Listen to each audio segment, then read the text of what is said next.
Until There Was Only Me. By Aressa. Chapter 1. Everything She Didn't Know to Protect. The coffee was already cold. Cass had known it would be cold before she even left the building. She had lingered too long at her desk, rereading the same paragraph of Foucault until the words stopped meaning anything, and then she had shoved everything into her bag with the particular violence of someone who has run out of time for orderliness. She was halfway across the quad before she realized she was holding the cup at the wrong angle and had leaked approximately 1/3 of it onto her wrist. She switched hands, wiped her wrist on her jeans, and kept moving. The thing about being late to a 9 o'clock lecture in the second week of October was that it still felt, despite the evidence, like a personal failing. She knew this about herself. She had known it since secondary school, when her father had packed her lunch every morning and she had still managed to miss the bus 3 times a week. It wasn't disorganization so much as optimism, the persistent, irrational belief that there was always 5 more minutes than there actually were. She had never been cured of it. The lecture hall was in Whitmore, which was on the far end of the main courtyard, which would have been fine if she hadn't also decided this morning to stop at the cafe in the East Wing for the cold coffee she was now wearing on her jeans. The campus was mid-morning busy, students cutting across the grass, someone's bicycle locked badly enough that it had already fallen over, a group of first-years who were either very confident or very lost. Cass navigated around them without breaking stride, shifting her bag higher on her shoulder, pulling out her notes and shuffling through them while she walked in the way that she knew was probably dangerous but had never yet resulted in a collision. Petra was waiting at the lecture hall door. Not standing, waiting, which was different. She had one shoulder against the doorframe and her arms crossed over her chest in the posture of a woman who had been here long enough to develop opinions about it. She was wearing the yellow coat she'd had since her first year, which was now faded enough at the elbows to look deliberate rather than worn, and she was watching Cass cross the courtyard with the expression of someone who has already rehearsed what they are going to say and is now deciding whether to bother. "You're 11 minutes late," Petra said when Cass reached her. "I know." Cass pulled open the door with her elbow. "I was rereading the Foucault." "You understand Foucault?" "I was rereading it emotionally." Petra made a sound that was not quite a laugh but contained one, and followed her inside. The lecture had started without them, it always did, which Cass thought was actually the correct approach to pedagogy, even if it was inconvenient, and they slid into the 2 empty seats nearest the back with the practiced ease of people who had been doing this since first year.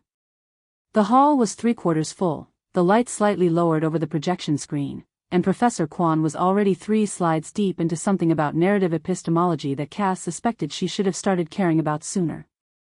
She uncapped her green pen. Green for lecture notes. Blue for her own annotations. Red for things she needed to come back to and wasn't sure she would agree with herself about later. Beside her, Petra had already opened her laptop with the efficiency of someone who had been ready for 12 minutes and was now making the most of the remaining 58. "You have coffee on your jeans," Petra said, without looking up. "I know that too." "How?" "I'm tracking multiple failures simultaneously." "It's a skill." Petra's mouth curved at the corner. She started typing. The lecture settled into its rhythm, and Cass settled into hers, the green pen moving and looping, compressed handwriting that filled the margins as often as the lines, the color-coded system she developed in her first semester here and refined over the intervening years until it was less a system than a language. Her study group had once asked her to explain it and she had tried and eventually concluded that it was one of those things that made complete internal sense and no external sense whatsoever, like most of the things she was best at. She was reaching for her blue pen when the feeling arrived. It was not a sound. It was not movement, or change in the light, or anything she could have named if someone had asked her to.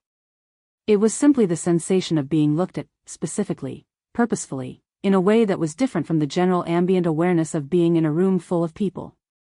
She had felt it before in her life, this particular prickling at the back of the neck, but rarely enough that she still noticed when it came. She looked up from her notes. The lecture hall spread below and in front of her, rows of students in various states of attention, the professor moving along the front of the screen, the usual morning assemblage of people who were present in body if not entirely in spirit. She scanned the room the way she always did when this feeling arrived, with a kind of methodical patience that Petra called paranoia and she called due diligence. Nothing. No one looking. No one even particularly near her except Petra, who was deeply invested in whatever she was typing and had the specific focused stillness of a woman who had briefly forgotten Cass existed. She looked toward the front of the hall, then swept her gaze back. Her eyes moved across the third row without stopping. The feeling faded. She went back to her notes. If she had been asked later, and she wouldn't be, she would have said she hadn't noticed anyone in particular. She hadn't been looking for anyone in particular. She was 11 minutes late, her jeans were damp with coffee, and she had 46 minutes of narrative epistemology left to get through. That was the full shape of her attention. She uncapped the blue pen. Outside the tall windows of Whitmore Hall, the October light was doing something complicated with the clouds, not raining yet, but considering it. The courtyard below was still busy with people living their morning, unhurried and ordinary and belonging to themselves entirely, without knowing to be grateful for it. The professor advanced to the next slide. Cass wrote, "Is the narrator's ignorance the reader's or the author's?" and underlined it twice in red. After class, she and Petra walked out into the cooling air with the relief of people released from something only slightly against their will.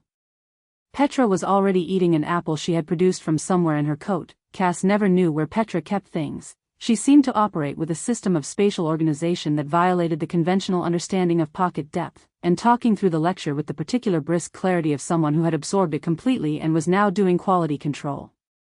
"I think Kwan's wrong about the unreliable narrator framing," Petra said. "Or not wrong, incomplete. He's treating unreliability like it's always a stylistic choice and not sometimes just the natural consequence of limited information. Which is a huge distinction." Cass had shifted her bag to the other shoulder and was sorting her notes back into their correct sections, walking without fully watching where she was going, trusting the courtyard to be broadly navigable. Or they're the same thing. If you write a character with limited information, you're choosing to give them limited information. The unreliability is still a decision. That feels like you're letting authors off the hook for things that happen in the text accidentally. I don't think accidents happen in published novels. Petra looked at her sideways. You're being idealistic about publishing. I'm being idealistic about craft. Same thing. It really isn't. Cass found her notebook's back pocket and tucked the green pen in. Also, I think Foucault would agree with me and I'm going to find the passage. Of course you are. They parted at the fork in the path where Petra went toward the law building and Cass went toward the library, a daily parting they had performed enough times that it had its own short language, a shoulder squeeze and a brief exchange of logistics that had never needed to become a ritual to function as one. "Dinner tonight?" Petra asked. "If I finish this paper." "So, dinner tonight," Petra said, which was not optimism so much as accurate prediction. Cass laughed, and Petra smiled without breaking stride, and they separated, and Cass walked the long way to the library because the long way went past the good benches and the light was still doing interesting things with the clouds and she was, despite the Foucault and the cold coffee and the 11 minutes, in the specific good mood of someone who was exactly where they were supposed to be. She sat on a bench outside the library doors and finished her notes from memory, filling in the gaps her pen hadn't caught, before going inside. She did not think again about the feeling in the lecture hall. She had no reason to. She always knew when something was off. She would have known. Chapter 2, The Girl Who Already Has Everything. The apartment was on the 4th floor of a building that had no lift and did not apologize for this, and Vivienne had chosen it for the view of the courtyard rather than for any quality of the building itself. The courtyard was worth it. From the east-facing window of her study, she could see all 3 primary paths that connected the residential quadrant to the main campus, which meant that she could, if she chose, observe the general patterns of movement through the heart of the university without appearing to observe anything at all. She had not chosen this apartment for this reason. The observation was simply available, and she was the kind of person who used what was available. She was at her desk by 7:30. The desk was mahogany, clean-lined, with 2 shallow drawers on the right side and a surface kept clear of everything except what she was currently using. This morning, her planner, open to the week. Her laptop, open to her thesis notes. A cup of tea on the small ceramic coaster she had brought from her mother's house in Oxford, which was the only decorative object in the apartment that she would not have been able to explain rationally and therefore never mentioned. She reviewed the week. This was not a task she performed with anxiety, it was more like tuning an instrument, a small calibration before the day began. She moved through the schedule with a pen that left no marks, running her finger down the entries instead: seminar at 10, office hours from 2 to 4, dinner with Isolde on Thursday. A note to herself about the philosophy department's endowment event at the end of the month, which she would attend and find informative and slightly dull in equal measure. A follow-up email to draft for the registrar's office about a discrepancy she'd noticed in the departmental funding allocations, which was not strictly her business and which she would frame carefully enough that it became so. Her phone rang at 8:15. She knew before she looked that it was her father. He called at 8:15 on Tuesdays the way the building's radiators came on at 7, not because anyone had decided to, but because the system had been set this way long enough that it had become its own kind of weather. Vivienne. His voice was warm in the specific way of someone who has practiced warmth until it no longer requires practice, just maintenance. "Good morning," she said, which was how she always answered him, because he preferred complete sentences to pleasantries. "How's the week shaping up?" "Manageable. The Merleau-Ponty seminar should be interesting. There's a new PhD student whose approach I want to evaluate before I decide whether her argument has any structural merit. Competitive spirit. Good." She could hear the sound of his office in the background, the particular silence of a large, well-furnished room, which was different from the silence of an empty one. "The Hargreaves' dinner is the 28th. I'll need you there for the pre-event reception at 6. "I have it."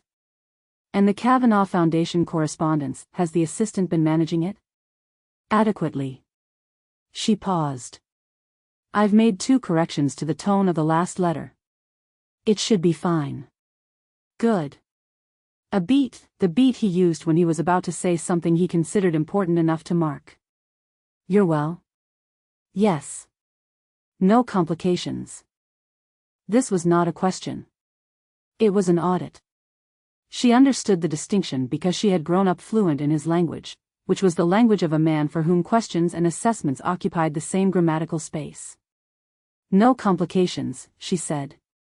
"Good," he said again, and they exchanged the remaining few minutes of the call with the particular efficiency of 2 people who are genuinely fond of each other and express it through competence, through being well-prepared and running on time and not requiring more of each other than was agreed upon, which was its own kind of tenderness, though neither of them had that word for it. She set the phone down and returned to the planner. She was not performing tidiness. That was an important distinction, one that most people who met her failed to make. She was not precise in the way that anxious people are precise, correcting and recorrecting, returning to check what they've checked. She was precise in the way that a well-calibrated instrument is precise. It simply reads correctly, without effort, without drama. There was no disorder underneath the surface that the surface was holding down. The surface and what lay beneath it were, in Vivienne's experience of herself, the same. This had been true for as long as she could remember. She worked until 9, then dressed.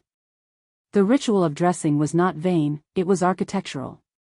The clothes she chose each day were chosen the way you choose words for a letter that will be read by someone important, carefully, without ostentation, with full understanding of what you are communicating and to whom. Today, a pale cream blouse, high-waisted charcoal trousers, a narrow belt. Low heels. Her hair pinned simply at the nape of her neck, low and unhurried. She checked the mirror once, adjusted nothing, and left. She moved through the building stairwell and out onto the courtyard path with the easy authority of a woman who had never in her adult life needed to hurry. Not because she was careless with time, she was, if anything, unusually precise about it, but because she organized herself in advance of the need for urgency, the way you clear a path before carrying something fragile. She arrived at places ready and not out of breath, and people noticed this without knowing they noticed it, and it created an impression she had never had to work for because it was simply accurate. The seminar was in Harmon Hall, 3rd floor. She was 4 minutes early. She took the seat she preferred, 3rd row, aisle end, with an unobstructed line to the board and a full view of the room, and opened her notebook. She used a single blue pen, uncapped, resting on the open page. She did not review her notes before the seminar started. She had reviewed them this morning. Reviewing them again would be redundant, and redundancy was the kind of inefficiency she found quietly troubling. The other students filtered in around her. She tracked them with peripheral attention, not unkindly, not surveying for weakness, simply noting. It was the same quality of attention she brought to everything, the awareness of a person who moves through the world with the lights fully on, who processes what is in front of them completely, without deciding in advance which parts are worth seeing. She had been doing this since childhood, though she had not always understood what it was. Her father called it situational intelligence. Her mother, before she left for Edinburgh, had called it watchfulness. Neither was wrong, exactly. Neither was complete. The seminar was everything she'd expected. Kellerman's new PhD student Miriam, early 20s, a structural clarity to her thinking that was promising and a tendency toward overqualification that was not, delivered a presentation on embodied cognition that had two genuinely interesting moments and one significant flaw in its central premise that no one else appeared to notice. Vivienne made a note. She asked one question, precisely placed, that caused Miriam to pause and then reframe, which was the correct response and indicated more flexibility than Vivienne had initially estimated. She upgraded her assessment. The seminar concluded. She gathered her things. She was nodding a brief goodbye to a colleague near the door when she realized she had been thinking, at some point in the preceding hour, not continuously, but returning, about the girl from yesterday's lecture. The one in the back row.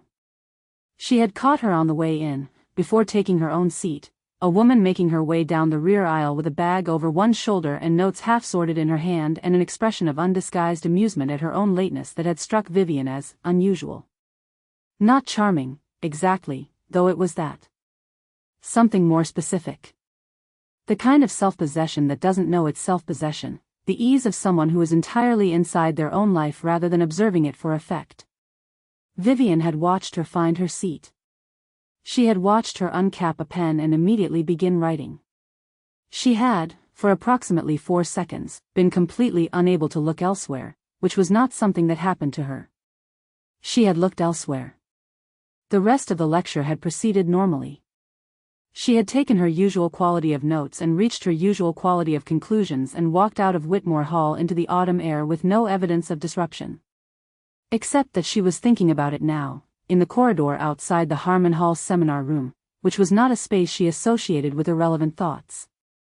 She walked back to her apartment in the thin afternoon light, past the courtyard benches where students sat in small clusters, past the East Wing Cafe, past the groundskeeper's building with the badly staked tree out front that she had once considered formally requesting they fix and decided against. Because the conversation would have required her to care too visibly about a tree. She walked with the same quiet authority as always. She noticed the things she habitually noticed. She made tea. She sat at her desk. She opened her planner, completed 2 action items, drafted the registrar email, and revised 4 lines of her thesis introduction with small, certain alterations that improved the rhythm without changing the argument. At 6:30, she opened a new note on her phone. She sat for a moment with the blank screen. Then she typed, Whitmore Hall, second-year seminar. 3rd row from back. Black hair. Laughing at herself. She looked at it. She did not ask herself why she had done this. She was not yet at the stage of doing that, and would not be, for some time. She simply understood, in the way she understood the calendar and the thesis and the arrangement of the week, that this was a thing she had begun tracking. The fact that she had not intended to begin tracking it was a minor anomaly. Her system had always been adaptive. She locked the phone. She turned off the lamp over the desk. From the east-facing window, the courtyard below was settling into its evening quiet, the paths still lit, the benches empty now, the buildings holding their light behind their glass. She looked at it for a moment with no particular expression on her face, which was her default, and which revealed nothing, which was by design. Then she closed the curtains and went to make dinner. Chapter 3, the first time she chose her. The chicken had been marinating since the previous night. This was the kind of detail that mattered to Cass in the specific, territorial way that food always mattered to her, not as nutrition, not as fuel, but as a question of what something meant and whether you were doing right by it. The marinade was her father's, more or less, citrus and garlic, and a proportional argument about achiote that had been conducted, revised, and never formally resolved across approximately 15 years of her watching him cook and then cooking herself and then cooking differently and coming back, eventually, to something close to the original. The chicken would be good. It was already good, in the pan, making the particular sound that meant the temperature was right. "You're putting in so much effort for Marco's benefit, and Marco is literally going to eat it like a dog," said Priya, from the couch. "Marco is my friend and I love him." Marco ate an entire roast chicken once by holding it over his head and rotating it. That was one time, and he was celebrating his dissertation approval. The celebration was the method of eating. Cass laughed and turned the heat down a fraction, checked the rice, made the assessment that everything was approximately 4 minutes from ready, and went back to the living room long enough to confirm that yes, this was in fact 6 people in a space designed with some generosity for 4. Her apartment was not large. The kitchen opened directly onto the sitting room, which had one good window and one questionable window and a green velvet sofa that had been donated by a departing third year with the specific look of someone transferring a beloved animal to a new home. But 6 people who wanted to be together had a way of making space irrelevant. Marco was on the floor, which was where he usually was, working on a secondary theme for a paper he was writing about sport and national identity, and occasionally passing observations about it to Yusuf beside him, who was half listening and half reading. Priya was on the sofa with her feet tucked under her. Bex and Tomas were at the little table in the window, technically reviewing Tomas's methods section and actually talking about something else entirely, which Cass could tell from the angle of the conversation without being able to make out the words. The scholarship forms were on the counter. She had pushed them to the far end, which was the kitchen equivalent of closing a door. They were half filled in, the second page requiring information she kept meaning to look up and kept not looking up, and the deadline was in 17 days, which felt far until she thought about it and then felt immediate.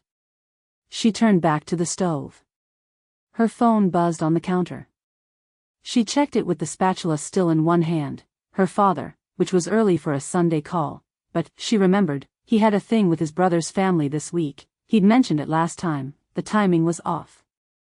She accepted the call and tucked the phone between her cheek and shoulder with the ease of someone who had been cooking one-handed through phone calls since she was tall enough to reach the hob. "Papa." She lowered the heat on the rice. "Mija." His voice was the voice she associated with Sundays regardless of what day it was, warm and slightly rough at the edges in the way she'd grown up with, the particular sound of a man who had always spoken more with his hands than his volume but whose voice landed like a hand on a shoulder anyway. "I thought I'd catch you before the dinner." "How did you know about the dinner?" "You told me last week." "Priya's coming and Marco and the others." "The chicken." "The chicken," she agreed. She lifted the pan lid, evaluated, replaced it. "The one with the achiote." "More or less." There was a pause, not empty, not awkward, the kind of pause that was itself a form of communication, the breathing room her father had always left in conversation for the thing you hadn't decided to say yet. She heard his kitchen in the background, his chair shifting. She could picture it exactly, the small house in Fresno, the kitchen that was slightly too warm because the ventilation had never been quite right, the plant on the windowsill that had survived 3 repottings and his brother's skepticism and was, at this point, outliving everyone. "You're eating enough?" he asked. "I'm cooking for 6 people, Papa." "That's not the same thing." "It's more than the same thing." He made a sound that meant he conceded the point while reserving the right to reopen the question at any time. "The scholarship renewal came through? You submitted it?" I have it. I'm finishing the forms." She kept her voice easy, which was not difficult because it was mostly true. "Cassie. I have 17 days. Cassie. It's in hand."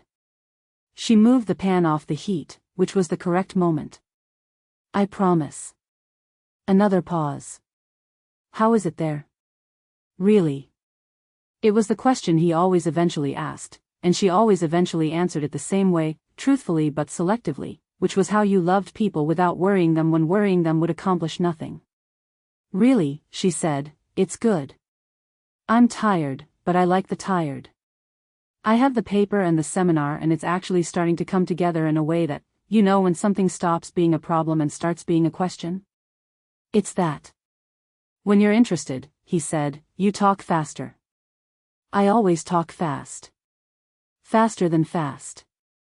Priya called from the living room. Cass, Marco says you promised him there'd be enough for seconds. Tell Marco that my promises are subject to Marco's behavior. He says that's fair. Her father was laughing, the quiet kind, which was his best kind. Tell them I said hello. I will.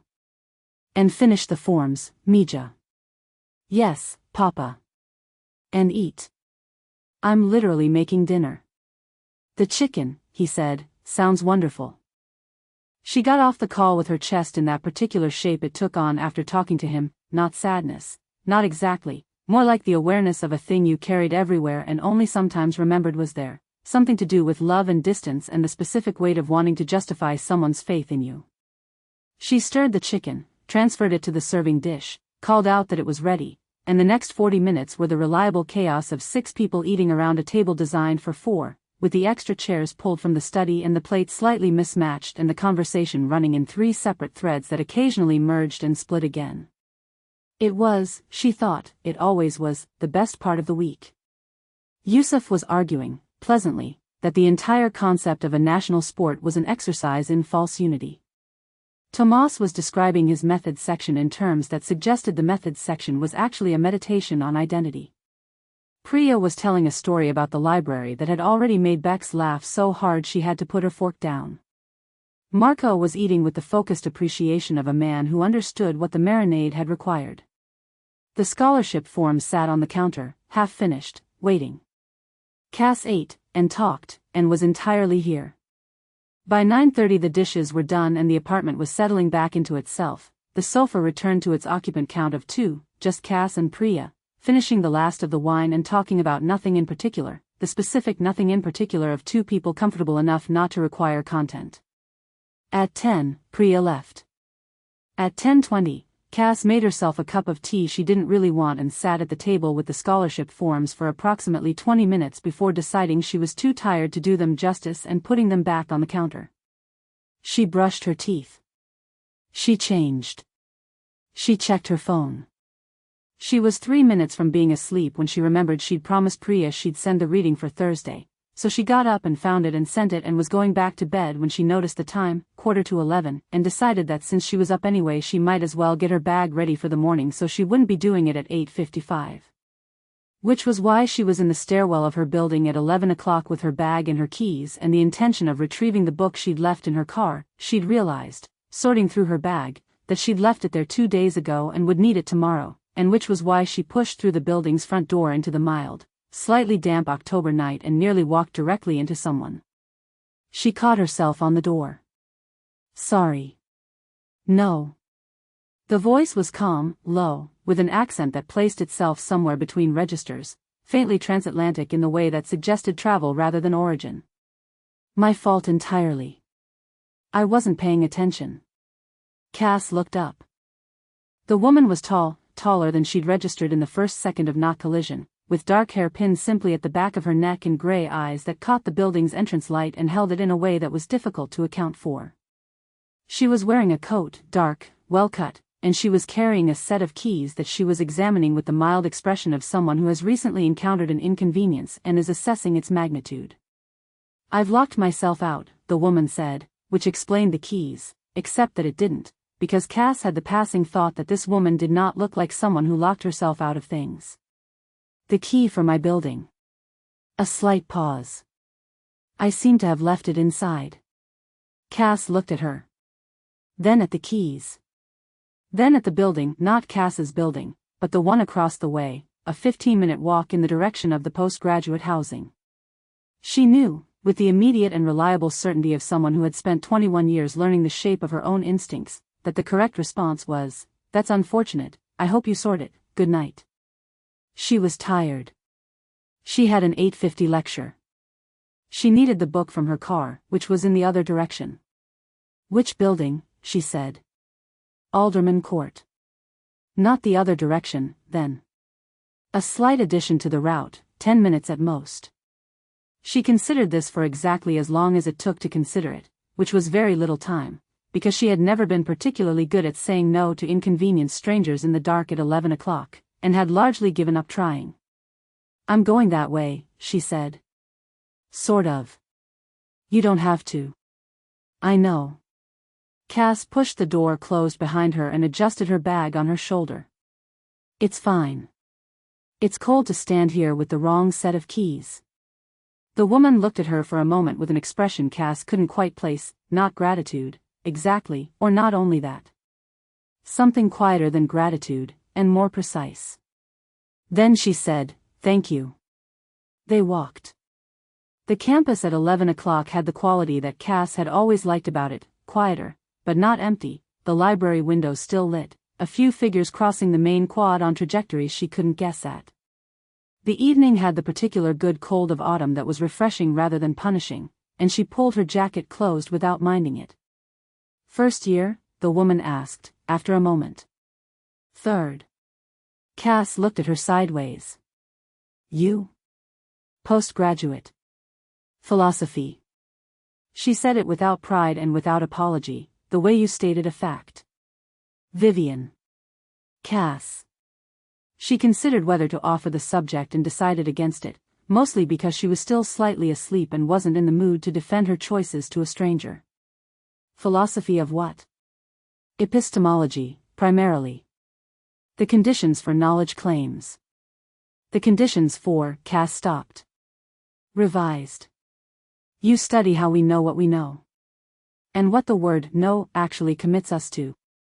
A brief pause. "You do this too," Vivienne said. "Ask what a thing is before asking whether it's true." Cass looked at her. "You questioned the category before the content," Vivienne said. "That's a habit. You either have it or you don't." It was an accurate observation, which was, for some reason, slightly unsettling. Cass found accurate observations unsettling in proportion to how accurate they were, which was an admission she had made to exactly one person in her life and didn't intend to expand. "What do you actually study?" Vivienne asked. Cass told her. The explanation was brief: social history, with a focus on how popular memory and institutional memory diverged, how the same event could leave different traces depending on whose archive you were reading, and Vivienne asked one question in response, and then one more, and each question was placed in exactly the right gap of Cass's explanation, the place where she had something to add that she hadn't added, which meant that by the time they reached the gate of Alderman Court she had said more than she'd intended to and hadn't minded. The building's entrance was lit. Vivienne stopped at the security panel and entered the building code, and the door clicked open. "The main key is a different system," she said, with a dryness that Cass suspected she hadn't noticed herself using. "I'll sort it in the morning." "Okay." Cass shifted her bag. "Right. I'll..." "Your car," Vivienne said. Cass stopped. "You said you were going to your car," Vivienne said. "It was in the other direction from this building." A pause. "Yes," Cass said. "Then you've gone out of your way." A beat, brief, unhurried. "Thank you, Cass." She said the name the way someone said it when they had just learned it and were checking it fit, and it was a small thing, and Cass was tired, and she was almost certain she was imagining the weight of it. "It's fine," she said. "Good night." She retrieved the book from her car. She walked home. She was thinking, briefly, about the walk, not about Vivienne specifically, more about the quality of the conversation, the questions, the way the whole thing had been slightly more interesting than 11 o'clock locked-out encounters usually were. She put it in the category of odd but pleasant, and it stayed there, unexamined, for what felt like the appropriate amount of time. She was asleep by 11:30. The scholarship forms were still on the counter. Chapter 4, How She Learns a Person. She knew Cass's schedule within a week. This was not remarkable, in Vivienne's accounting of it. Schedules were patterns, and patterns were visible to anyone paying the correct quality of attention. She had the timetable from the faculty portal, accessible through her postgraduate credentials, nothing unusual about it, and she supplemented it by observation. The 9 o'clock lecture on Tuesdays and Thursdays confirmed the morning they had walked together. The library on Wednesday afternoons, confirmed 3 days later. The Thursday evening that appeared to be reserved for the study group, confirmed by the sound of voices she had heard once through the cracked window of the ground floor reading room and identified, from the direction, the particular quality of the laughter, as Cass's. The laughter was distinctive. This was also not remarkable, in Vivienne's accounting of it. She had simply noticed it, the way you noticed a particular frequency once you had heard it clearly. She added it to the note. The note had grown since the night she had first opened it. It was not a list, lists were for tasks, for action items, for things that required completion. This was more like a map, a set of observations arranged in relation to each other, building toward an accurate picture of how someone moved through the world. She treated it the way she treated any text she was analyzing, with patience, with method, with the understanding that the shape of a thing only becomes clear once you have enough data points to trace the line between them. By the end of the second week, she knew the following. Cass Reyes was a third-year social history student on the Whitmore Merit Scholarship, which she had won on first application and which required her to maintain a first-class grade average and complete a supervised research project in her final year. She had a study group that met on Thursday evenings and occasionally on Sunday afternoons, a best friend named Petra Solano who read law and argued well and had a wariness about her that Vivienne noted and did not underestimate. She had a father in California who called on Sundays. She stepped outside for these calls, or went to the quieter end of the library, and the calls were long in a way that was visible from the duration alone. She favored the East Wing Cafe for morning coffee, the Central Library for serious work, and a table by the window in the philosophy reading room, which was interesting, for a historian, when she needed to think. She bought food from the campus market on Fridays and cooked on weekend evenings. She moved with the ease of someone comfortable in her own space, which made her unusual among scholarship students Vivienne had observed, who more often moved with the slightly braced quality of people waiting to be found out. Cass was not waiting to be found out. Cass occupied the space she was in as though she had built it. This was the thing Vivienne kept returning to, in the way you return to a sentence you have not yet finished parsing. It was Thursday evening. She was in her apartment, at the desk, with her thesis open on the laptop and the note on her phone beside it, and she was reviewing the map she had made with the same attention she brought to everything, complete, unflinching, and without judgment of her own methods. She paused at the entry about Petra Solano. Petra was the variable she had been considering most carefully. She was not simply Cass's closest friend, she was, from what Vivienne had observed, the person whose opinion Cass weighted most heavily, the one whose assessment of a situation was most likely to override Cass's own. This was not unusual in a close friendship. It was, in fact, a fairly standard dynamic in intimate relationships between people who trusted each other. What made it significant was the direction of that influence, and the fact that Petra appeared to be, in Vivienne's estimation, perceptive in ways that would need to be accounted for. She made a new entry. P.S. Law, partial scholarship, Colombian Spanish, 3rd year. Notices things. File for later. Then she closed the note and worked on her thesis for 2 hours. On Friday, she was in the East Wing Cafe at 8:47. She had selected a seat by the window, not the window closest to the door, which would have been too visible, too clearly positioned to catch an entrance, but the second window along, which had a natural sight line to the ordering counter and, from the counter, appeared simply to be a woman reading.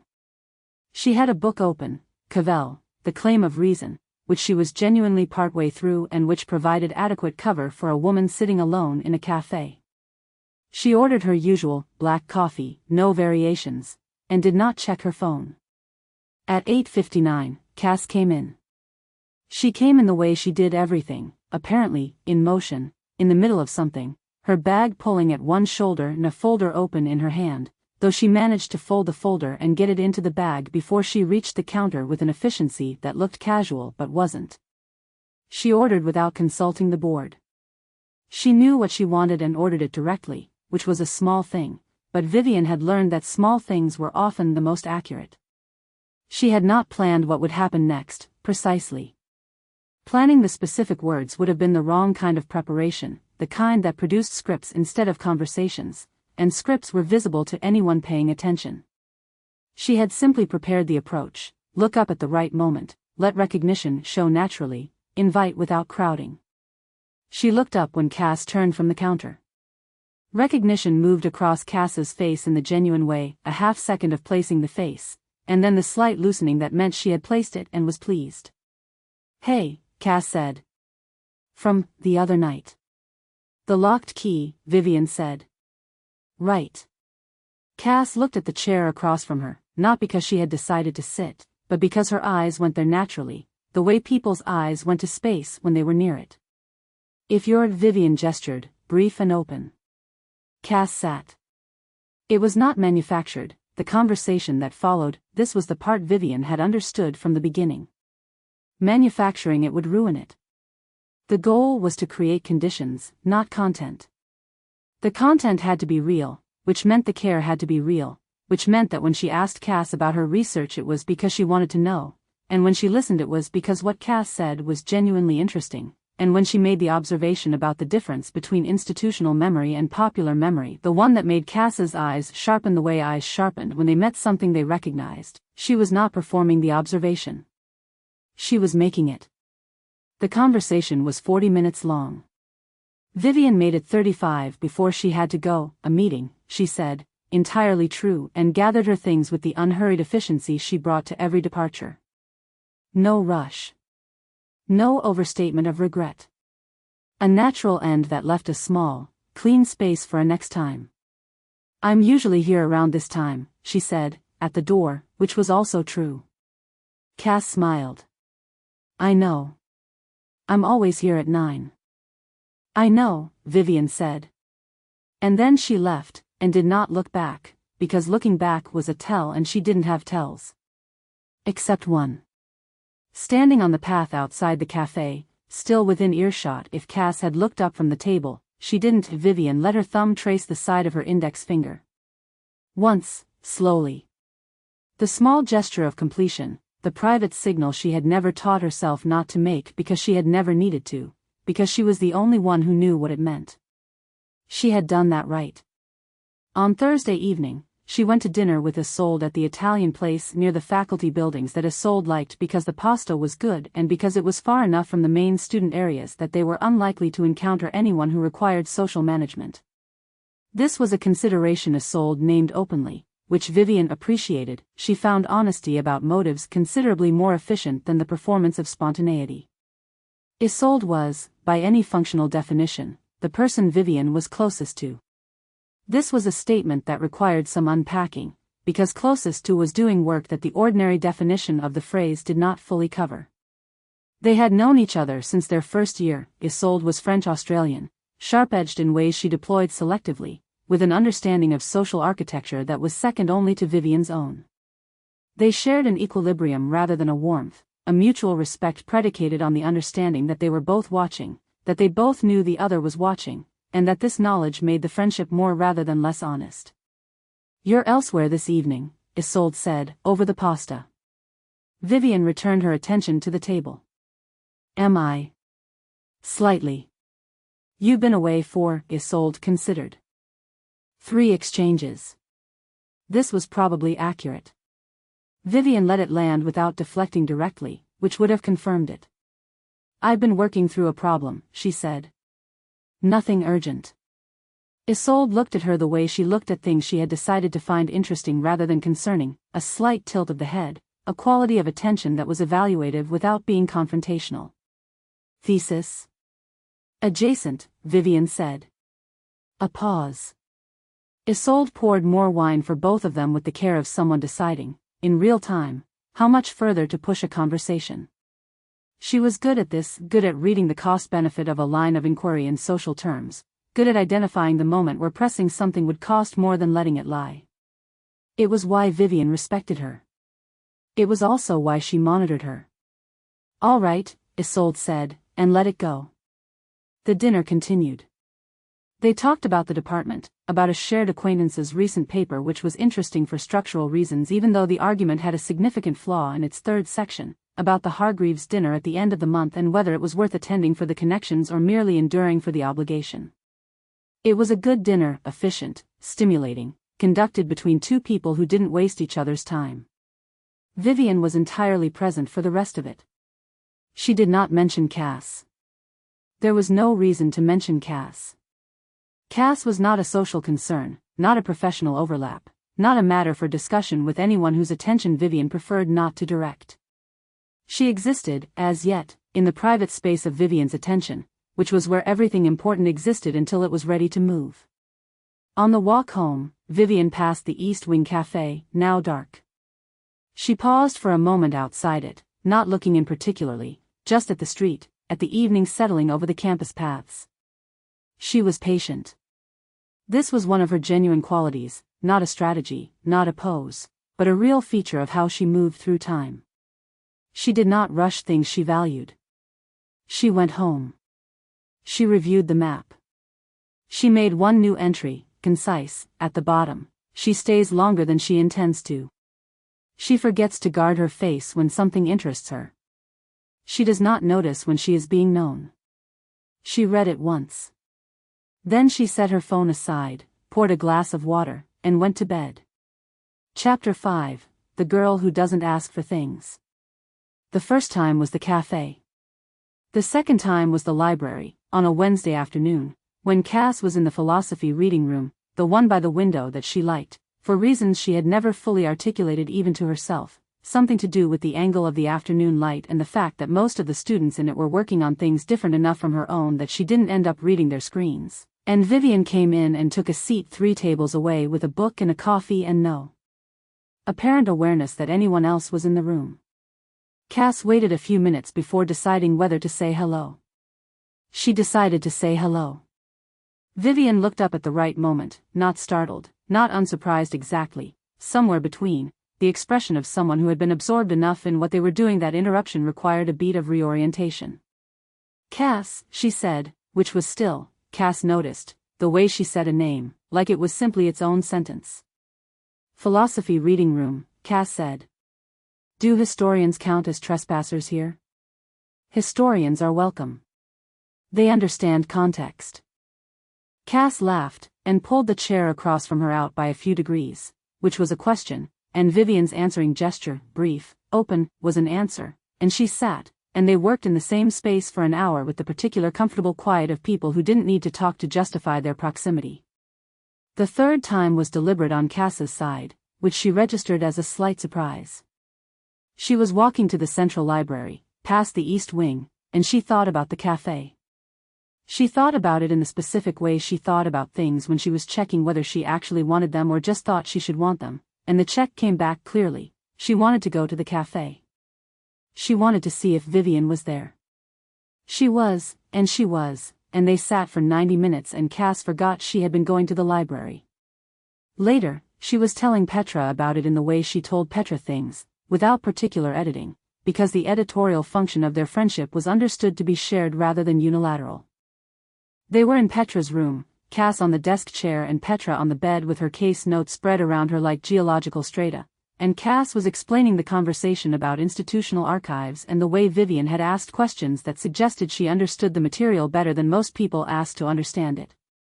Petra had stopped writing about 30 seconds in. When did this start? She asked. What? Whatever this is. Cass considered. 3 weeks, roughly. She's postgraduate, philosophy. We met sort of by accident near my building. She paused. She's interesting. Interesting like she's smart or interesting like you fancy her? Both, probably. Cass said it the way she said true things that she hadn't yet decided how to deal with. I don't know. It's not, I don't know her that well yet. Yet, Petra said. Well. She's around. You just said she's always in the cafe when you go. I go at the same time most mornings. It's not. Cass. Petra set down her pen. She had the look she got when she was being precise about something she expected the other person to resist, a kind of preemptive gentleness in the set of her mouth. I'm not being weird about this. I'm asking because I know you, and when you're interested in someone you go. She made a gesture that encompassed the trajectory of Cass's general attention. And you're going that way. Cass looked at her. Is she nice? Petra asked. She's. Cass searched for the word, which was unusual. She was generally not a person who searched for words. Very correct. Like everything she says lands exactly where she meant it. It's a little bit, I don't know. It makes me want to say something that surprises her. Has you done it? Surprised her? Once or twice, I think. She's hard to read. Petra made a noise that was not quite a comment. She retrieved her pen. She looked at her case notes and then back at Cass with the expression of someone who has made an internal decision. Okay, she said. Just let me know how it goes. That's it? No warnings?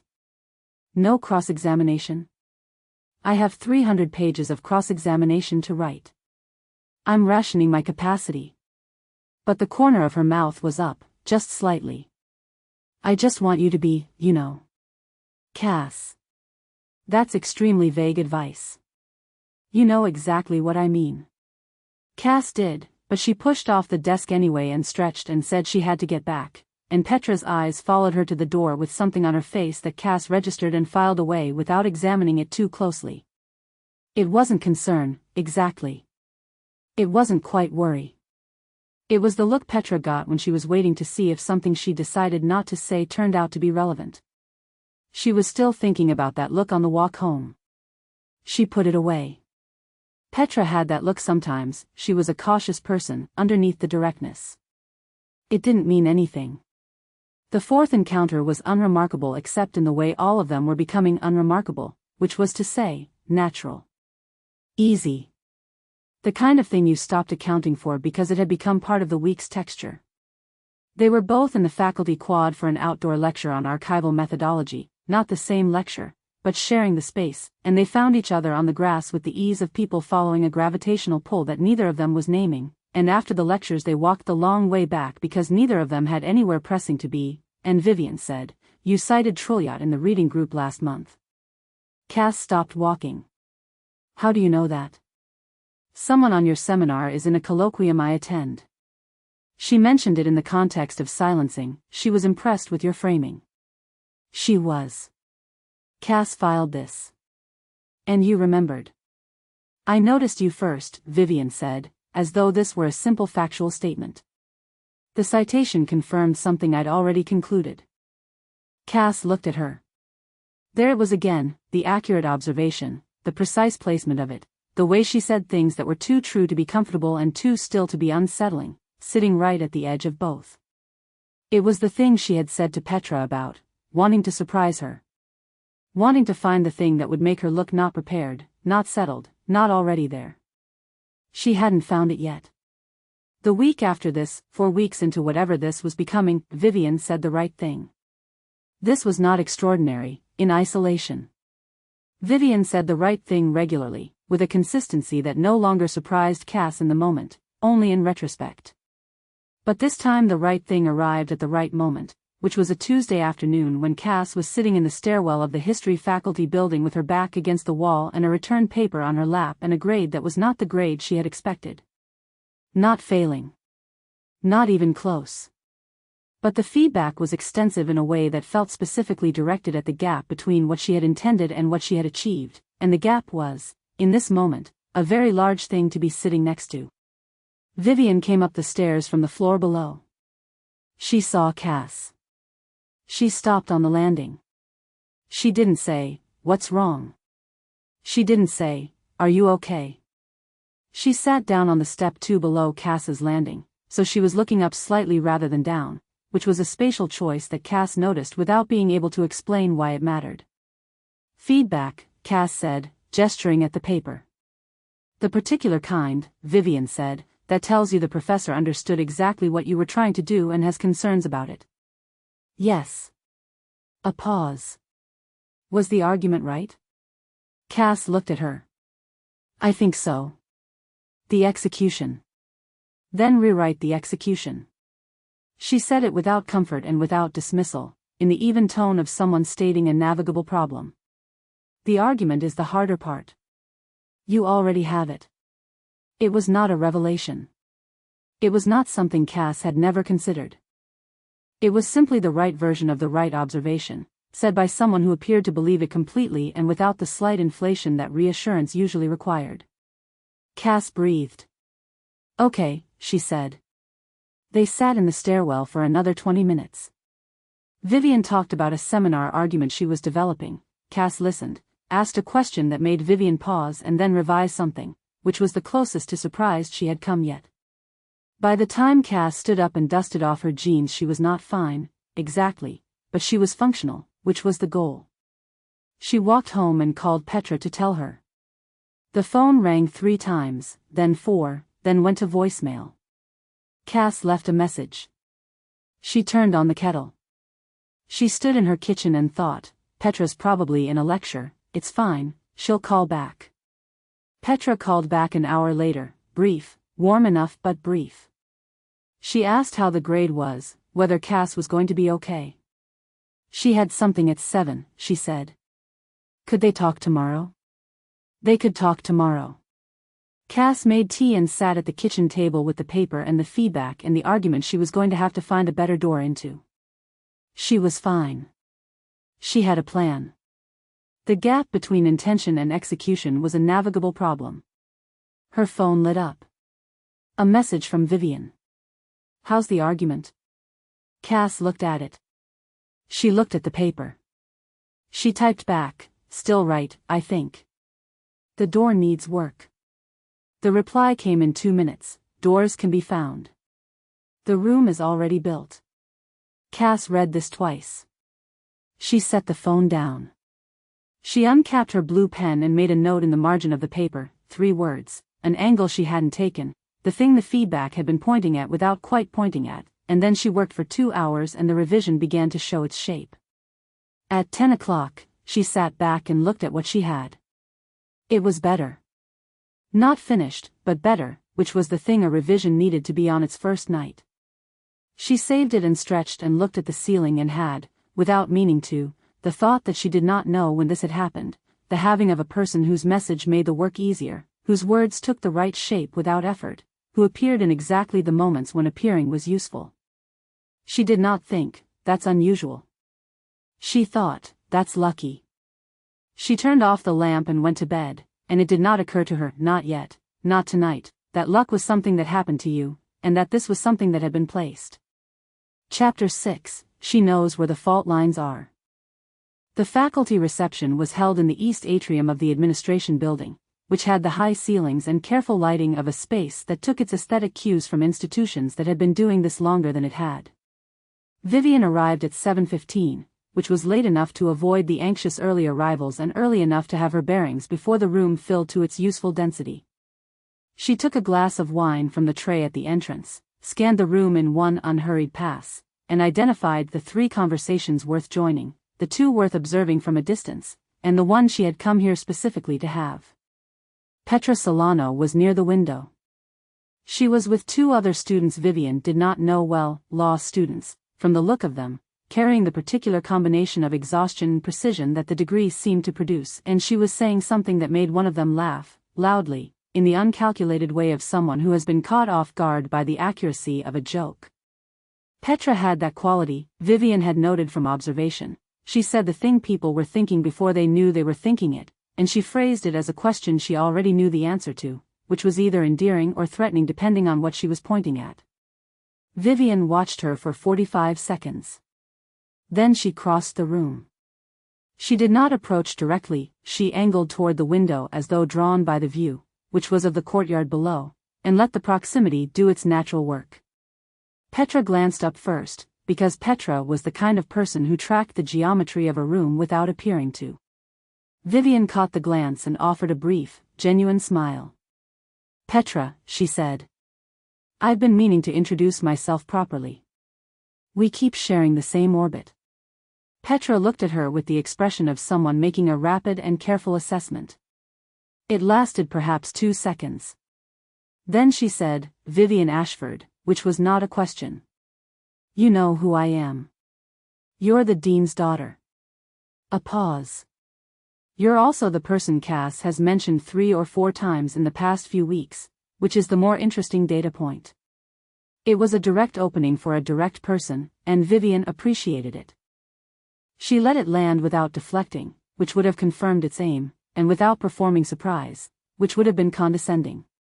"I've heard about you as well," Vivienne said. "Cass is very loyal to the people she respects." Something moved in Petra's expression, a slight recalibration, the look of someone who has just heard their own name used as a variable in someone else's sentence and has noted it. She was good.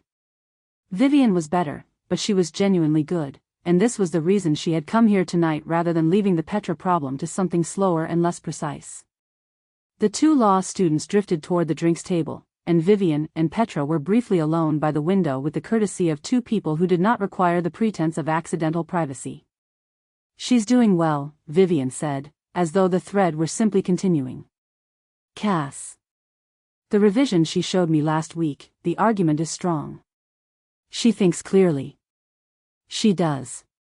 Petra's voice was even. "She also trusts people easily, which is a different quality."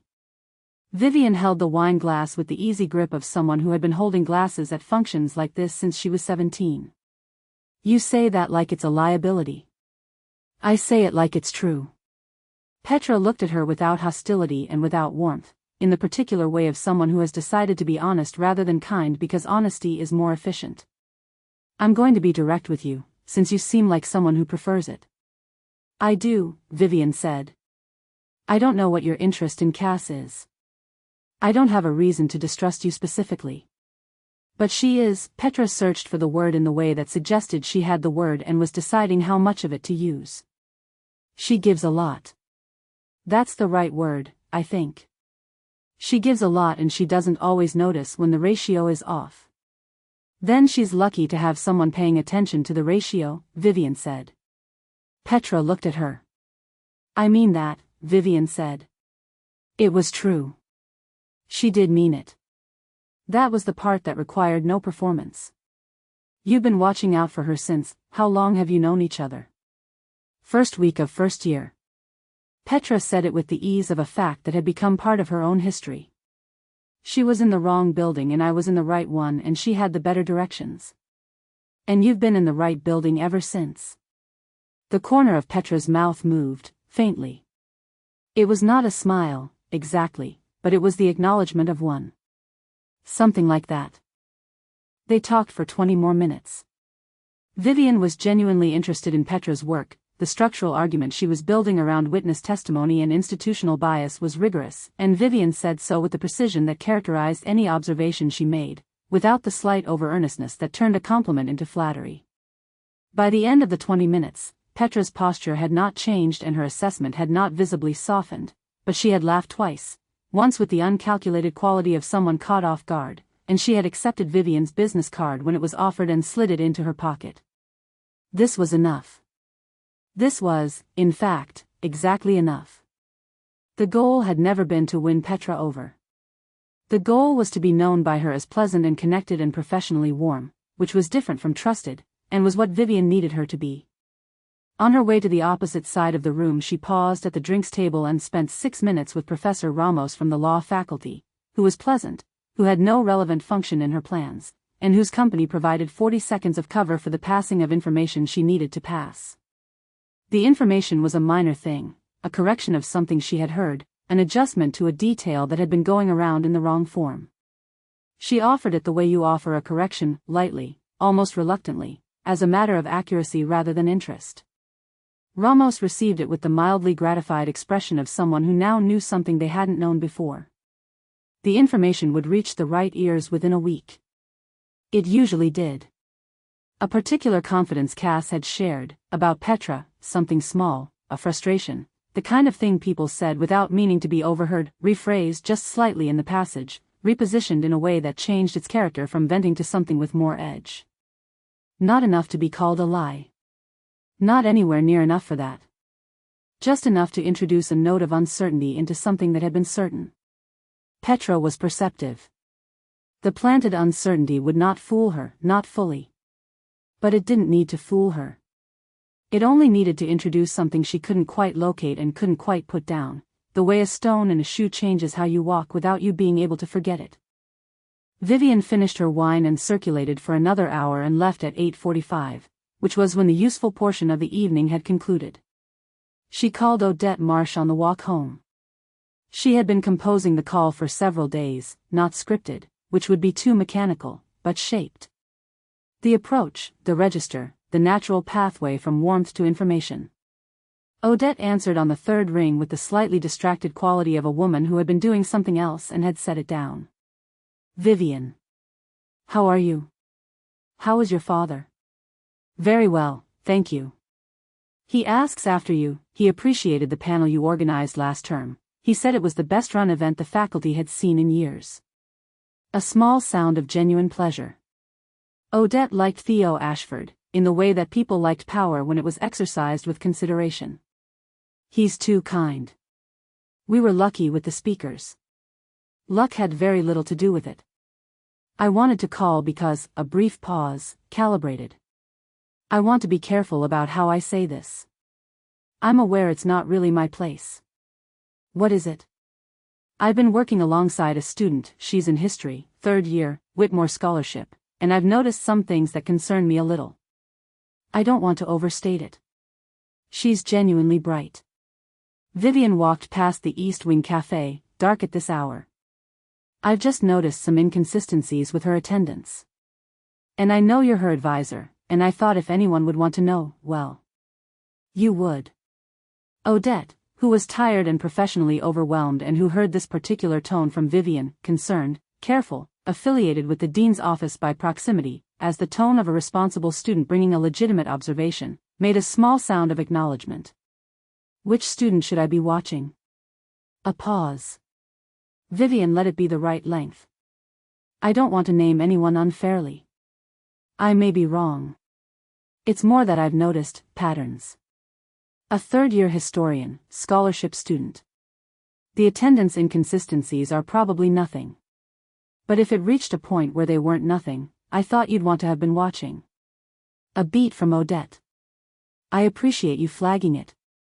I hope I'm wrong, Vivienne said. I usually am, about these things. I'll keep a general eye, Odette said. Thank you for letting me know, Vivienne. That's considerate. Of course. I hope I'm wrong. She rang off. She turned the key in the lock of her building. She climbed the 4 flights without hurrying. In her apartment she put the kettle on and stood at the window with her coat still on, looking at the courtyard below, which was lit and quiet and empty of everyone except a pair of students crossing the far path with their shoulders hunched against the cold. She had been careful. She had been precise. She had not lied to Odette, had not lied to anyone tonight, which was important, because lies were fragile. What she had done was select. She had selected what to say and what to omit and where to place it and how to let the space between the selected things suggest a shape, and the shape was not a lie either, exactly. It was an impression. Impressions, she had found, were the most durable form of false information, because the person who held them believed they had arrived at them themselves. The kettle clicked off. She poured the water over the tea, set the timer for 4 minutes, and sat at the desk. She opened her thesis. She had 12 pages to review before tomorrow's seminar and she would need all of them. Her thumb traced the side of her index finger. Once. Then she picked up her pen and began. Chapter 7, What Happens When Someone Stays. The week started badly, the way weeks sometimes did, not with a single event but with an accumulation of small failures that didn't individually justify feeling as heavy as they collectively made her feel. On Monday, her methods seminar tutor returned her proposal with feedback that was detailed enough to be useful and precise enough to sting. The argument was there, the tutor said. The scaffolding needed work. She had read this assessment in the corridor outside the seminar room with the particular courage of someone who had decided to read it immediately and not carry the envelope around for 2 days, and then she had stood there for a moment with the pages in her hand and thought, okay, this is fine, I know what to do, and then, quietly, more privately, I don't know what to do. On Tuesday, she got an email from the scholarship office that she didn't fully understand. It was bureaucratic in the specific way of correspondence designed to communicate information while remaining at a distance from its own content, full of phrases like in accordance with and as per the terms of and the review process will require, and by the third reading she had established that something was happening with her file, some kind of standard review, but she hadn't been able to establish exactly what or whether she was supposed to do anything or whom to contact. She'd emailed Odette Marsh about it and gotten a reply that said, "Thank you for your message. I'll look into it and come back to you when I have more information." Which was technically a response and practically nothing.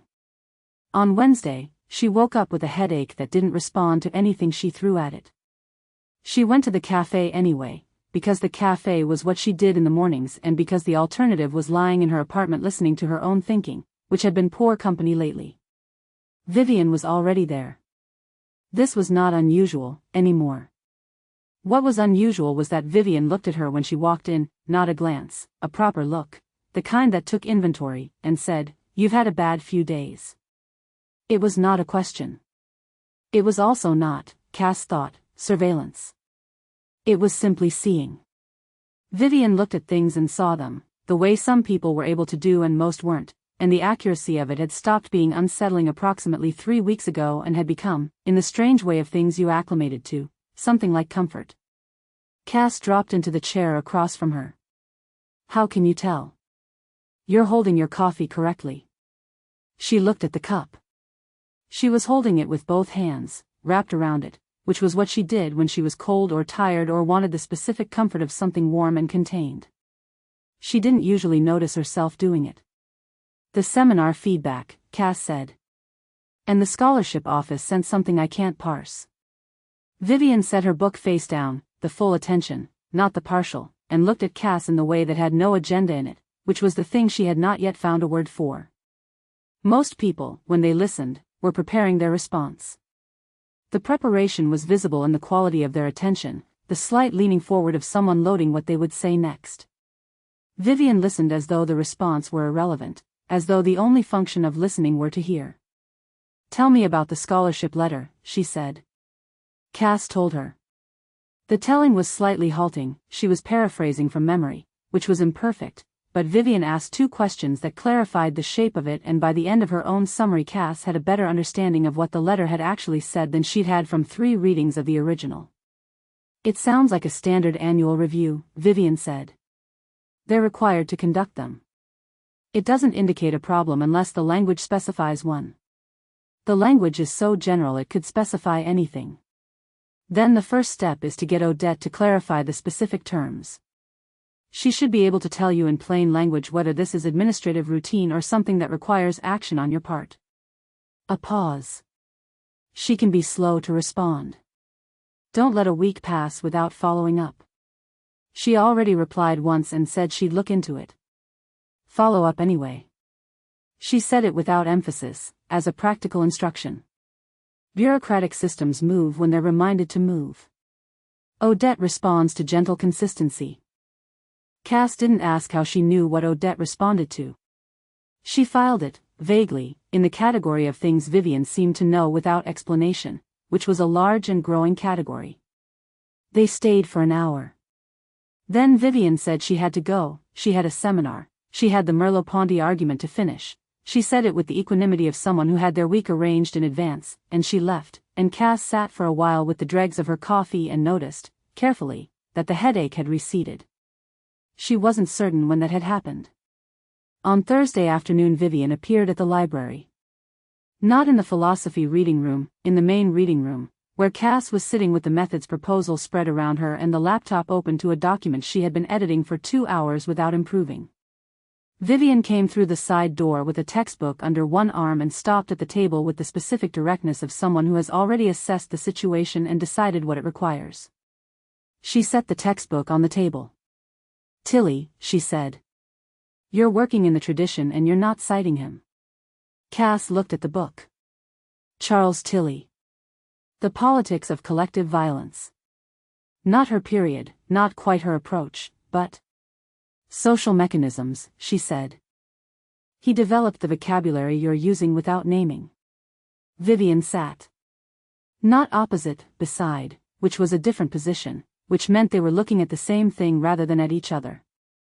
The structural argument you're making about institutional response to collective memory, Tilly has the framework. It would answer the scaffolding problem. Cass looked at her. How do you know what the scaffolding problem is? You described the feedback on Monday. I described it in general terms. You described it accurately. Vivienne opened her own book, which was a signal that she had said what she had to say and was not waiting for a response. Read the first 3 chapters. See if it opens anything. Cass pulled the Tilly toward her. She read the first chapter in 40 minutes. By the end of it she had made 7 annotations, 2 of which were in red because she was going to need to come back to them, and a feeling in her chest that was the particular feeling of a door opening into a room that had always been there but that she hadn't known had a door. She looked up. Vivienne was reading her own text, one hand flat on the page in the pose of someone deeply engaged, and she did not look up. This is it, Cass said. Vivienne looked up then. Her expression was the closest to satisfaction that Cass had seen on her face, not pride, not the pride of someone who has given a gift and wants to see it received, but something quieter. The satisfaction of a correct diagnosis. Yes, she said. I thought so. They worked for 3 hours. The reading room settled into its late afternoon quiet around them, the light shifting through the high windows from afternoon to early evening gold, and Cass annotated and Vivienne read, and the silence between them had the quality of silence between people who have stopped needing to perform comfort and have arrived somewhere underneath it. At 6 o'clock, Cass sat back and stretched and knocked the Tilly with her elbow and caught it before it fell off the table, and Vivienne reached across at the same moment to steady it, and their hands were briefly in contact with each other and with the spine of the book, and neither of them said anything. Cass put the book down. I'll need to rebuild the second section, she said. But I know how, now. I can see it. The argument was always right, Vivienne said. The argument is always the hard part. It was the same thing she had said in the stairwell, in different words, and Cass noticed this with a faint, warm sensation she did not examine directly. The consistency of it. The particular reliability of someone who said what they meant and meant what they said and did not change the essential content of it depending on how they were feeling, because this was a person, Cass had come to understand, who did not have moods the way other people had moods. She had states. She had registers. But she was always, underneath them, the same. Stay, Cass said. I'll cook. You've been here for 3 hours on my behalf and I have the ingredients for something decent. A pause, brief, the pause Vivienne used when she was choosing the door into a sentence. I don't want to. I'm inviting you. That's different from you imposing. Cass was already closing the laptop. I have the achiote. I've been meaning to make the rice again. She said it simply, the way she said things she meant, and after a moment Vivienne said, all right. The apartment was the same apartment it always was, small, warm, the green velvet sofa, the window that faced the better courtyard view, but it was different with Vivienne in it. Not uncomfortably so. More in the way a room was different when the light changed, the same shapes visible from a different angle. Vivienne moved through the space with an ease that Cass might have found strange if she had been watching for strangeness, but she wasn't. She was making rice. The cabinet on the left, Cass said, when Vivienne was looking for a glass. Vivienne found it without comment and filled it at the sink and stood at the counter with the glass of water and watched Cass cook with the attentiveness she brought to things she was genuinely interested in, which was the look Cass associated now with being paid a quiet and complete form of respect. Your father taught you, Vivienne said. He'd argue I'm doing it wrong. Is he wrong? Cass considered the achiote quantities. In 2 places, probably. In one of them he's definitely right and I'm doing it my way anyway. She adjusted the heat. He calls about the food before he calls about anything else. Every time. What am I eating, am I cooking? Then the academics. Then everything else. In that order, Vivienne said. Always in that order.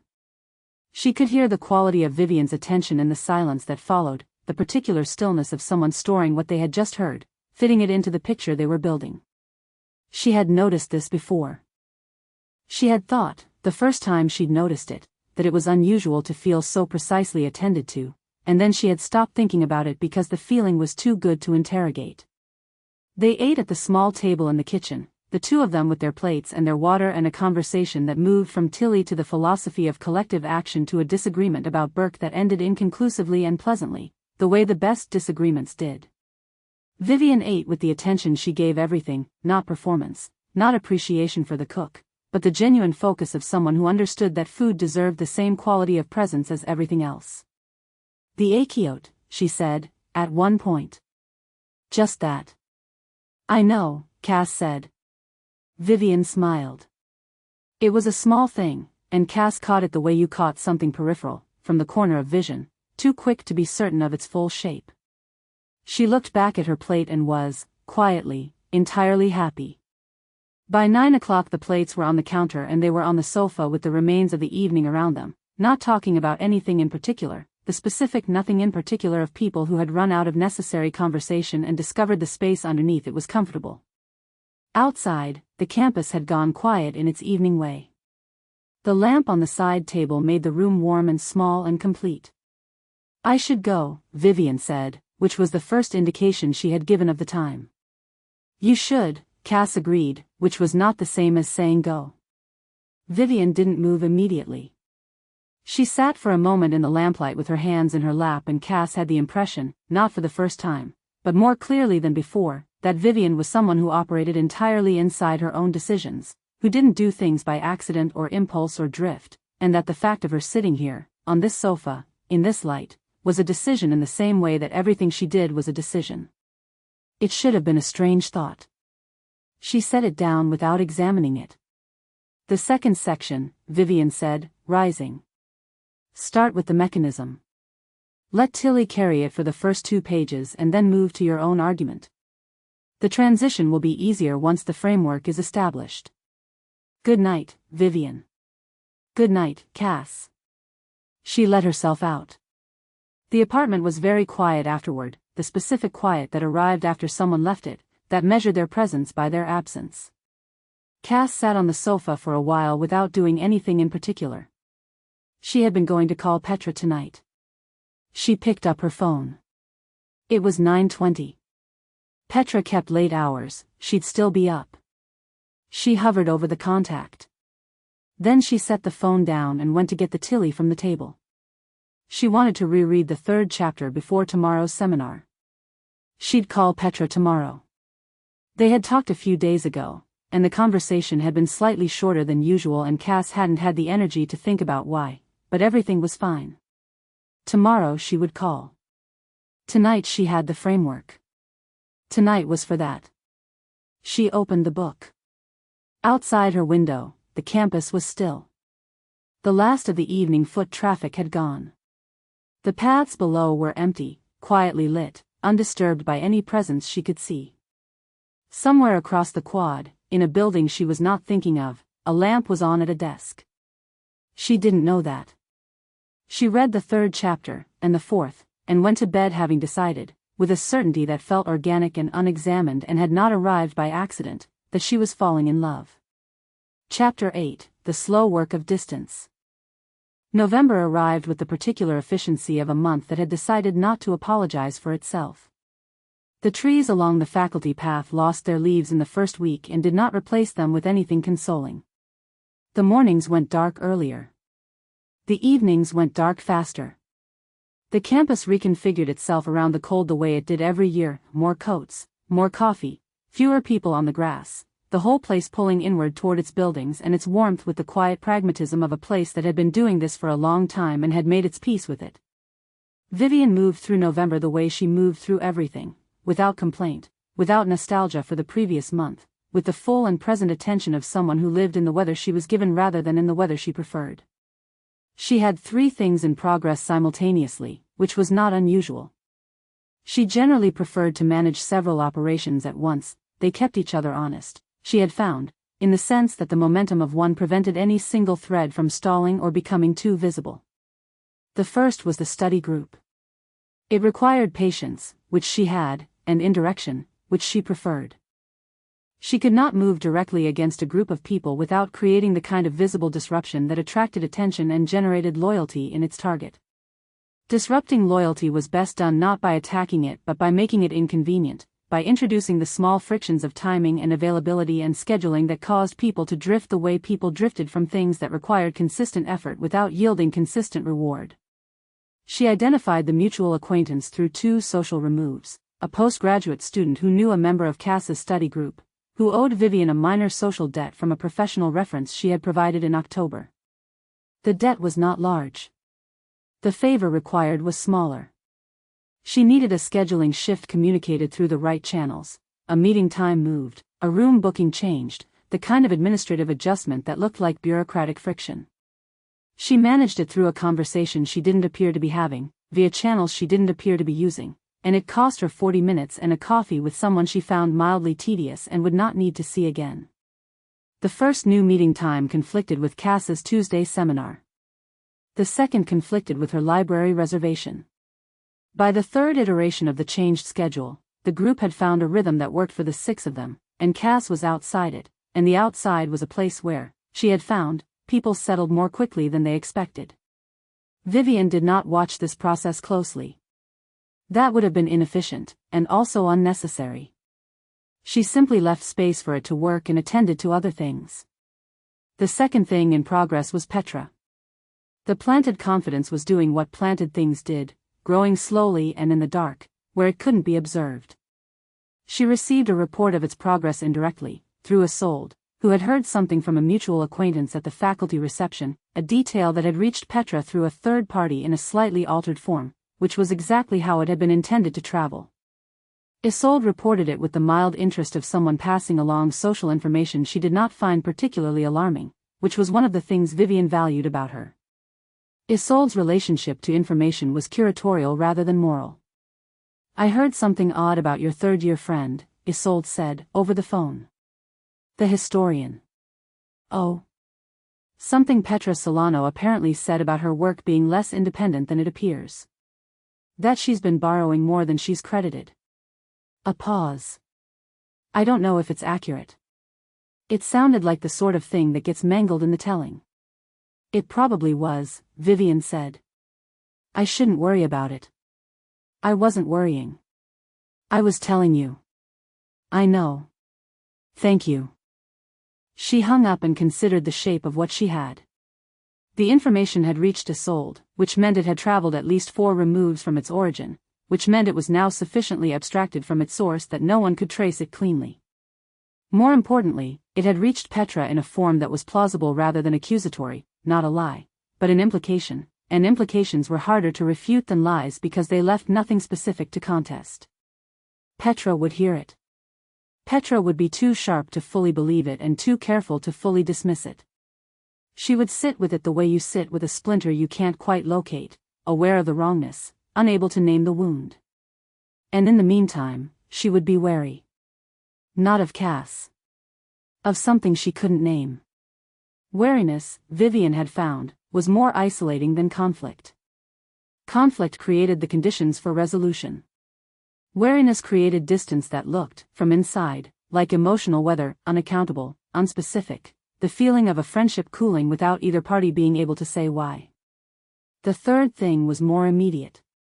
She was in the library on a Wednesday night, well past 10, at the table she preferred near the end of the central stacks, when she heard Cass 2 aisles over.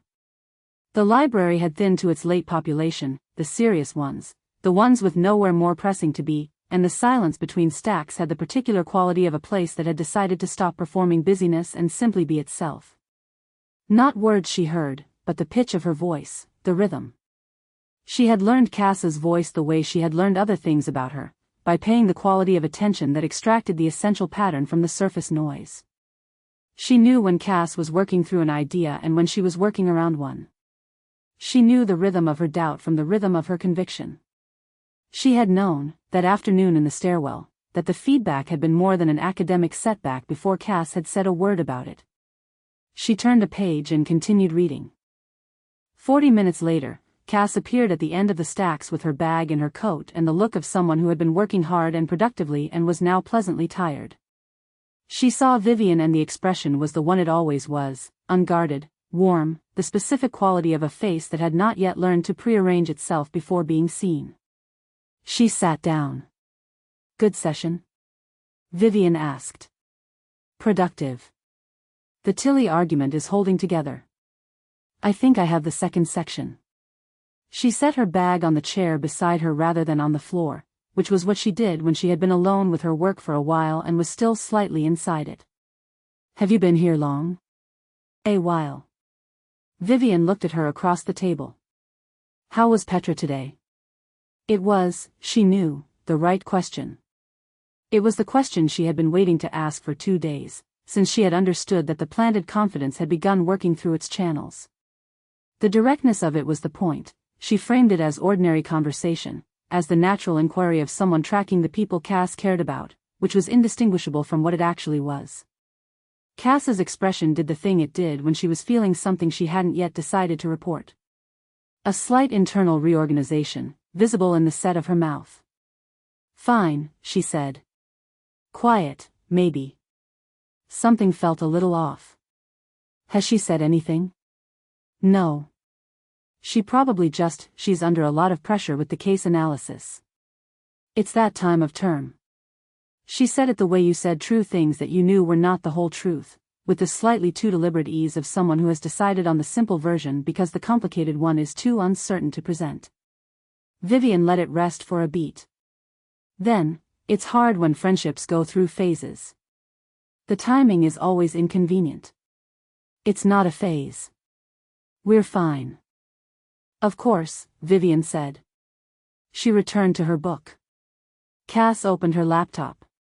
They worked in silence for another half hour. It was close to midnight by the time the silence settled fully, the library empty now except for the two of them and a postgraduate student at the far end who packed up and left at 11:50, and the silence was what it always was, genuine, comfortable, the quiet of two people who had found the version of proximity that didn't require maintenance. At the end of it Cass gathered her things and Vivienne walked with her as far as the library doors, because they were going in the same direction, because they usually were. The next week, Cass joined her in the library again. And the week after that. Not because she had nowhere else to be, not yet, but because Vivienne was there, and Vivienne was easy, and the study group had moved its schedule for the third time and it was honestly simpler, she had told herself, to work independently this term. She was a third year. She had her own momentum now. Vivienne observed this without comment. She observed it the way she observed all the things she had set in motion, with patience, with the particular satisfaction of a system running correctly, and without the narrative of victory that would have been both inaccurate and indulgent. This was not victory. Victory was a conclusion, and this was still a process. There was more to build and more to manage, and the Petra situation had not yet resolved, and the scholarship question that Odette was sitting on had not yet begun to create the pressure it would eventually need to create. But it was moving. It was moving at exactly the speed she had intended. On Friday evening she met Isolde for dinner. The same Italian place, the same corner table, the same pasta that Isolde ordered identically every time and never expressed any interest in varying. You're settled, Isolde said, at some point in the middle of the meal. Vivienne looked at her. You were unsettled in September. Or not unsettled. Inexact. Something was out of register. Isolde poured more wine with the economy of someone who had calibrated the pour before lifting the bottle. You're exact again. I was always exact.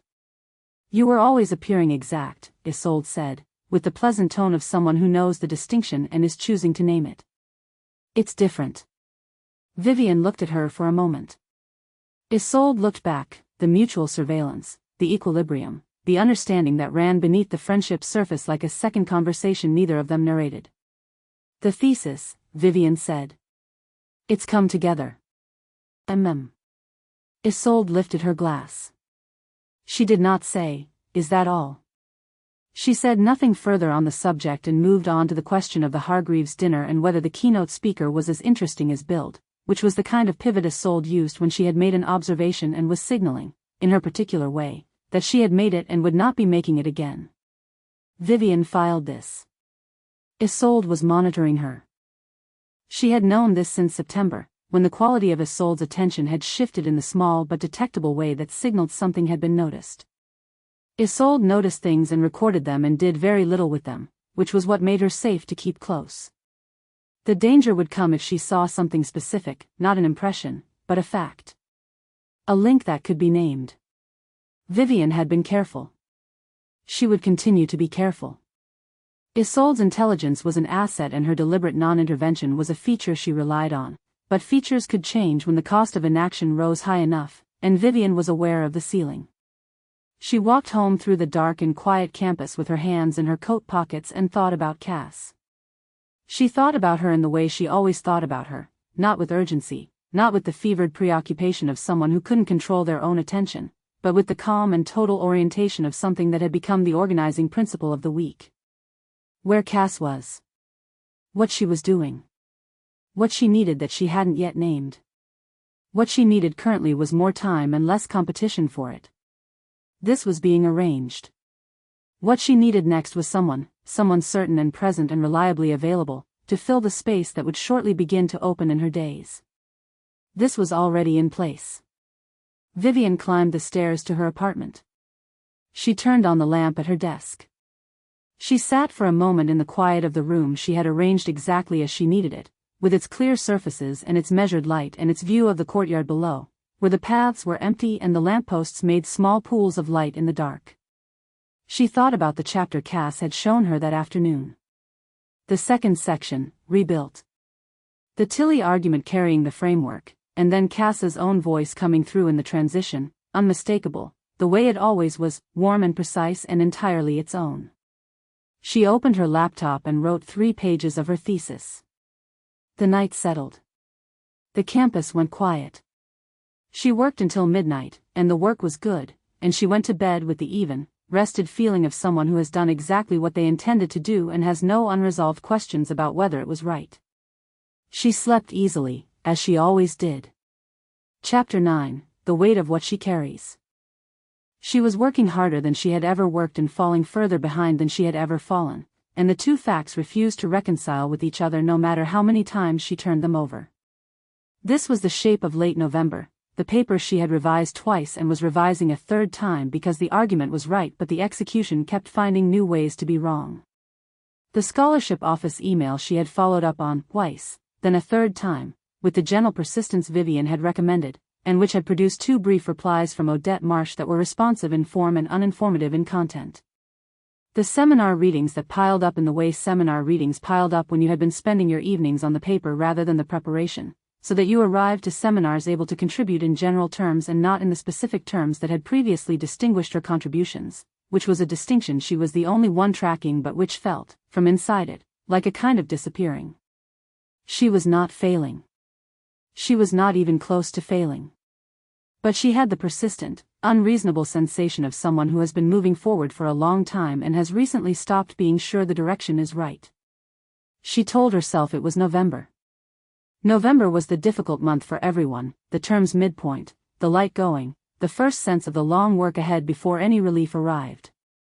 She had been through 2 of them at this university and she knew this. She knew she would come through it the way she had come through the others, by working, by trusting herself, by holding the things she was certain of when everything else felt uncertain. The things she was certain of were, this November, fewer than they had been. She and Petra had coffee on a Tuesday. Cass had proposed it because Petra hadn't, which was unusual, but she reasoned it away immediately. Petra was in the most demanding stretch of her case analysis, she was under pressure from the faculty, of course she wasn't managing the social calendar the way she usually did. This was fine. This was normal. They sat in the cafe near the law building, Petra's territory, which was also a small change from their usual habit, though Cass registered it only as practical, and the conversation started where their conversations always started, which was in the middle of something and running at full speed. There was a case Petra had been reading about, a structural problem in witness testimony and the way courts weighted institutional records over personal accounts, and Cass had thoughts about this from the historical side that Petra absorbed and built on and returned, and for 20 minutes it was exactly right, the specific easy current of 2 people whose minds had been running alongside each other for 2 years.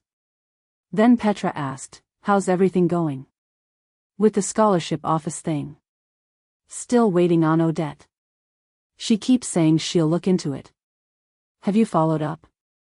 3 times. A pause. Petra had a particular way of holding silence when she was deciding whether to say the thing she was thinking. Cass had learned to read it as a precursor, the brief intake, the slight stillness, the moment before. Have you thought about going above Odette? Directly to the scholarship committee? She's my advisor. Going around her feels expedient, Petra said. Practical. Like something a person does when the official channels are moving too slowly for their situation to wait. Cass looked at her. You sound like you're in a seminar. I sound like I think this matters more than you're treating it. A beat. Not unkind. Careful, which was different. Cass. It's your scholarship. I know what it is. I know you do. Petra wrapped her hands around her mug. There was something on her face, a texture Cass couldn't quite identify, something like the expression she'd had in September when she'd asked about Vivienne, that particular watchfulness that was not worry and not judgment and was something more uncomfortable than either. I'm on your side. Obviously. I know. I just want to make sure you're tracking it. I'm tracking it. They finished the coffee. They talked about other things, and the other things were fine, and when they hugged at the door Petra held on for a half-second longer than usual, which Cass felt and did not examine.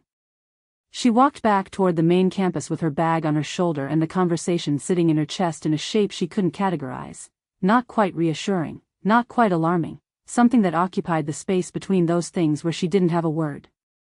Petra was worried. This was allowed.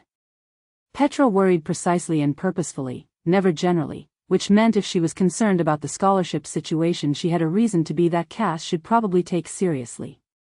She would follow up with Odette again tomorrow. She would take it seriously. She turned on her phone and found, as she usually did at this point in the day, a message from Vivienne. A check-in, brief, how's the revision, the argument should be holding by now, which it was, roughly, which she confirmed in a short reply that sparked a short exchange about the Tilly transition and whether she needed to reorder the evidence in the third section or simply reframe it. By the time she reached the library she had a clearer sense of the revision than she'd had that morning. She settled at her usual table, the one she and Vivienne had been sharing in the evenings, which she now thought of as her table in the way you came to think of a space that had been consistently yours, and opened the laptop, and worked. Her study group was not meeting that evening. It hadn't been meeting on the evening she was free for several weeks now, the scheduling having undergone what Marco had described in a message as the curse of everyone's timetables converging and then unconverging, which had seemed reasonable at the time and continued to seem reasonable because the alternative, that something had changed more permanently than a scheduling conflict, was not a version of events she had the energy to investigate. She had her own momentum. She was a third year. This was normal. Odette's office replied to her follow-up on Friday. The reply was longer this time, which felt like progress until she read it carefully. It referenced the review process with more specificity. The phrase compliance requirements appeared twice, and attendance and engagement records appeared once, and there was a sentence near the end that said the committee would require documentation of her current academic standing before the review period closed, which she had not previously understood to be part of the process. She sat with the email for a while, parsing it the way she would parse a primary source.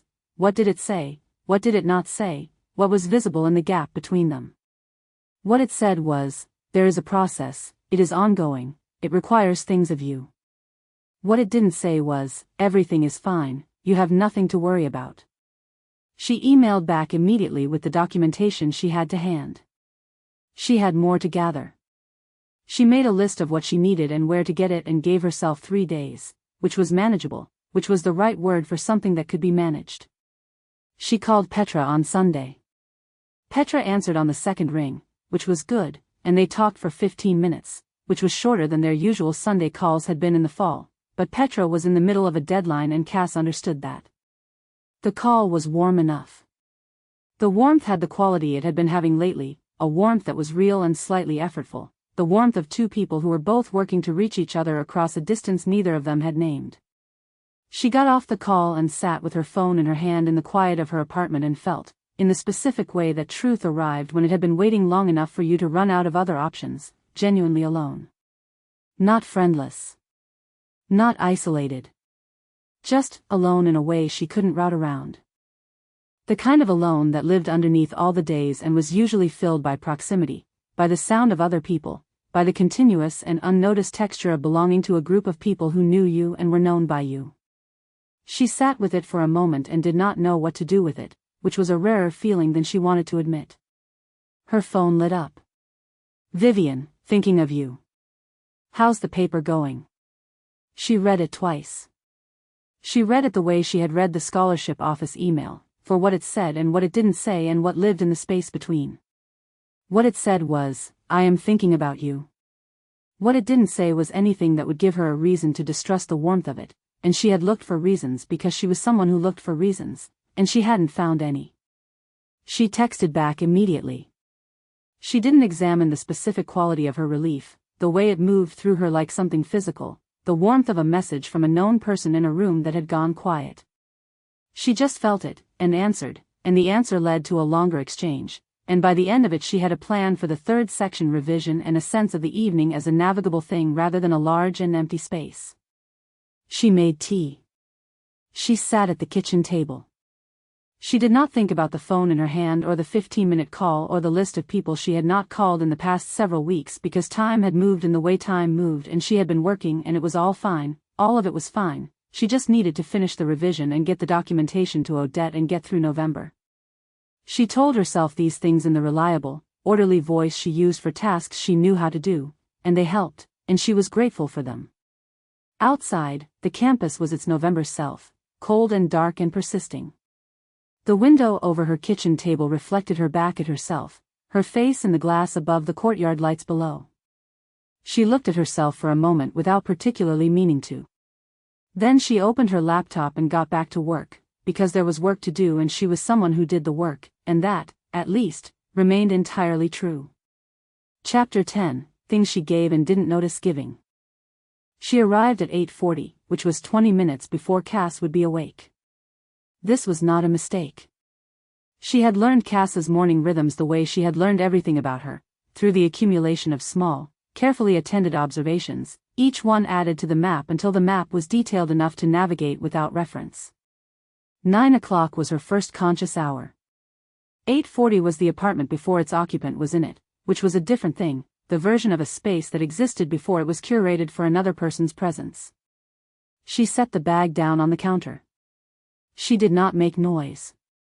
She moved through the kitchen with the ease of someone who had been here enough times to know the geography of it, the cabinet on the left, the kettle on the right, the drawer that stuck and required a particular angle, and she began to work. In the bag, coffee, the good kind, from the East Wing Cafe that Cass couldn't justify most days on the grounds that the academic budget didn't extend to 7-pound flat whites. Eggs. A small container of something Vivienne had learned Cass's palate preferred, a salsa, homemade, that she had sourced from a deli near the postgraduate housing that used the right chiles and the right proportion of them. The sourdough she had gone slightly out of her way to get because Cass had mentioned the particular bread she'd had at a friend's dinner in September and Vivienne had identified the bakery from the description and had noted it. She did not think of this as excessive. She thought of it as knowing someone. She made coffee and set it on the counter where the smell would reach the bedroom door in approximately 4 minutes, which was enough time for the scent to do its work without the coffee going cold. She had thought this through. The thought had not required effort. While she waited, she opened her notebook. Small, bound in dark blue cloth, the handwriting inside precise and unhurried. She turned to the current page. The items were in 2 columns. The left column, things noted, things running low, things observed in the last several visits, the shelf of cooking staples that needed restocking, the particular brand of tea that Cass had nearly finished, the library book due back on Thursday that Cass had been using as a bookmark and would probably forget. The right column, actions taken or planned. The staples, already replaced on the last visit, left on the shelf as though they had simply materialized. The tea, purchased yesterday, on the counter. The library book, noted for a reminder. She reviewed the page. She reviewed it the way she reviewed her thesis notes, or her calendar, or any other working document, with the precise, unsentimental attention of someone checking that the system was running correctly. The system was running correctly. She added one line, a small thing, a detail she had noticed about the windowsill plant that suggested it needed more light and less water, and closed the notebook. From the bedroom, the particular quality of silence that preceded waking. She poured the second coffee. Cass appeared in the kitchen doorway in the way people appeared in the mornings, not quite assembled, not quite inside themselves yet, wearing a worn gray shirt and the expression of someone who had registered coffee before they had registered anything else. She looked at Vivienne. She looked at the coffee on the counter. "I did not invite you for 8:40, she said. "You invited me for Sunday," Vivienne said. 8:40 is Sunday." A pause in which Cass apparently weighed several responses and selected none of them, which was the selection that meant she had conceded the point without committing to be happy about it. She picked up the coffee. She held it with both hands. She looked at the bag on the counter, then at Vivienne. "The bakery," she said. "The one you mentioned." Cass looked at her. There was something in the look that Vivienne did not attempt to categorize, because categorizing it would require naming it, and naming it would require more of herself than she chose to give, even in the private space of her own accounting. She simply held the look and did not look away. "You remembered that," Cass said. "You described it very specifically." "Vivienne." She said it not as a reproach and not as a question and not quite as anything Vivienne had a word for.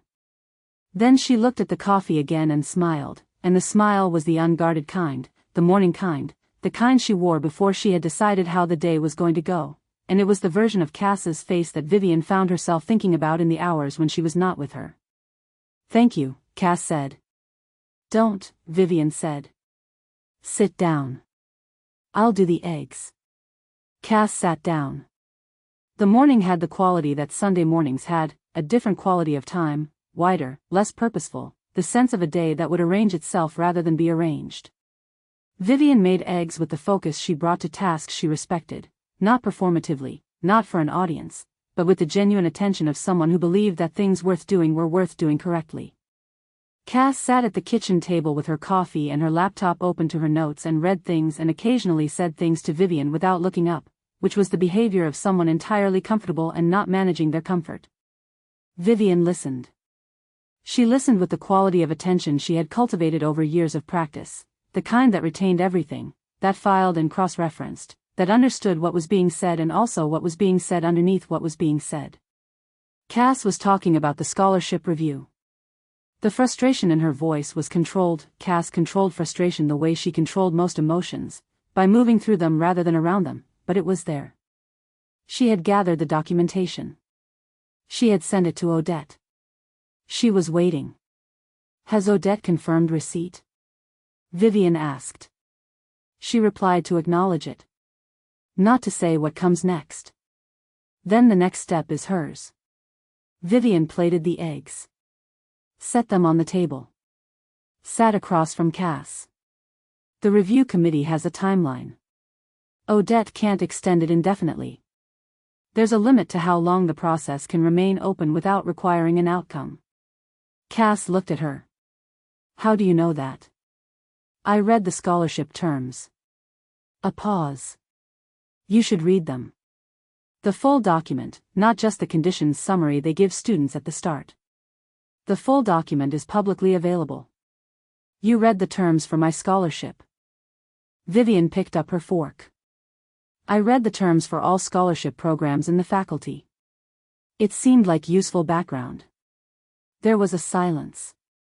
Cass was looking at her across the table in the way she sometimes looked at her, as though she was trying to locate something in Vivienne's face that she had not yet been able to find.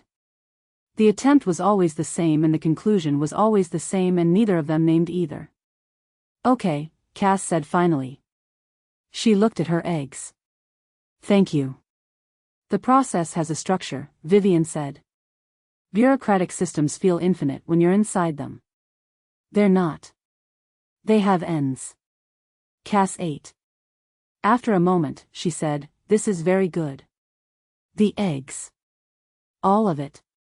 Vivienne looked at the table, the bread, the coffee, the morning light coming through the window that faced the better courtyard view. She looked at Cass's hands around the mug. She looked at the apartment that she had begun to know as well as her own, its geography, its rhythms, the particular way its silence sounded when Cass was working inside it. She looked at all of this and felt something she had no reliable name for, something that lived in the precise overlap between satisfaction and want. She had arranged this morning and it had arrived exactly as she intended, and Cass was here, inside it, warm and tired and unguarded, and the wanting was so complete it had become its own kind of stillness. She returned to her eggs. They spent the morning in the apartment, moving around each other with the ease of people who had learned each other's rhythms, Vivienne at the desk with her thesis, Cass at the kitchen table with the paper, the apartment holding them both without requiring that either of them manage it.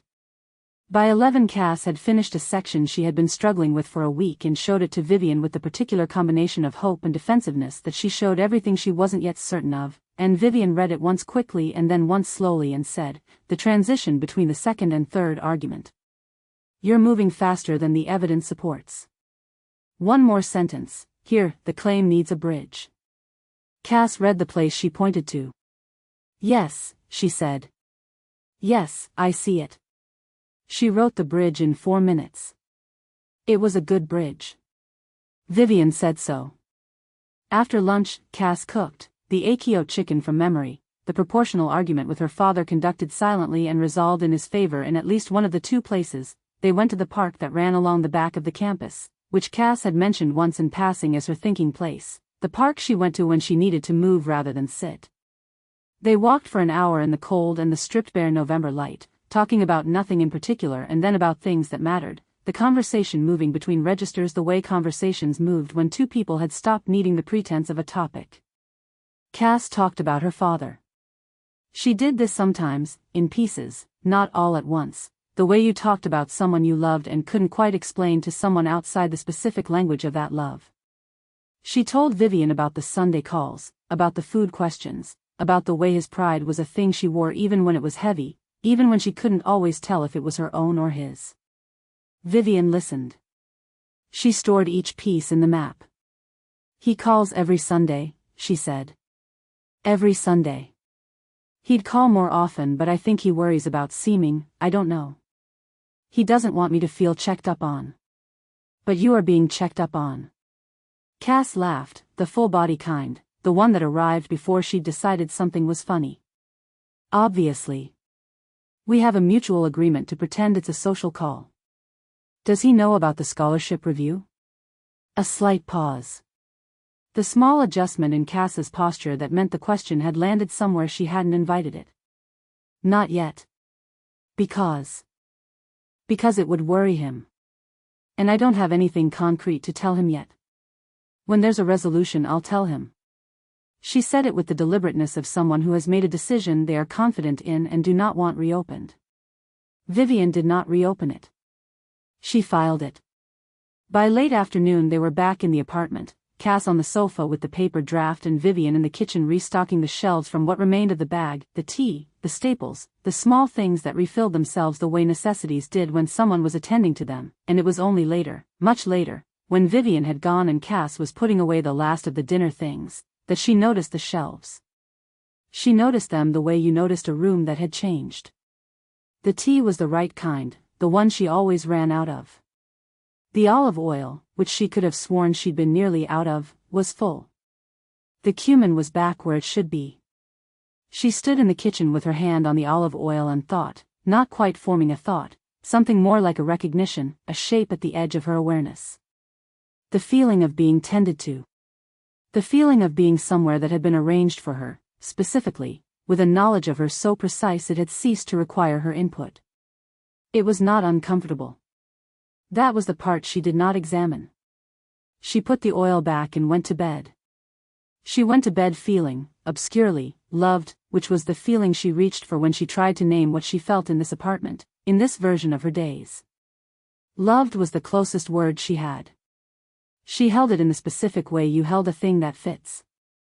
She did not, as she fell asleep, think of the Foucault she had written in the margin of her first lecture notes, months ago. Is the narrator's ignorance the reader's or the author's? She had no reason to. She fell asleep in an apartment that felt like it was hers and was also, in the ways that mattered and were not yet visible to her, not entirely anymore. Chapter 11, The Only Person in the Room. The restaurant was not the kind of place you went to on a Tuesday in November without a reason. It was quiet and warm and set back from the main faculty road behind a door that required you to know it was there, and the tables were the right distance apart and the menu was short in the way that meant everything on it was worth ordering. Cass had walked past it once, in her first year, and had thought, that's for a different kind of occasion. Vivienne had made the reservation. She had mentioned it the way she mentioned things she had already decided, not as a question, not quite as an invitation, but as an established fact that Cass was welcome to inhabit. There's a place I've been meaning to try. Tuesday works for me if it works for you. It worked for Cass. It always worked for Cass, which was something she had stopped tracking. They arrived together, had walked together from the campus gate, because they had been in the library and it was on the way, because their evenings had a geography now. The restaurant's warmth met them at the door like a physical thing, a shift from the cold outside air that Cass felt through her coat, through her shoulders. The host knew Vivienne's name.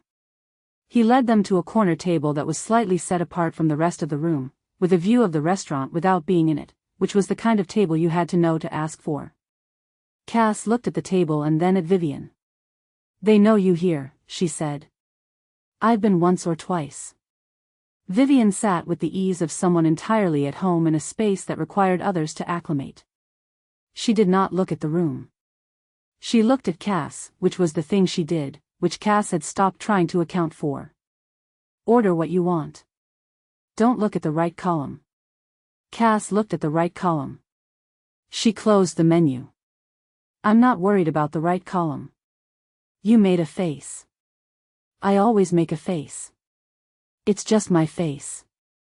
Vivienne's expression did the thing that was almost a smile, the peripheral thing. Order what you want, she said again. Cass ordered the lamb. Vivienne ordered the fish. The wine the host recommended was not the wine Cass would have chosen and was considerably better than the wine she would have chosen, and she registered this with the particular mild helplessness of someone who is being given something and has already accepted it before they've decided whether to. The evening opened up in the way evenings did when neither of them had anywhere else to be. They had been talking for nearly an hour about nothing in particular and then, in the way it always happened, about things that mattered. Cass had been in the middle of a thought about the paper, about the third section which had finally settled into a shape she trusted, and she had been aware, mid-sentence, of how long she had been talking and had stopped. Sorry, she said. I keep doing that. I know. Vivienne topped up her glass. Don't stop. I've been talking about my paper for 12 minutes. I've been listening for 12 minutes. They're not the same thing. Don't stop. Cass looked at her across the table. The restaurant was warm and low-lit and the evening had that quality it sometimes had with Vivienne, a sense of the room being smaller and more complete than its actual dimensions, of everything outside it becoming irrelevant in proportion to everything inside it. She was aware of this as a feature of these evenings but had never looked at it directly, the way you didn't look directly at something you were afraid of losing by examining. She told her the rest of the thought. Vivienne asked the question that opened it further. They were there for 4 hours. She remembered the middle part of the evening as a kind of continuous present, the conversation moving and returning and moving, covering territory she had covered with other people and territory she hadn't covered with anyone. The specific intimacy of a person who made you feel that the thing you were saying was the most interesting thing in the room and that the most interesting thing in the room was also you. She had read, somewhere, a description of being seen, really seen, not observed but understood from the inside, and had thought at the time it was a romantic exaggeration. It was not. This was the thing. She said this, at some point in the third hour. Not directly, she said the shape of it sideways, in the way she said things she wasn't ready to say directly. I don't know how you do that, she said. Know the right question. Vivienne looked at her. You make it easy. I make it easy. You think clearly. You say what you mean. Questions are just the door to the next room. You already have the room. Cass looked at her wine. She looked at the table between them. She looked at Vivienne's hands, which were resting on the cloth, one slightly overlapping the other in the still, deliberate way she held herself when she was at rest. I don't know what I would do without you, she said. She said it lightly, the way you said things that were true enough to be frightening, and the only way to say them safely was to say them lightly. It came out more plainly than she intended. It landed between them on the table and stayed there. Vivienne looked at her. I mean, Cass began. I know what you mean. Vivienne's voice was the same as it always was, even, complete, the specific warmth of something that had not been heated but was warm. I'm here. That's all. A beat. Then she reached across the table and covered Cass's hand with hers. Just that. Just her hand, over Cass's hand, on the white tablecloth in the warm restaurant light. A moment. She did not make it more than it was. She did not say anything. She let it be what it was, and then she withdrew her hand, and they finished the evening, and Cass did not reference it, and neither did Vivienne, and it sat inside her chest for the walk home like a held breath, like a word she hadn't said yet. Outside, the campus had gone to its late-night version, the main paths lit, the buildings holding their lighted windows, a few figures moving between them. The November air was clean and cold, and Cass felt the cold the way she always felt it when she had been inside somewhere warm, as a contrast, as a reminder that there was weather outside the warmth.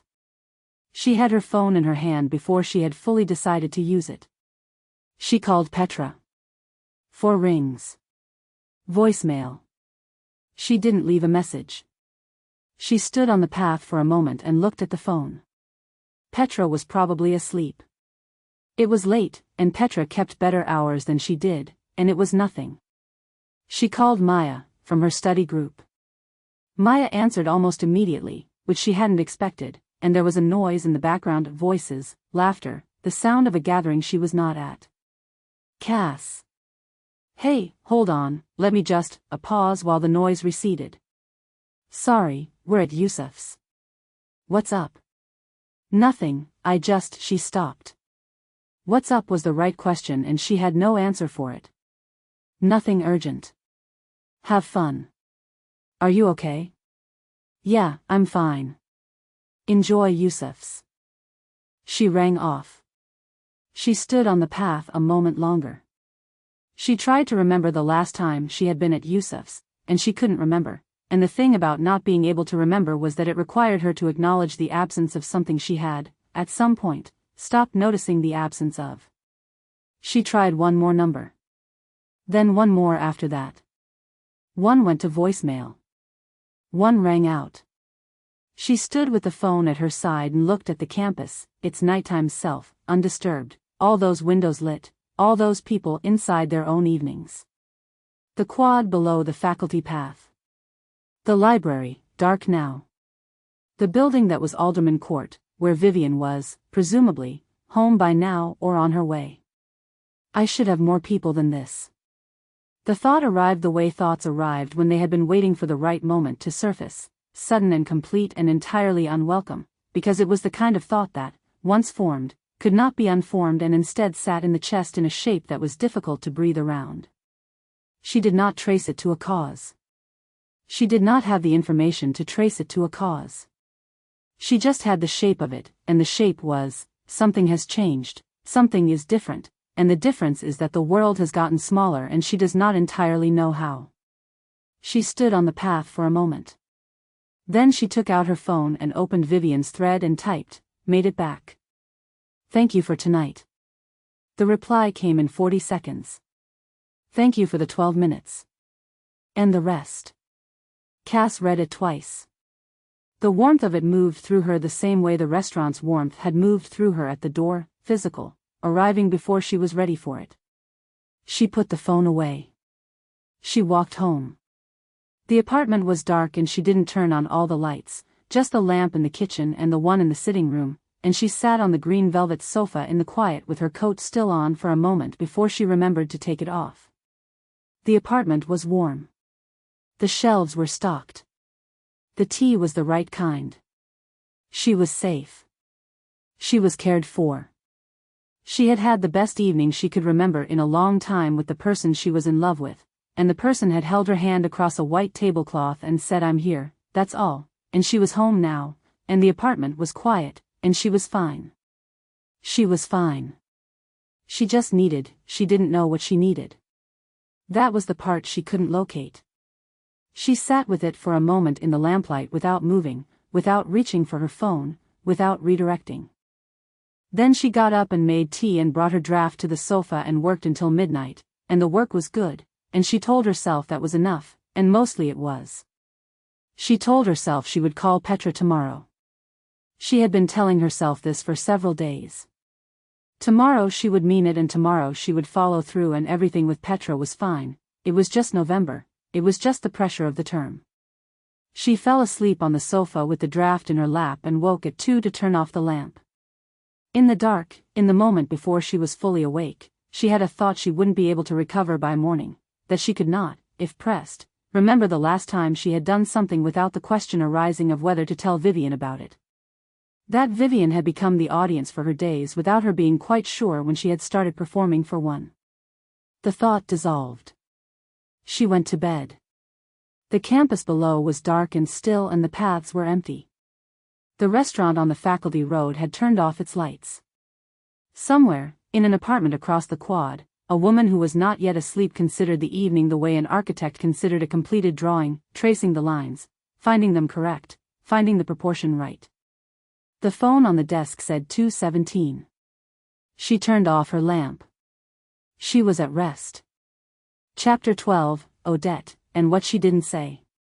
The meeting was at 2 o'clock on a Wednesday, which was when Odette Marsh had her office hours, which meant it was technically indistinguishable from any number of other conversations that happened in that room at that time. Vivienne arrived 3 minutes early. She always arrived to appointments either 3 minutes early or exactly on time, depending on what the appointment required. This one required the 3 minutes, the small interval in which she could review the room, confirm the arrangement of the furniture, settle into the registers she had prepared. Odette's office was the particular kind of academic office that had not been intentionally designed and had simply accumulated, books in the shelves and also beside the shelves, and in one case on top of the filing cabinet, papers in stacks that were probably ordered by a system knowable only to their architect, a spider plant on the windowsill that had survived through apparent indifference rather than care. Odette herself was a woman who moved through bureaucratic process with the practical efficiency of someone who had made her peace with a system she found imperfect and had decided to operate it well rather than improve it. She was not unkind. She was not venal. She was tired, in the specific way of people who had been doing a large job without adequate support for long enough that the tiredness had become structural. Vivienne understood this. She had understood it from the beginning, which was why she had chosen this particular approach. "Vivienne," Odette said, when she came in. "Come in, sit down. How is your father?" "Well, thank you. He sends his regards. He was asking after the faculty welfare review you chaired last month. He said the report was thorough." The small sound of genuine pleasure. The slight settling of the shoulders. Vivienne had learned, years ago, how to say a thing that was both true and useful, and this was true. Theo had mentioned the report in passing, and usefulness had done the rest. They exchanged 3 minutes of warm preamble about the philosophy department's upcoming symposium and whether the format was going to accommodate the number of submitted papers, and Vivienne allowed the warmth to establish itself before she moved. She did it with the particular care she gave to transitions, not a shift in tone but a shift in texture, the conversation moving from ease to something slightly heavier without announcing the change. "I wanted to speak to you about something," she said. "I'm aware it may not be my place." Odette's attention arrived more fully. This was the function of the phrase, not its meaning, which was pro forma, but its effect, the signal that something was being offered that had been deliberated over. "What is it?" Vivienne did not adjust her posture. "I've been working alongside a third-year student, I won't name her yet, because I want to be careful about how this lands.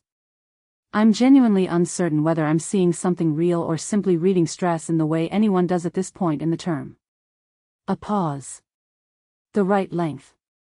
"But I've noticed cumulative things. Missed sessions. A quality of disengagement in her work that feels new. And I know she's been corresponding with your office about a scholarship review, and I couldn't help but wonder if the process has been, whether she's been adequately supported through it."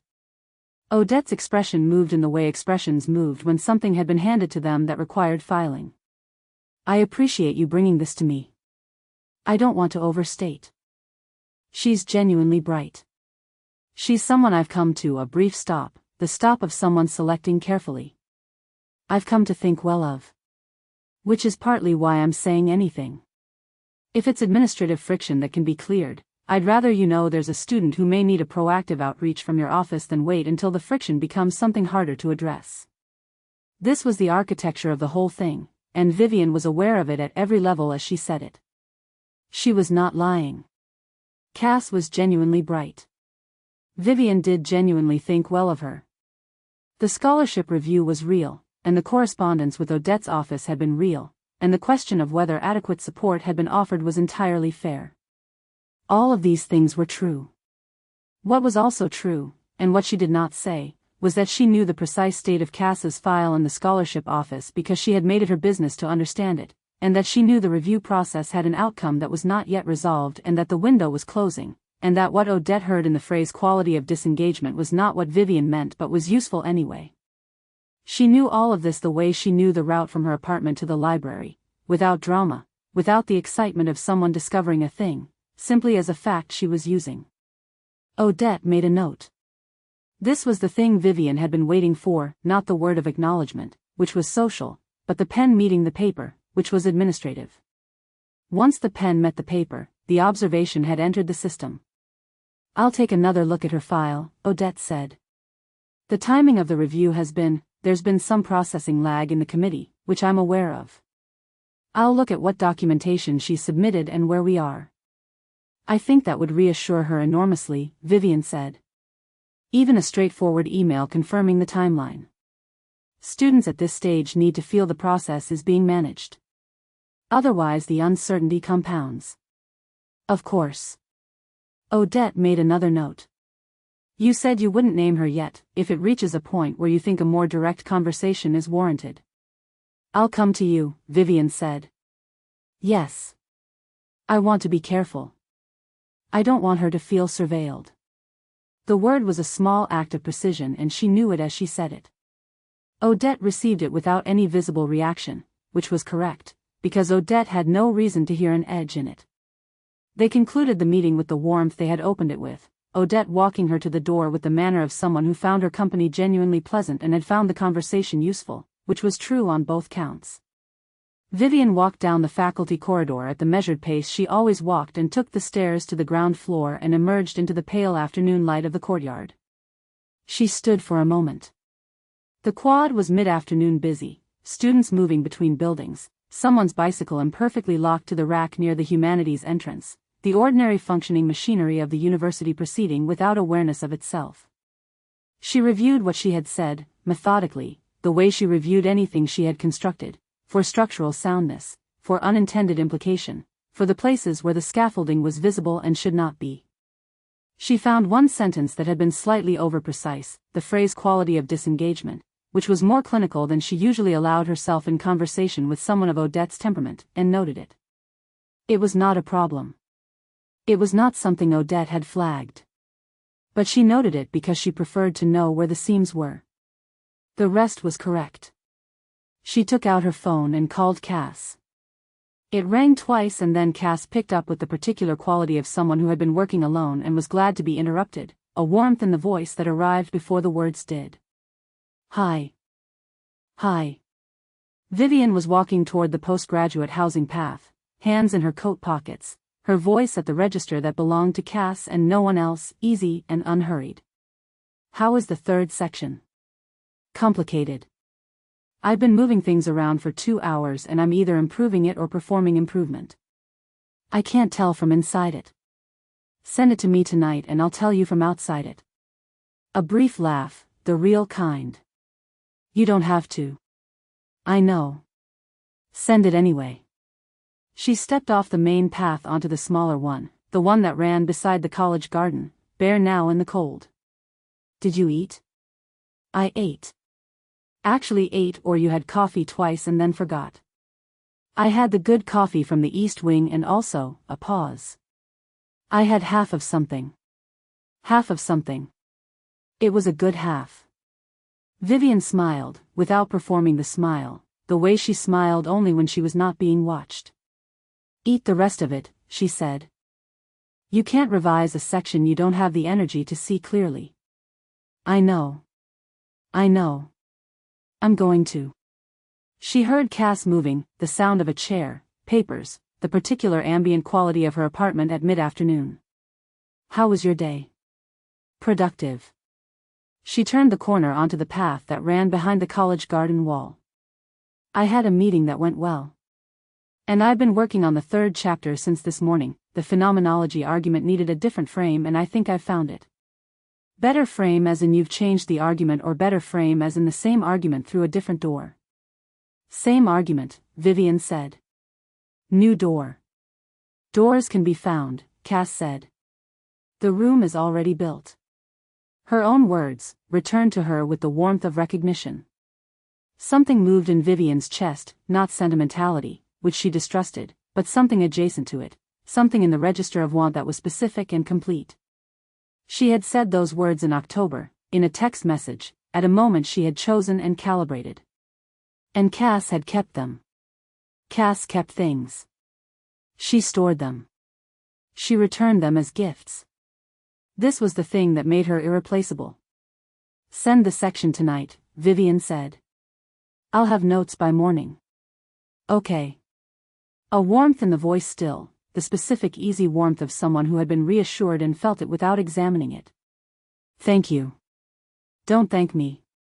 Finish the half of something. Cass laughed. Vivienne rang off. She walked the rest of the way home in the thin November light, her coat pulled close, thinking about the third chapter of her thesis and the angle she had found for the phenomenology argument and the arrangement of the next several weeks and what the scholarship review outcome would mean for the rhythm of things. In Odette's office, a note sat on the desk beside a stack of papers. The pen had met the paper. That was all it needed to do. Chapter 13, The Last Time Petra Tried. Petra texted on a Thursday morning, which was not their usual day for anything. The message was brief: coffee this week, just us? And a question mark, which was unusual. Petra generally dispensed with question marks on the grounds that she already knew the answer. The question mark meant she was uncertain about something. Cass read it standing in her kitchen with her first cup of coffee and felt, with the particular sensitivity of someone whose instincts had been quietly sharpening for weeks, that the question mark was important. She texted back, Saturday? I can do Saturday morning. Petra replied within a minute, Saturday. The place near the law building at 10. Cass set her phone down and stood for a moment with the coffee. The place near the law building was Petra's territory, Petra's choice. This was different from the way things usually went. They had always defaulted, without discussing it, to meeting somewhere neutral, somewhere that belonged to both of them.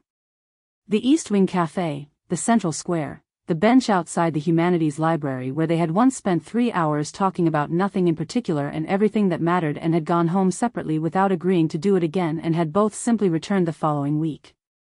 The place near the law building was where Petra went when she needed to feel stable. Cass finished her coffee. She opened her laptop. She worked. She told herself there was nothing to read into a coffee invitation. Petra was her closest friend and she was asking to get coffee, and this was a normal, uncomplicated thing, and the question mark was probably nothing and the location was probably nothing, and she was probably, as she often was in November, reading weather into clear sky because the month made her that way. She did not text Vivienne about it.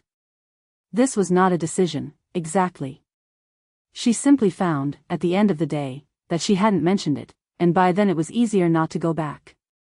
Saturday arrived cold and bright in the way November sometimes managed, the sky a clean pale blue that made the bare trees look intentional rather than stripped. Cass walked to the cafe with her hands in her jacket pockets and her breath showing, and the particular feeling of someone walking towards something they have not decided how to hold. Petra was already there.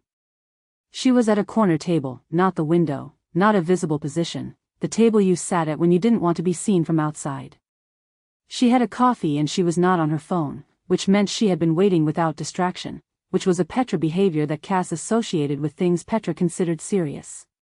She looked up when Cass came in. Her expression was something. Not the expression of someone waiting to say a difficult thing and bracing for it.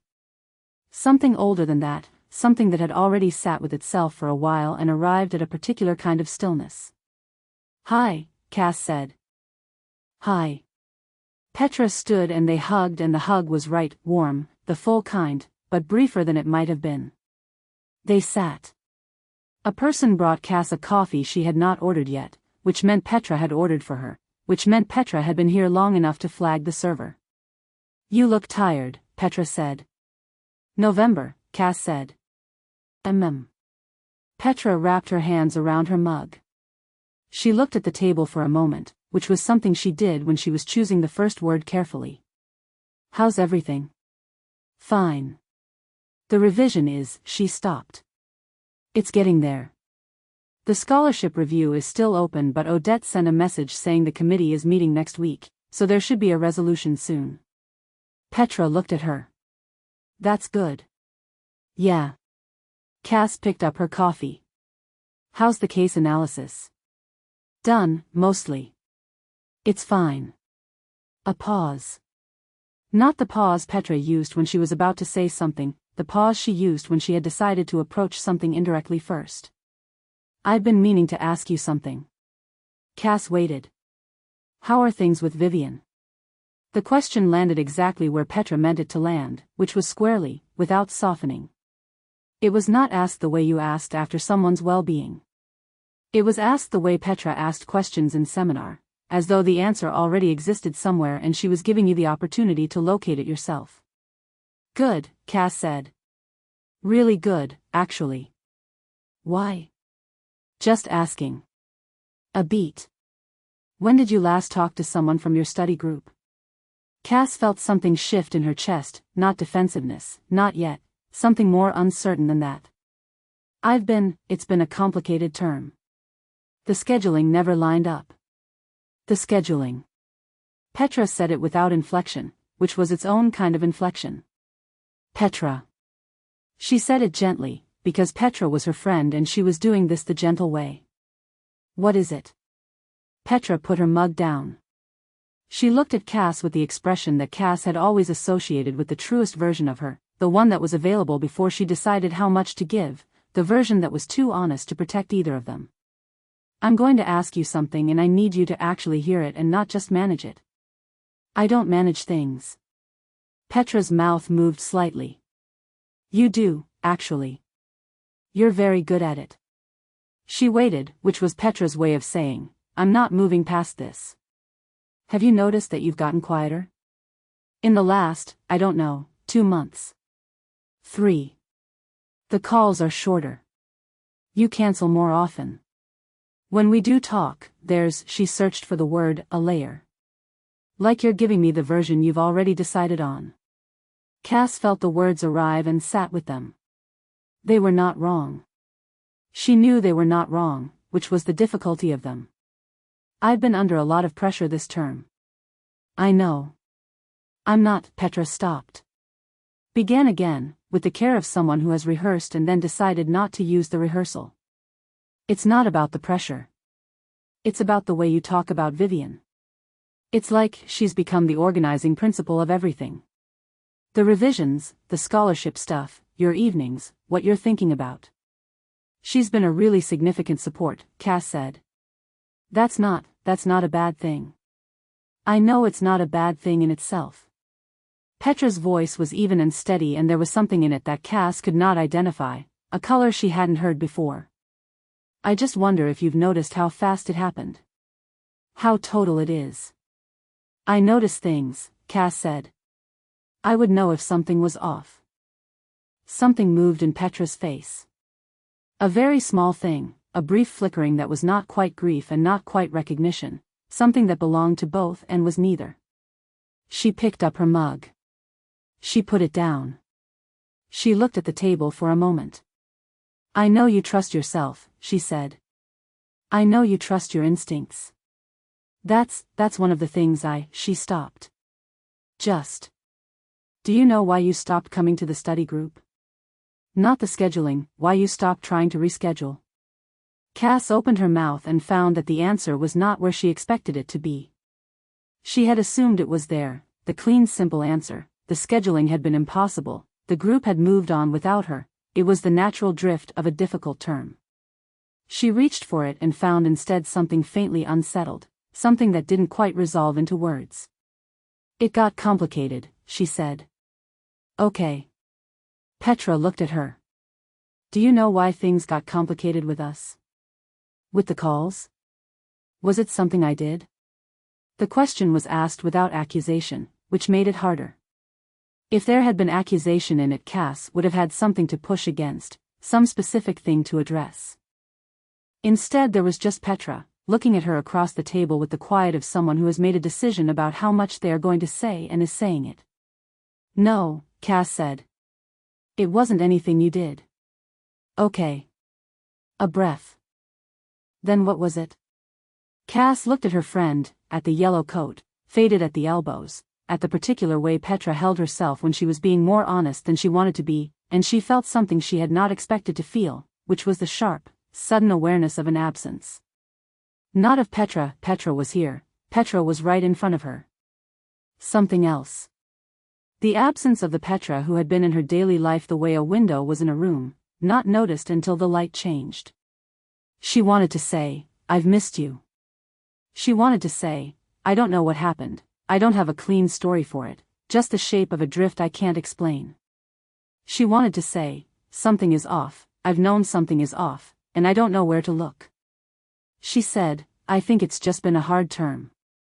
I think we've both been overwhelmed. Petra looked at her for a long moment.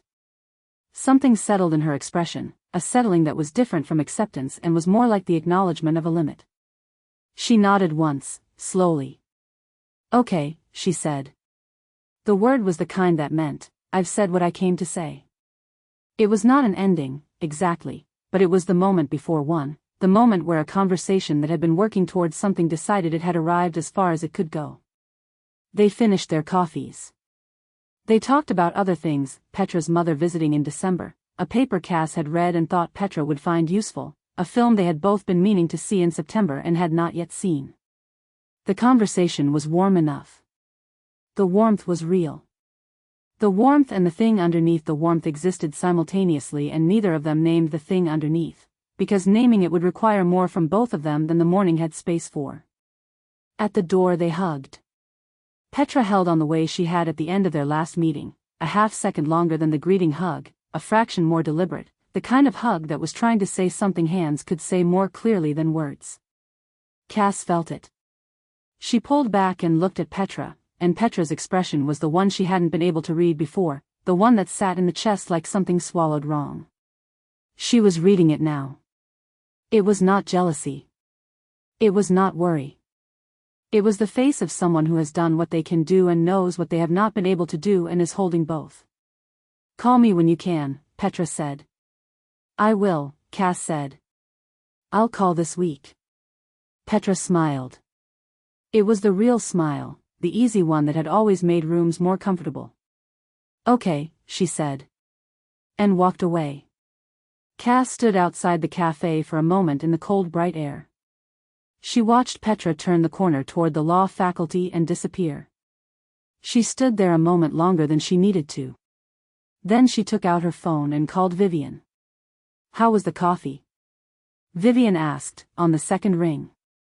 She always answered on the second ring. Fine, Cass said. She began walking. Good.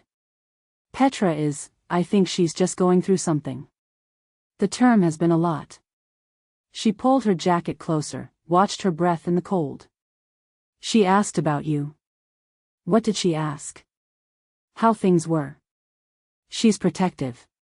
Cass managed a small laugh. She's always been protective.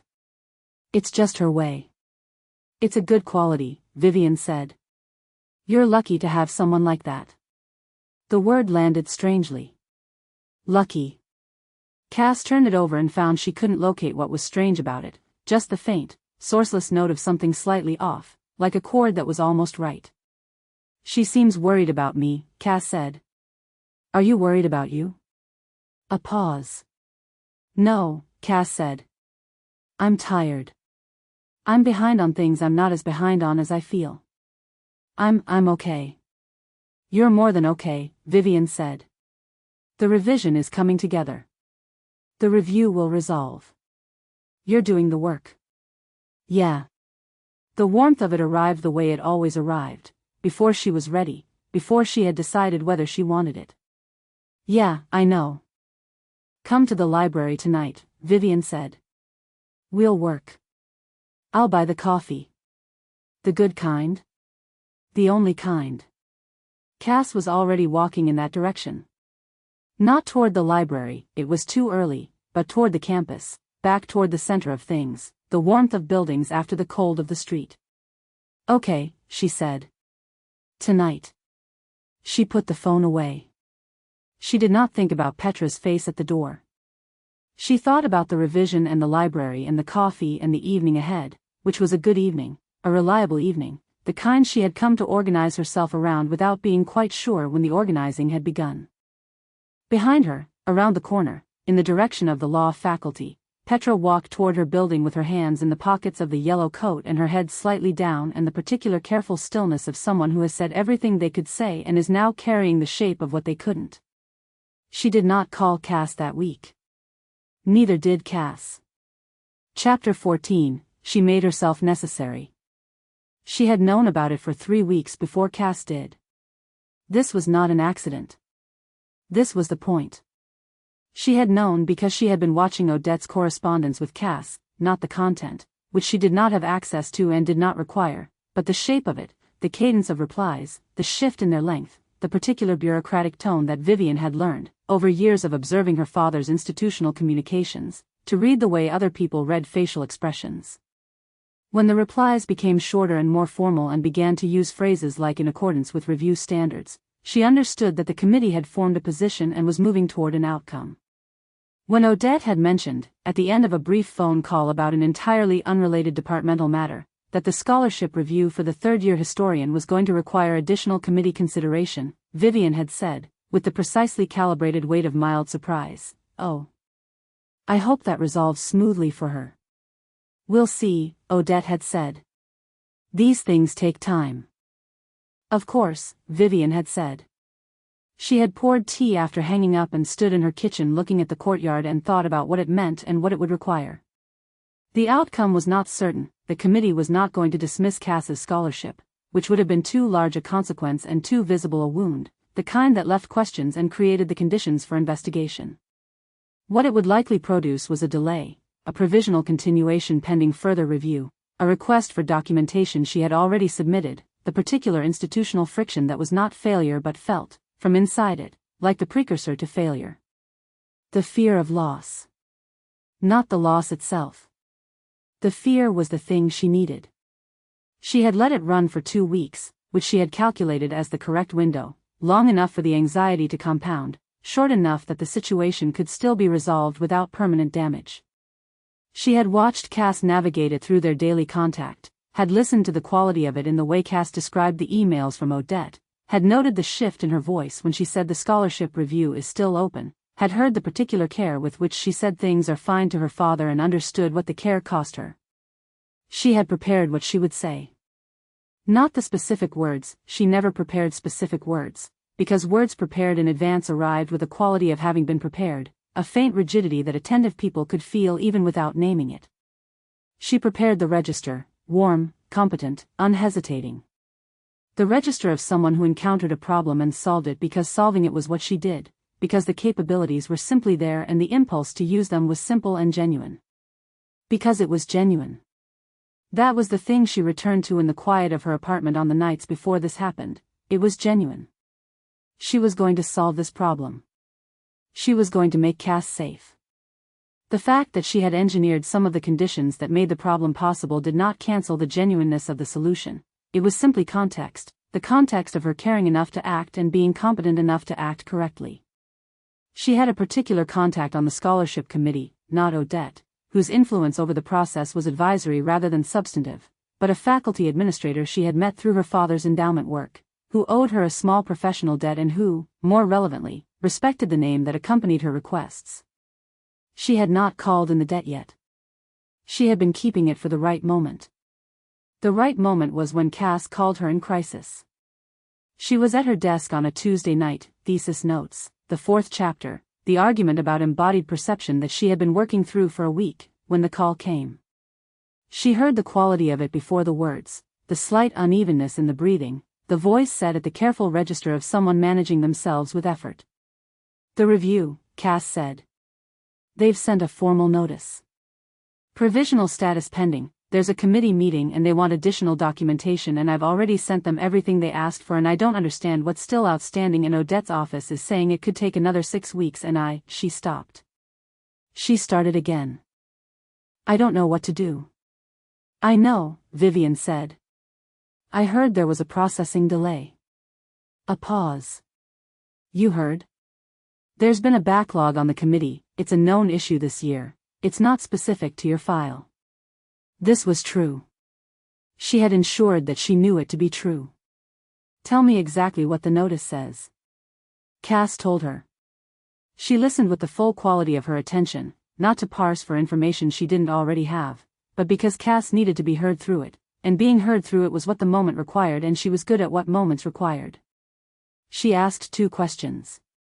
She let Cass work through the middle of it, the confusion and the specific anxiety of someone who had done everything correctly and was receiving consequences that did not match their actions. Okay, she said, when Cass had said what she needed to say. Here's what we're going to do. She said this and then she did it, which was the most important part, the seamlessness of moving from words to action, the absence of delay that demonstrated that this was not reassurance but competence. She called the committee administrator the following morning. She framed the call with the care and the warmth and the absolute assurance of someone exercising a legitimate professional concern through entirely appropriate channels, and the administrator, who was tired and liked her father and was not in a position to find anything objectionable in what was being asked, agreed to review the file and ensure the documentation already submitted was properly received and logged. Within a week, the formal notice had been replaced by a letter of continuation. The scholarship was safe. She told Cass on a Thursday evening, in the library, in the measured way she told things that deserved to be told without drama. The situation had been resolved, the committee had confirmed the file was in order, there would be no disruption to the scholarship terms. Cass went very still. Then she put her hands over her face, briefly, the way you did when something had been under pressure for long enough that the release of the pressure needed somewhere to go. How, she said, through her hands. I knew the right person to speak to. Vivienne said it easily, without performance. I asked him to make sure the file was being properly handled. The documentation you'd already submitted was sufficient, it simply hadn't been reviewed yet. Cass took her hands down. She looked at Vivienne across the library table with an expression that was difficult to look at directly, which was the reason Vivienne did look at it directly. The unguarded gratitude of someone who had been frightened and was no longer frightened and did not have a language for the specific relief of being handed back a thing they had nearly lost. You didn't have to do that, Cass said. No, Vivienne agreed. Vivienne. She said it the same way she sometimes said it, not as a question, not quite as a name, more as the gesture of reaching towards something and touching it. Vivienne sat with the weight of it the way she sat with things that were true and complete. You don't owe me anything, she said. Cass looked at her for a long moment. I know, she said, which was the thing people said when they were beginning to feel that they did. The week that followed had the quality of things that came after crises, a particular gratitude, a warmth that ran deeper than usual, the specific closeness of 2 people who had been through something together. Cass cooked for her, showed up at Vivienne's building on a Saturday with a bag of groceries and announced she was making dinner, which was a thing she did when she wanted to give something she didn't have the words for, and food was the language she trusted most. Vivienne let her. The apartment smelled, by evening, of achiote and garlic and something that was her father's recipe and her own argument with it, and they ate at the small table and the conversation moved the way it moved when they were both settled, without agenda, without the management of anything. I haven't told my dad, Cass said, at one point. She was looking at her plate, the particular posture of someone saying a thing sideways. About any of it. The review, the resolution. Why? A pause. Because I would have had to tell him how it got resolved. And that would mean telling him I asked for help. She moved the food on her plate without eating it. He would be, I don't know. He would be grateful. But there's a version of grateful that costs the person it belongs to, and I don't want. She stopped. He raised me to not need this. You didn't need it, Vivienne said. You had the documentation. The file was in order. The only thing missing was the right person to make sure it was reviewed on time. Cass looked at her.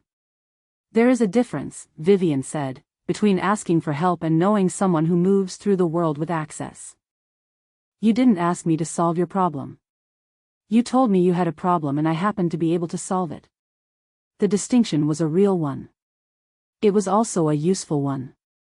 She had thought about how to say it in the days before this conversation, which was not manipulation but preparation, the kind of careful thinking she brought to anything she valued. Cass held it for a moment. The set of her shoulders changed, slightly. Okay, she said. She ate. The warmth of the apartment held them both, and Vivienne looked at the table, at the food Cass had made, at the hands she had learned, at the face she had been studying for months and still found she needed to look at, and felt the specific quality of arrival she had been waiting for. This was the thing she had been working toward. Not the crisis, which had been only a mechanism, but this, Cass at her table, Cass safe, Cass looking at her with the look of someone who has found the person who catches them and has begun to shape their days around the knowledge of it. The warmth was real. That was what she returned to, always, when she reviewed her own motives in the private space of her own accounting. The warmth was genuine. The care was genuine. The looking was genuine, and Cass felt it and was right to feel it, and the fact that she had also arranged the conditions for its necessity did not make the thing itself less real. She had arranged for this moment. The moment was genuine. Both were true. She did not find them contradictory. She poured more water. She passed the bread. She asked about the revision, which was proceeding well, and listened to the answer with the full quality of her attention, and Cass talked and laughed and was warm and present and entirely here. Her thumb traced the side of her index finger, once, under the table. She had given Cass what Cass needed. The arrangement of it was simply care expressed through competence. The method did not alter the outcome. The outcome was this: Cass, here, safe, grateful, looking at her across a table in the warmth of an evening she had helped to make. That was what love was. She was certain of this. Chapter 15: What Gratitude Does to a Person. She had not asked for the help. This was the thing she kept returning to in the first days after. She had not asked. She had told Vivienne about the crisis because there was no one else, or no one she had reached for, which was not the same thing but had felt identical in the moment with the formal notice open on her phone and the specific cold weight of something going wrong in a way she didn't understand. She had told her and Vivienne had simply solved it. Had known the right person and made the right call, and within a week the letter had arrived confirming continuation, and Cass had read it standing at her kitchen counter with the relief moving through her like something physical, like the body releasing a thing it had been holding at cost. She was not someone who accepted help easily. She had always known this about herself, had traced it back to her father the way she traced most of her foundational things, to the image of a proud man diminished by obligation, to the promise she had made at 16 that she would not be in a position where someone else's help made her smaller. And yet, here she was in the week following the resolution, cooking for Vivienne because she did not have adequate words for what she felt, and food was what she had, and the food was good and the evening was warm and the gratitude was so enormous that it kept arriving in waves she wasn't ready for, in the middle of working, in the quiet before sleep, in the moment when she looked at the continuation letter she had pinned to the wall above her desk and thought, she did that. She made this possible. She did not feel smaller. That was the thing she had not expected. Her father's diminishment had come from obligation, from the visible weight of owing something to people who counted the debt, who referred to it in silences and pauses and the particular way they helped in front of other people. What Vivienne had done had not felt like that. Vivienne had said, "You didn't ask me, I happened to be able to help, the distinction matters." And Cass had turned this over for several days and found that it held, or held enough, or she wanted it to hold and could not fully separate the wanting from the assessment. She was not certain these were different things. She did not examine the uncertainty. She called her father on Sunday.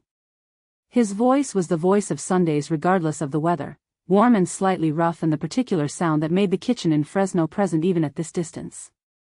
She had been drafting what to say on the walk over to the window for better signal, which was a habit she had developed without noticing. She rehearsed her father's calls now. She adjusted what she reported. She protected him from the anxiety she didn't want to name, which she had always told herself was consideration and which she had recently begun to wonder if it was something else. "How is everything?" he asked. The scholarship review came through. She had told him it was a routine process. She had not told him it had not felt routine. "It came through," she said. "Everything is fine." A pause. "You sound like everything is fine," he said, which was his way of saying, "You sound like you've decided to sound like everything is fine." "I'm just tired. The term is almost done. I'm ready for it to be done." "The paper?" "Getting there. Nearly there." This was true. The revision was in its final stages, the argument assembled and supported and moving the way it should move. "The third section actually came together the way I couldn't make it come together in October." "How did you do it?" he asked. He always wanted the specific story. "Vivienne helped me find a framework I was missing," Cass said. "She pointed me toward Tilly, the mechanism's work. It was the door the argument needed." A pause. The kind of pause he left when he was deciding how to say something. "She helps you a lot," he said. Not a question. Not a warning. Just an observation, offered the way he offered things that mattered, sideways, lightly, leaving room. "She does," Cass said. She's a really significant person this year. "I'd like to talk to her sometime," he said. Cass felt something she did not examine. "Maybe when you visit," she said. "After the term." "Maybe," he said. And did not push it, the way he didn't push things, and they moved on to the plant on his windowsill, which had survived another repotting, and whether she was eating well, and the usual comfortable current of the things they used to talk about for an hour and were now contained in 25 minutes, and they both noticed this and neither of them named it, and the call ended warmly and Cass set her phone down and sat with the particular quality of love that lived alongside its own ache. She had been about to tell him. She had been 3 words from saying, "The review nearly went wrong and Vivienne fixed it." She had stopped because she did not know how to explain the fullness of it, not just the fixing but the entire thing, the months of it, the way her life had reorganized around a single person so gradually that she had not had a discrete moment of choosing it. She would have had to explain all of it to explain any of it, and she did not yet have all of it herself. She went to the library. She went because the revision needed finishing and because the library was where she worked and because the table near the end of the central stacks had become her table and the way things became yours without your specifically claiming them, by consistent use, by the accumulation of evenings that now felt like a continuous thing rather than separate occasions. She was there for an hour before she had the thought. It arrived the way the less comfortable thoughts arrived, from the periphery, while she was looking at something else.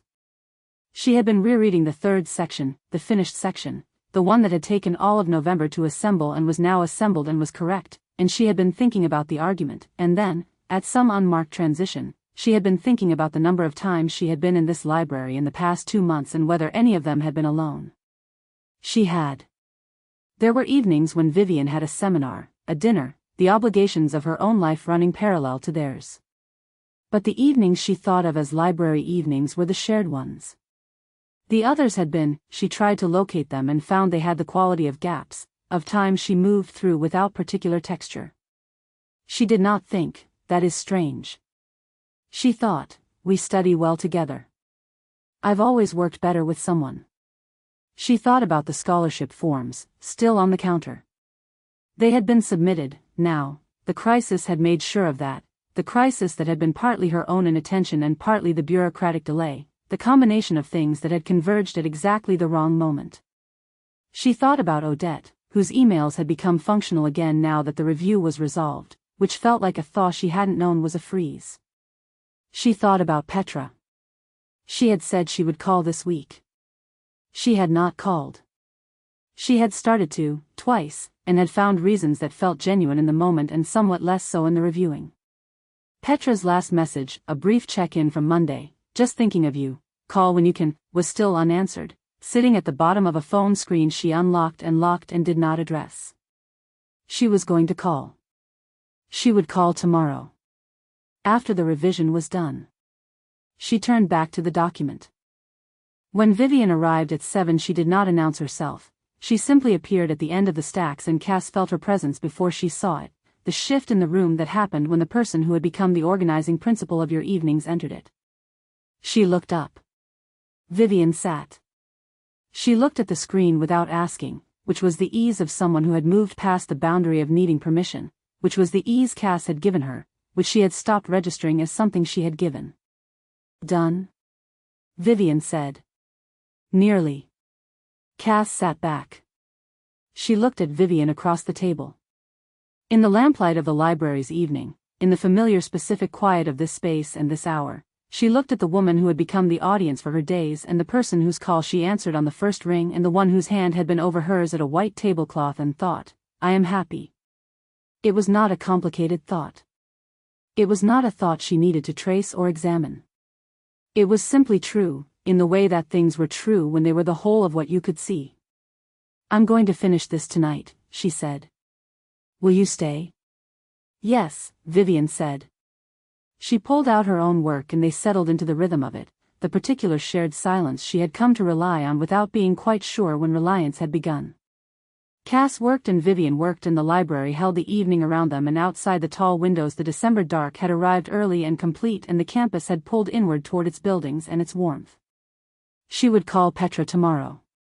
She would finish the revision tonight and call Petra tomorrow and talk to her properly, the long kind of call, the kind that didn't have the slightly careful quality of recent weeks. She would tell her about the scholarship resolution. She would tell her about Vivienne and the help and her own uncertainty about whether the not feeling smaller was real or was the thing you told yourself. She would tell her. She had things to tell her. She looked at the screen. She worked.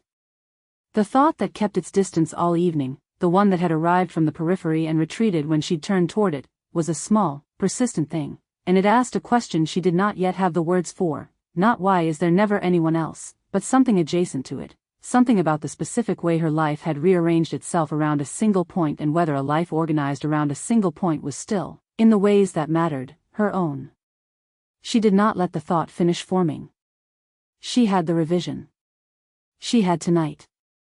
She was safe, she was cared for, she was in love with someone who made her better at every version of herself she valued, and tomorrow she would call Petra, and everything with Petra would be fine. It had always been fine between them, it was just November. December now. December would be different. She turned the page. Chapter 16, What She Finds When the Noise Stops. Vivienne left on a Tuesday. She had told Cass the week before, a family obligation in Oxford, brief, unavoidable, her father's annual foundation dinner that required her presence and her performance of the specific daughter she had learned to perform across 17 years of these occasions. She said it without emphasis, without apology, as she said most things, as a fact she was placing in the world so that Cass had time to accommodate it. Cass had said, okay, of course, it's fine. She had meant it. She had 4 days of nearly finished revision to complete and the library would be the library whether Vivienne was in it or not and she had her work and her routines and December was actually a perfectly ordinary time to be alone for a few days because that was what people were, sometimes, alone, and she was not someone who needed to be managed through ordinary things. She was fine. She was fine on Tuesday when Vivienne left and the day had the particular quality of a day that was slightly longer than it needed to be, without the texture provided by the expectation of someone's arrival. She worked. She made dinner. She went to bed at a reasonable hour. She was fine on Wednesday. She spent the morning in the library and the afternoon at her desk and the evening was fine. She watched something on her laptop and answered 3 emails and worked on the concluding paragraph of the revision and by 10 o'clock the revision was done, actually done, completed to a standard she was prepared to send. And she sat back from her desk and thought, this is the moment where I used to call someone. She looked at her phone. She called Petra. 4 rings. Voicemail. She held the phone for a moment. She thought, Petra is probably asleep, it's 10 o'clock, this is the kind of call that should have happened at 7. She did not leave a message. She set the phone down and looked at the finished revision on the screen and waited for the feeling of completion to arrive in the way it usually did, the specific rightness of a thing done, the settling. It arrived, and it was smaller than she expected, and she was not sure if the size of the feeling was proportional to the size of the achievement or if something about the evening was muffling it. She texted Vivienne instead. "Revision is done." The reply came in 2 minutes. "I knew it would be. How does it feel?" She typed, "Good. Big." And then, quiet. A pause, slightly longer. Then, "Call me if you want. I'm at dinner but I can step out." She did not call. She told herself Vivienne was at dinner and she was fine and it was late and the revision was done and this was a good thing that deserved a good night's sleep and tomorrow she would send the draft and the week would have structure again. She slept. On Thursday she sent the revision to her tutor and received, within 6 hours, a brief acknowledgement that said, "Received, will review by end of next week." 6 words.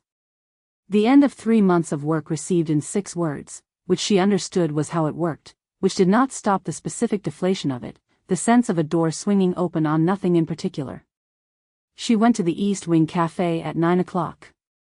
The coffee was the same. The cafe was the same.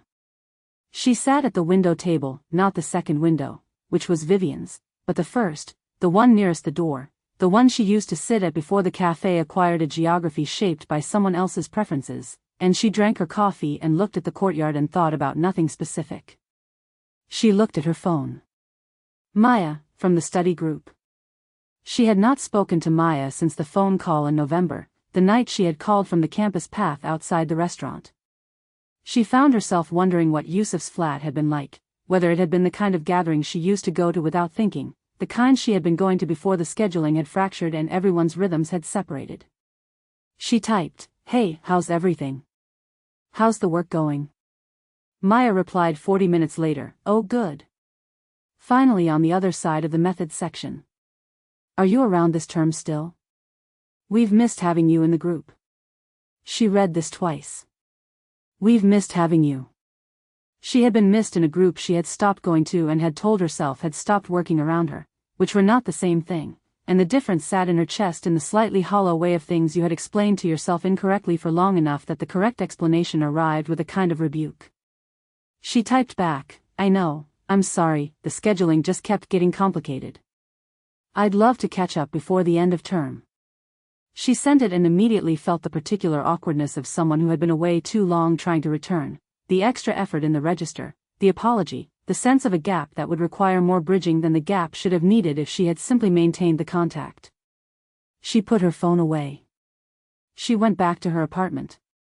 She cleaned it, which she did when she needed to move through something that was resisting being thought about, and the cleaning was thorough and took 2 hours and the apartment was very clean by the end of it and the feeling was still there, unchanged, patient. She sat on the green velvet sofa in the early afternoon quiet. She looked at the apartment. The shelves. The tea. The cabinet on the left. The particular organization of the kitchen that had gradually shifted in the direction of someone else's preferences so subtly that she had not noticed the shift until she looked at it now, directly, in the way she rarely looked at it, the good coffee from the East Wing, restocked, sitting on the counter beside her usual. The specific brand of olive oil. The arrangement of things she had not arranged but which she had accepted and continued and absorbed until they were simply the arrangement.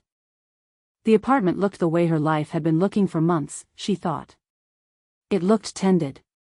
Specifically, carefully, exactly right tended, like something that had been attended to by someone who knew her better, in certain ways, than she knew herself. She did not know what to do with this thought, so she did the thing she had been doing with thoughts like this for months, which was to set them down before they finished forming. But this time the thought did not go as easily, because she was alone and the apartment was quiet and there was no message incoming and no one to call and the thought simply sat there, patient. How did it get so quiet? She looked around the apartment again. The lamp she had not chosen. The olive oil she had not bought. The tea she had not restocked. The small accumulation of someone else's knowing distributed through her space like furniture she had not moved in because she had not noticed the moving. She stood up. She went to the kitchen table where her laptop was and she opened it, and she did not open the revision document, and she did not open her email. She opened a note. She sat for a moment with the blank screen. Then she started writing. Not accusations. Not a story with a conclusion. Just observations. The way she had been writing history, this whole term, tracing the shape of a thing through the evidence it left behind. She wrote the study group and the scheduling and the 3 reschedules and the way she had told herself it was the natural drift of a difficult term. She wrote Petra and the coffees that had become infrequent and the calls that had become shorter and the particular careful quality that had arrived in Petra's voice like weather she hadn't been told to expect. She wrote the scholarship office and Odette and the formal notice and the resolution and the way it had been resolved, specifically, by someone who had known the right person. She wrote, when did Odette stop responding to my emails? She wrote the date she had first emailed, from memory. The date of the first short reply. The dates of the follow-ups. She had 3 months of a paper revision in her head, she had the dates. She stared at this. She turned to a new screen and wrote, who have I called in the past 2 months? She wrote the names. Vivienne. Her father. Petra, 5 times, though increasingly briefly, increasingly across a distance. Maya, once, from a campus path. The list was short. The shortness of it was not something she had looked at directly before, not the raw account of it, not the way it appeared on a screen, not the names and the gaps between the names and the absence of the names she was not writing. She filled 2 screens. Then she sat back and looked at what she had written. She did not arrive at the full answer. The full answer required information she did not have, or did not yet know she had. It required her to hold 2 things simultaneously that she could not yet make herself hold, because holding them together meant understanding something she was not yet equipped to understand about a person she was in love with and a year she had lived and the particular quality of an architecture you could only see from outside it. But she had the shape of it. The shape was, something has been happening. The shape was, the world has gotten smaller, and the smallness was not entirely accidental, and she could not, looking at these 2 screens, tell the story of how it had happened in a way that made it feel like weather or drift or the natural weight of a difficult term. She sat with this for a long time. She sat with it the way she sat with primary sources when the source was saying something she did not want to hear, with the discipline of her training and the ordinary human impulse to find the interpretation that caused the least damage. She was still sitting with it when her phone rang. Not a message. A call. Vivienne's name on the screen, calling from wherever she was, just to hear her voice. She looked at the phone. She answered it. Hi, she said. Hi. The voice was the same as it always was, even, warm, the faint transatlantic cadence that she had spent months associating with comfort. I wanted to call. How was the evening? Fine, Cass said. Quiet. Good quiet or bad quiet? She looked at the 2 screens on her laptop. Just quiet, she said. A pause. The right length. How is the apartment? Clean, she said. I cleaned. You clean when something is sitting with you, Vivienne said. The accuracy of it arrived the way accuracy arrived from Vivienne, without ceremony, without hesitation, sitting so precisely in the center of the thing it described that there was nothing to do with it but receive it. She knew that. She knew Cass's tells. She had always known them. Yes, Cass said. Tell me. She opened her mouth. She looked at the screens.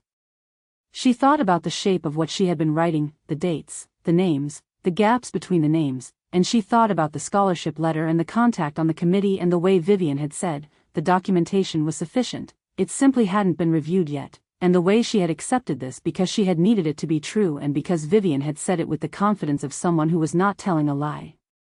She thought about Petra at the cafe door, holding on a half-second longer than necessary. She thought, why is she always the one who comes? The question arrived fully formed, for the first time, without the usual retreat before it finished forming. She sat in the apartment with the question and the 2 screens and the olive oil she had not bought, and she held it, for just a moment, without redirecting. Then she said, I'm fine. I've just been thinking too much. The revision being done leaves a lot of space. That's normal, Vivienne said. You've been running at full pressure for months. The end of the term does that. I know. What were you working on when I called? Notes, Cass said. Nothing specific. Just notes. She closed the laptop. Not deleted. Not set aside. Closed.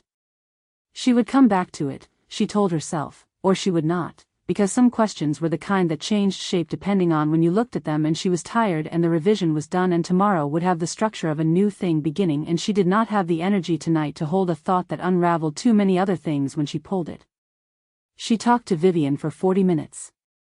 The conversation was the one it always was, easy, warm, the specific continuous texture of two people who had learned each other's rhythms and occupied them without effort.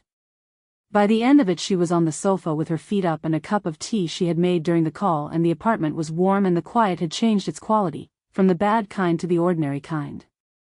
I'll be back Sunday, Vivienne said. We'll do the proper dinner. The revision deserves it.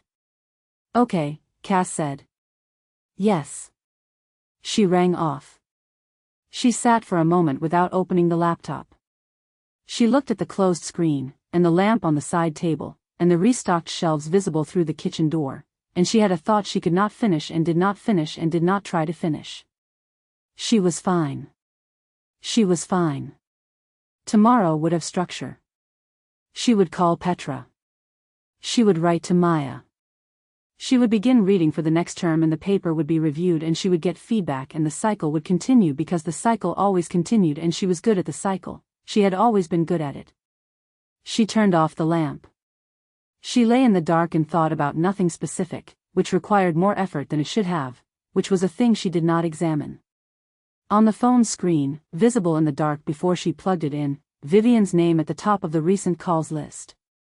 Above it, the same name, from 3 nights before. Above that, the same. The list continued. 5 calls in the past 2 weeks. She did not count the messages. She plugged the phone in. She turned it face down. She lay in the dark and waited for sleep, and sleep came, and it was ordinary, and it was fine, and the note on the laptop screen sat behind its closed lid in the dark of the apartment with its 2 screens and its dates and its list of names, patient, undelete, waiting for morning. She would delete it in the morning. She did not delete it in the morning.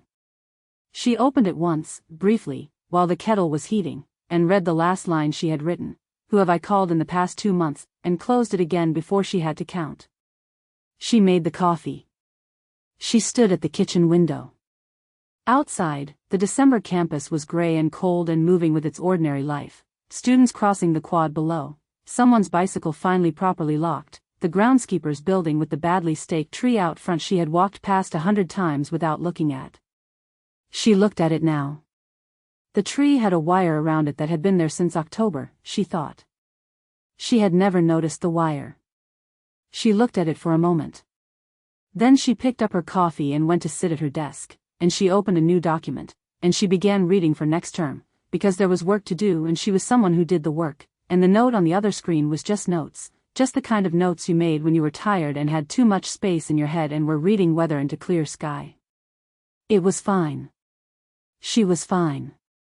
Outside, the campus went on without her, and the day continued, and the note remained open, and she did not look at it again. Chapter 17, The Fever and What It Costs. It started on a Tuesday, the way most quiet devastations did. Not with a single thing. With the accumulation of small things arriving in the wrong order on the wrong day after too many weeks of managing too much alone, the way a body gives out not from one injury but from the compound weight of injuries that were each survivable on their own. She had not slept well in 4 days. This was the first thing, the foundation of the other things, the particular gray quality of a world seen through insufficient sleep, the way ordinary tasks required twice the effort and the effort itself felt unreliable, like a tool with a loose handle.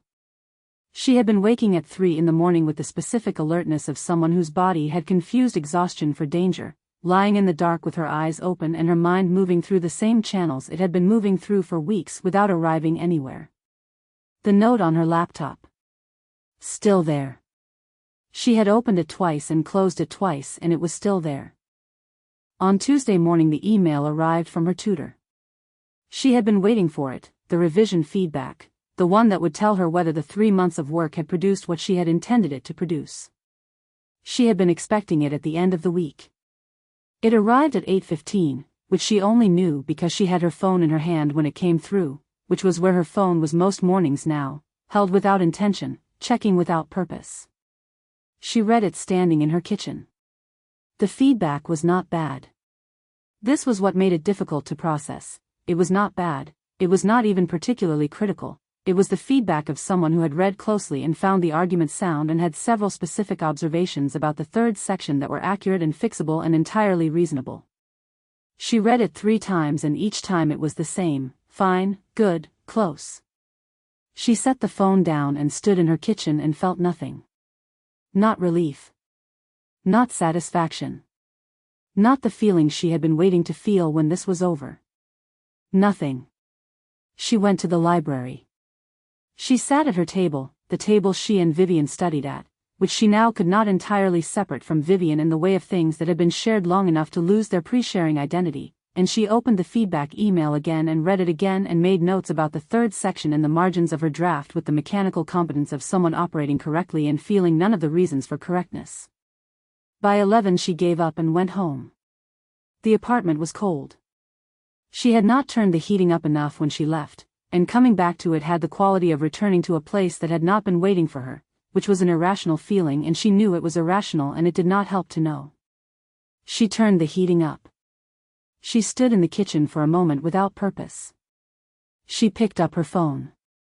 She looked at her contacts. She scrolled through them with the particular dull quality of someone who already knows the answer. Petra.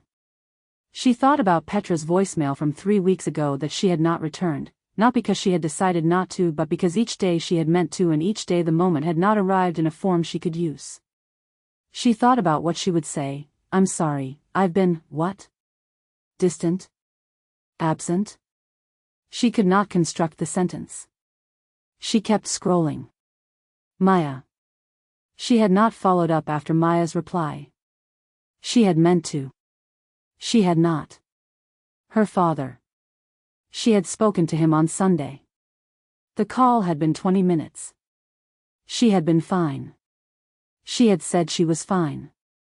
He had heard, in the way he heard things, the particular care she was taking with the fineness of it, and had said, "You would tell me, Mija," and she had said, "Yes, Papa, of course," and they had moved on to the plant on the windowsill and she had not told him. She set the phone on the counter. She looked at the apartment. The shelves. The tea. The lamp she had not chosen, on the table she had not placed, in the arrangement she had absorbed so completely that the absorption was now invisible to her unless she looked at it the way she had been looking at it since the note, which she kept not looking at and kept returning to. She went to the bathroom. She sat on the floor with her back against the tub. This was not a dramatic thing, it was the thing she did when she needed to be very still and the floor was available. She had sat on floors all her life. Kitchen floors while her father cooked, hallway floors outside lecture rooms when the feedback was difficult, the floor of her first-year accommodation on the night she had understood she was genuinely far from home for the first time. She sat on the bathroom floor and she did not cry. She simply stopped. Her phone had 17 unread messages. She knew without looking that none of them were from anyone who would understand. The friends she used to call at 2 in the morning had been gone long enough now that reaching out would require explanation. And explanation required energy, and energy was the one thing she had completely run out of. She did not know, sitting there, that the shortage had been engineered. She just knew she was very tired and the world had gotten very small and there was only one number she could think to dial. She sat with the phone in her hand for a long time. She thought about the note. The dates. The names. The list of who had called and who she had called and the shape of the months arranged in evidence. She thought about Petra at the cafe door, holding on a half-second too long. She thought about Maya's message, "We've missed having you," and the study group that had moved without her and kept moving. She thought about her father's voice doing its careful work of not pushing. She thought, Why is she always the one who comes? The question had arrived fully before, and she had closed it before it could do what it was doing now, which was sitting in the center of everything she knew and demanding to be held alongside everything she felt. Because what she also knew, sitting on the bathroom floor with the silence and the cold and the 17 unread messages, was that the one number she could think to dial was the warmest thing she had and the thing she most needed, and that the warmth was real. It was real. She had tested this, in the private laboratory of her own attention, more times than she could count. The conversations were real. The care was real. The hand over hers at the white tablecloth was real, and the Tilly on the library table was real, and the stairwell in the history faculty building was real, and the 3 hours in the reading room in the afternoon light were real. None of that had been performed. She would have known. She would have known. She looked at the question and she looked at the warmth, and she sat with both of them in the bathroom with her back against the tub, and she was so tired. She dialed. Vivienne answered on the second ring. She always answered on the second ring, never the first, which would seem eager, never the third, which would seem distracted. Vivienne Ashford did not do anything by accident, including the rhythm of her availability. Cass. Not a question. Never a question. She said her name the way people said of course, like she was already expected. I don't. Cass stopped. Started again. I think something's wrong with me. A beat. Then, I'll be there in 20 minutes. She was there in 15. She came through the door without ceremony, set her bag down, and looked at Cass, really looked at her, with the complete and unhurried attention she gave to things she considered serious. When did you last eat? She asked. I don't remember. When did you last sleep? Define sleep. She moved to the kitchen without being invited. She knew where everything was because she had been here enough times to map it, to understand which cabinet sticks, which burner runs hot, where Cass kept the tea she never remembered to buy until she was already out. The tea that was never actually out, because Vivienne had been restocking it, quietly, the way she restocked everything. Cass sat on the couch. She pulled her knees up. She watched Vivienne move through her kitchen with that competence, that complete ease, and there was something almost peaceful about it. Like being a child again. Like being held by a structure you didn't have to build. She hated that it felt like relief. The tea was set in front of her. Vivienne sat at the other end of the couch, not close enough to crowd, not far enough to signal distance. She looked at Cass with the expression that contained nothing outside what was required for the moment. Tell me, she said. And Cass did. Because there was no one else. She talked about the tutor's email and the nothingness she had felt reading it, and the accumulation of the past several weeks, the revision finished and the world going quiet and the sleep not coming, and the particular loneliness of being surrounded by a campus full of people and feeling like she was behind glass. She talked about the scholarship review and the relief that had come after it, and the gratitude that lived in her chest in a shape she still hadn't fully worked out. She talked, indirectly, around the edges of the note on her laptop, the 2 screens of dates and names, without naming it, because naming it would mean something she could not yet manage, and she was already using everything she had just to be talking at all. Vivienne listened. She was exceptional at listening. She never interrupted, never offered solutions too quickly, never made it about herself. She asked the right questions, the ones that opened rooms rather than closed them. It was only later, much later, that Cass would understand that the right question, asked at the right moment, could also be a key turning in a lock. Sometime around 2 in the morning Cass stopped talking. The silence that followed was not uncomfortable. It had the quality of 2 people who had moved past the performance of comfort into something closer to the real thing, or something that wore its face so well the difference stopped mattering. Vivienne reached out and tucked a piece of hair behind Cass's ear. It was a small gesture. It was enormous. Cass closed her eyes. The warmth is real, she thought. She had thought this before, in different words, in different moments of clarity and surrender. Whatever else is true, this is real. Her hands are real. The fact that she came is real. She didn't say, but why are you always the one who comes? She didn't say, why is there never anyone else? She thought these things in the way you thought about a shape at the edge of your vision, aware of it, not quite willing to turn your head. Because she was exhausted and the warmth was here and the question was still there, patient, sitting on the bathroom floor inside her where she had left it, and she was not done with it. She needed to sleep first. She needed the warmth first. She could hold the question in the morning. She could hold it when she had rested enough to hold it without dropping everything else. Vivienne stayed. She did not announce this. She simply did not leave, and at some point Cass fell asleep on the couch with her head tipped sideways, somewhere in the early hours of a Wednesday she would not remember clearly. And the question was still there, underneath the warmth, underneath the exhaustion, underneath the specific sensation of being held by something she had not built. Patient. Waiting. She was asleep before she could answer it, and her sleep was the deep, structureless sleep of complete exhaustion, and outside the apartment the December campus was dark and still and the paths were empty and the buildings held their dark windows and nobody was watching. Nobody except the woman at the other end of the couch, who was not asleep, who would not sleep, who watched Cass the way an artist watched a finished painting, with the quiet, possessive satisfaction of someone who knew the provenance of every brushstroke. Cass did not know this. She slept. The question would be there in the morning. So would Vivienne. Chapter 18, She Watches What She Made. The apartment was very quiet.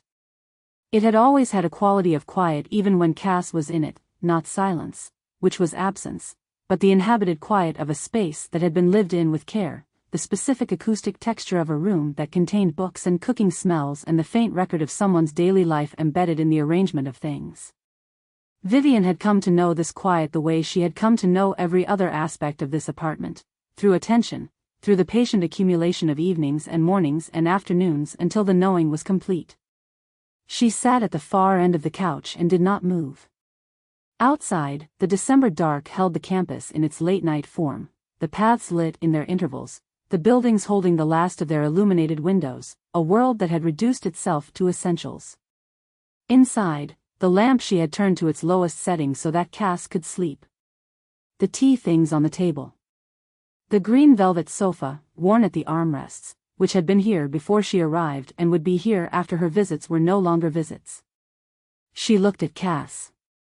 She was asleep in the way people slept when they had been running on too little for too long and the body had finally overridden the mind's preference for consciousness, deeply, without the slight tension of chosen sleep, without the controlled quality of a person who might wake easily and resume the management of themselves. Her face had the particular openness of unconsciousness.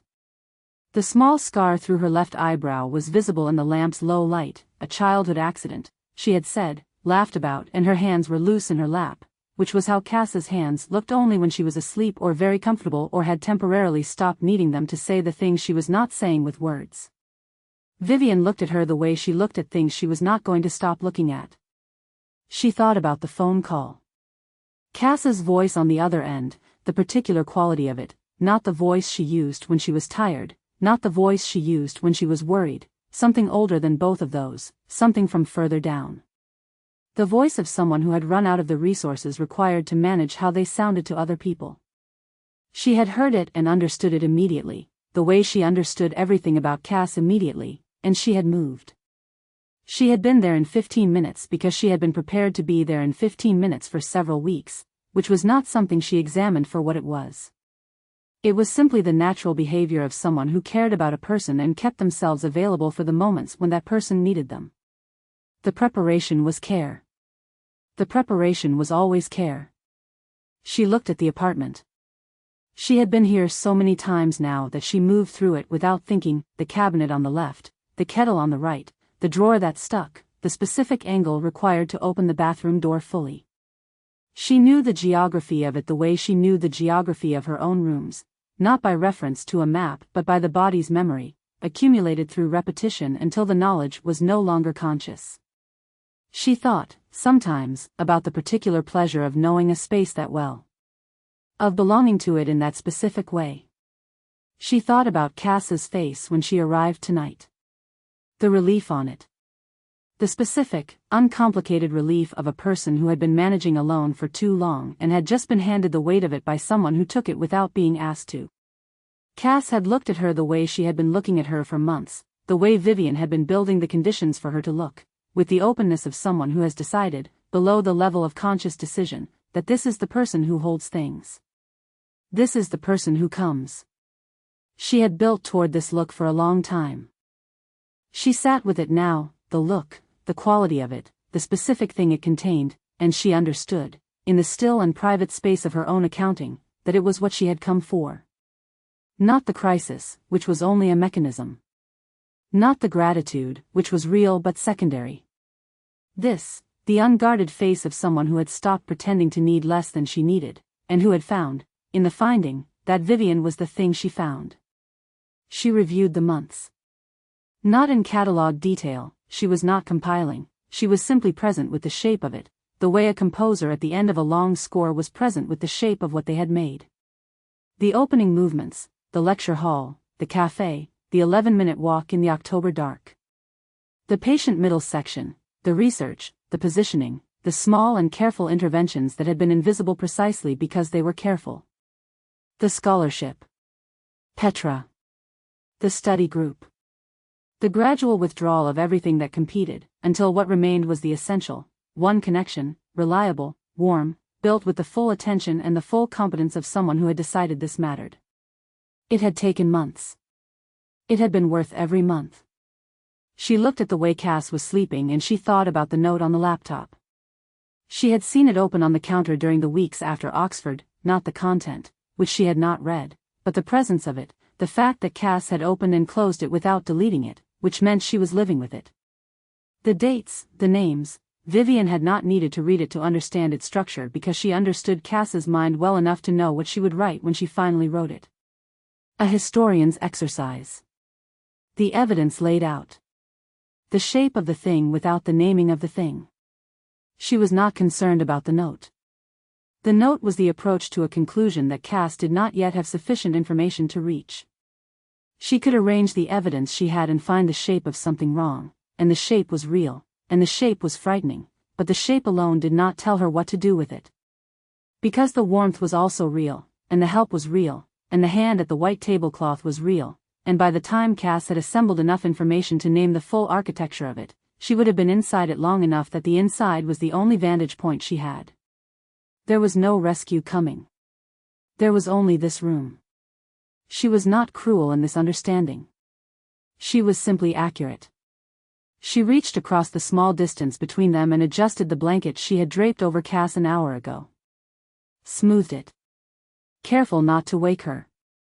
The gesture was gentle in the way that all her gestures with Cass were gentle, not performed, but genuine, the real tenderness of someone handling something they value with the awareness of its value. There you are, she said softly, to no one. To the room. To what she had made. The apartment held the word. Outside, the December campus was entirely still. The last of the late students had gone to their buildings and the paths were empty in the intervals of the lampposts and the world had reduced itself, as it did every night, to its essential and ordinary quiet. In here, 2 women, 1 couch, 1 lamp at its lowest setting. She sat back. She thought about Cass's question, the one she had not asked tonight but had been building toward for weeks, the one that had been visible in the note and in the quality of the silence on the phone from Oxford and in the way she had said quiet, just quiet, when Vivienne had asked how the evening was. She had been close. She had been closer tonight than she had been before. But close was not the same as arrived. And she had come when Cass called, which was what mattered, which was what Cass would remember. She had been here. She was here now. Tomorrow she would still be here, and the day after, and the scholarship was safe and the revision was done and the semester was ending and when the new year arrived Cass would have Vivienne and the warmth of that and the specific known quantity of a person who always answered on the second ring. The question would not have anywhere to go. She thought about the next semester. She thought about the scholarship renewal in spring and the things that could be gently managed around it. She thought about the flat Cass's lease was coming up on in January and whether there was a natural conversation to be had about arrangements, not urgently, not in a way that would require naming, just the natural conversation of 2 people whose lives had aligned to the point where the practical questions had begun to surface. She thought about these things the way she thought about caring for something precious that was entirely in her hands. The lamp made a small pool of warmth in the apartment's dark. Cass breathed, easy, deep, the way people breathed when they were safe. She was safe. Vivienne had made her safe. This was the thing she returned to when she reviewed her own motives. She had made Cass safe. The architecture of it, the months of it, the careful and genuine and patient work of it, all of it had produced this, a woman asleep on her own couch in her own apartment, warm and held, with the one number she trusted in her recent calls. There was nothing wrong with this.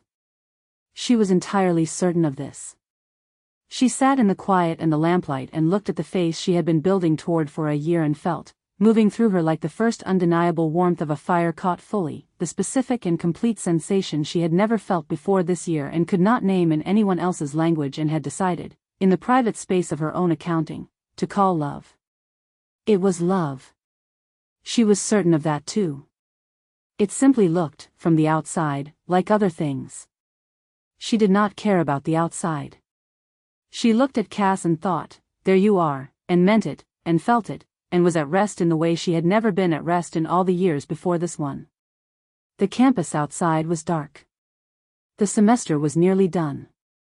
The spring would come. She was patient. She could wait.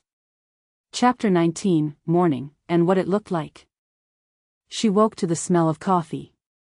This was the first thing, before the light, before the ceiling, before the specific reassembly of where she was and what day it was and what had happened, the smell of coffee she had not made, coming from the kitchen in the way that smells moved through small apartments, the way they arrived before everything else. She lay still. There was a particular quality to waking in a room that contained someone else, a quality different from waking alone, a slight density to the air, the awareness of another person's presence in the sounds and the smells and the faint sense of the space being occupied rather than empty. She had woken to this quality before, in the years before this one, in her first year, when Petra had slept over after a long evening and was always up before her and always let the coffee wake her rather than a knock. She had not woken to it recently. She opened her eyes. The lamp was off. The morning light was coming through the curtains in the thin gray way of December mornings, not warm, just present. The blanket was over her. She did not remember arranging the blanket. From the kitchen, the quiet sounds of someone who knew where things were. She sat up slowly, the way you sat up when you had slept very deeply and the body was cautious about leaving it. Her neck was stiff from the couch angle. Her mouth was dry. She had the particular post-crisis quality of someone whose system had discharged the thing it had been holding and was now experiencing the ordinariness on the other side, everything slightly more neutral, slightly more available than it had been. She looked at the kitchen doorway. Vivienne was at the counter with her back to her, wearing the same clothes she had arrived in, unhurried. There was no indication that she had slept. There was no indication, in the arrangement of her posture or the ease of her movement, that she had been doing anything other than standing at a kitchen counter in the early morning, which was simply a thing that was happening. Cass looked at her for a moment. She looked at the counter, the coffee made, the cup set out, a plate with bread that she had not had in the apartment yesterday, which meant Vivienne had gone out at some point, or had brought it with her, or had known to bring it. She looked at the kitchen, the cabinet doors closed neatly, the kettle back in its position, the small organizational trace of someone who had been moving through the space and had left it tidier than they found it. She felt the warmth of this arrive before she had decided how to hold it. And underneath the warmth, quiet but present, the question from the bathroom floor. She had slept and it was still there, sitting where she had left it, patient, not demanding anything. Just there. You didn't have to stay, she said. Vivienne turned. She looked at Cass with the even, complete attention she brought to everything, the attention that had always made Cass feel located, specifically, accurately located, known from the inside rather than observed from the outside. I know, she said. The words that didn't follow, I wanted to. I always want to. She didn't say them and they were there anyway, in the space after I know, which was how the things Vivienne didn't say had always occupied more space than the things she did. Cass unwrapped herself from the blanket. She stood, careful with the stiff neck, and moved to the kitchen doorway and took the cup Vivienne extended without ceremony, not offered as a gift, just handed, in the way of two people in a shared space. She wrapped her hands around it. The cup was the right temperature. Of course it was. "What time is it?" she asked. "Just after 8. You've been up?" "Yes." She looked at the bread. "You went out?" "There's a bakery that opens at 7. A pause, not to consider but to place the sentence correctly. "You'd run out of the sourdough." Cass looked at the bread. She looked at Vivienne. Something was moving through her that she did not have a clean word for, not gratitude exactly, which she had used and which was beginning to feel like a word she had worn out. Something that was gratitude and also its own complicated shadow, the two things coexisting in the cup warmth between her hands. She thought about the note on her laptop. She thought about the dates and the names and the questions she had written at the bottom and the list she had not been able to finish making. She thought about the two screens of evidence arranged in the patient way of a historian who had been taught that the shape of a thing only became clear once you had enough data points to trace the line between them. She was not going to do this now. She understood that. She was standing in her kitchen on a December morning after the worst night of the past several months, and Vivienne was here and the coffee was right and she had slept and the world had the manageable quality it always had after things had been said. But the question was still there. She was not going to lose it this time by not looking directly at it. She was going to hold it. She was going to let it exist alongside everything else. "Sit down," Vivienne said. "I'll do the toast." Cass sat at the kitchen table. She sat in the chair that faced the window, the one from which she could see the campus below, the quad, the paths, the bare December trees, the ordinary moving life of a morning that didn't know anything had happened in this apartment the night before. Students were crossing the quad. Someone's bicycle was, as ever, imperfectly locked. The world was proceeding without her and without disruption, and it was the same world it had been yesterday. She looked at it and felt, for a moment, the specific sensation she sometimes felt from this window, the world moving and her separate from it, behind glass, watching but not inside. She turned back to the kitchen. Vivienne brought the toast. She sat across from her. The table between them was small, the kitchen table, which had room for 2 and sometimes 3 before it became crowded, and the two of them had been at this table for so many mornings and evenings now that it had the feel of an established thing, a piece of furniture that had existed in its arrangement for years rather than months. The morning had the quality of the gentlest mornings, short sentences, the specific warmth of two people in close proximity before either of them had put on the day's performance of themselves. Cass ate without tasting particularly, which was a sign she was still recovering, because she was nearly always tasting. The coffee was good. The room was warm. "I'm going to need to revise the 3rd section again," she said, "at some point. The tutor's notes they're right. The transition needs one more pass. When you have the energy for it." "Probably not today." "No," Vivienne agreed. Not a judgment. Simply, no. Cass looked at her hands around the mug. "I'm going to call my dad today." "Good. And I need to," she paused. "I want to call Petra. Properly. Not to say everything, I just want to call her. See how she is." Something moved in Vivienne's expression. It was the smallest thing, at the edge of visible, a slight shift in the quality of her attention, the almost undetectable adjustment of someone who has received a piece of information and is placing it. Cass was looking at her hands and did not see it. By the time she looked up it was gone. "That sounds like a good idea," Vivienne said. It was the right thing to say. It was the thing a person said when they meant it, or when they had learned to produce the right thing so consistently that the right thing arrived without the delay that might signal its construction. Cass looked at her. This was the moment. She could feel its edges. She was sitting across from the person who had become everything in her life over the past year, looking at a face she had come to rely on the way she relied on gravity, and the question from the bathroom floor was sitting between her shoulder blades like a pressure she had been adjusting her posture around for so long she had almost forgotten it was there. She looked at Vivienne. Vivienne looked back. The morning light was gray and thin and honest, the kind of light that did not flatter or obscure. The kind of light that showed things as they were. I still don't know what I would do without you, she thought. And quieter, underneath it, like something she was ashamed of, I don't know if that's love or if I've just forgotten what it felt like before. She held both thoughts. She did not say either one. She held them the way she had been learning to hold the uncomfortable things, not redirected, not dismissed, present in her chest where she could feel their actual weight. She turned to the window. Outside, the campus moved. Someone was laughing, from below. She couldn't see them, just heard it, a full and unguarded laugh that reached up to the 4th floor and arrived in the kitchen like a piece of weather from somewhere else. She heard it and felt something she didn't have a name for, not grief, not jealousy, something older and less specific, something like the memory of a version of herself that had moved through the world differently. Vivienne reached across the table and covered her hand. She turned back. She looked at the hand over hers. She looked at Vivienne's face. She did not move her hand away. Not because she had decided not to. Not because she had held the question and found an answer.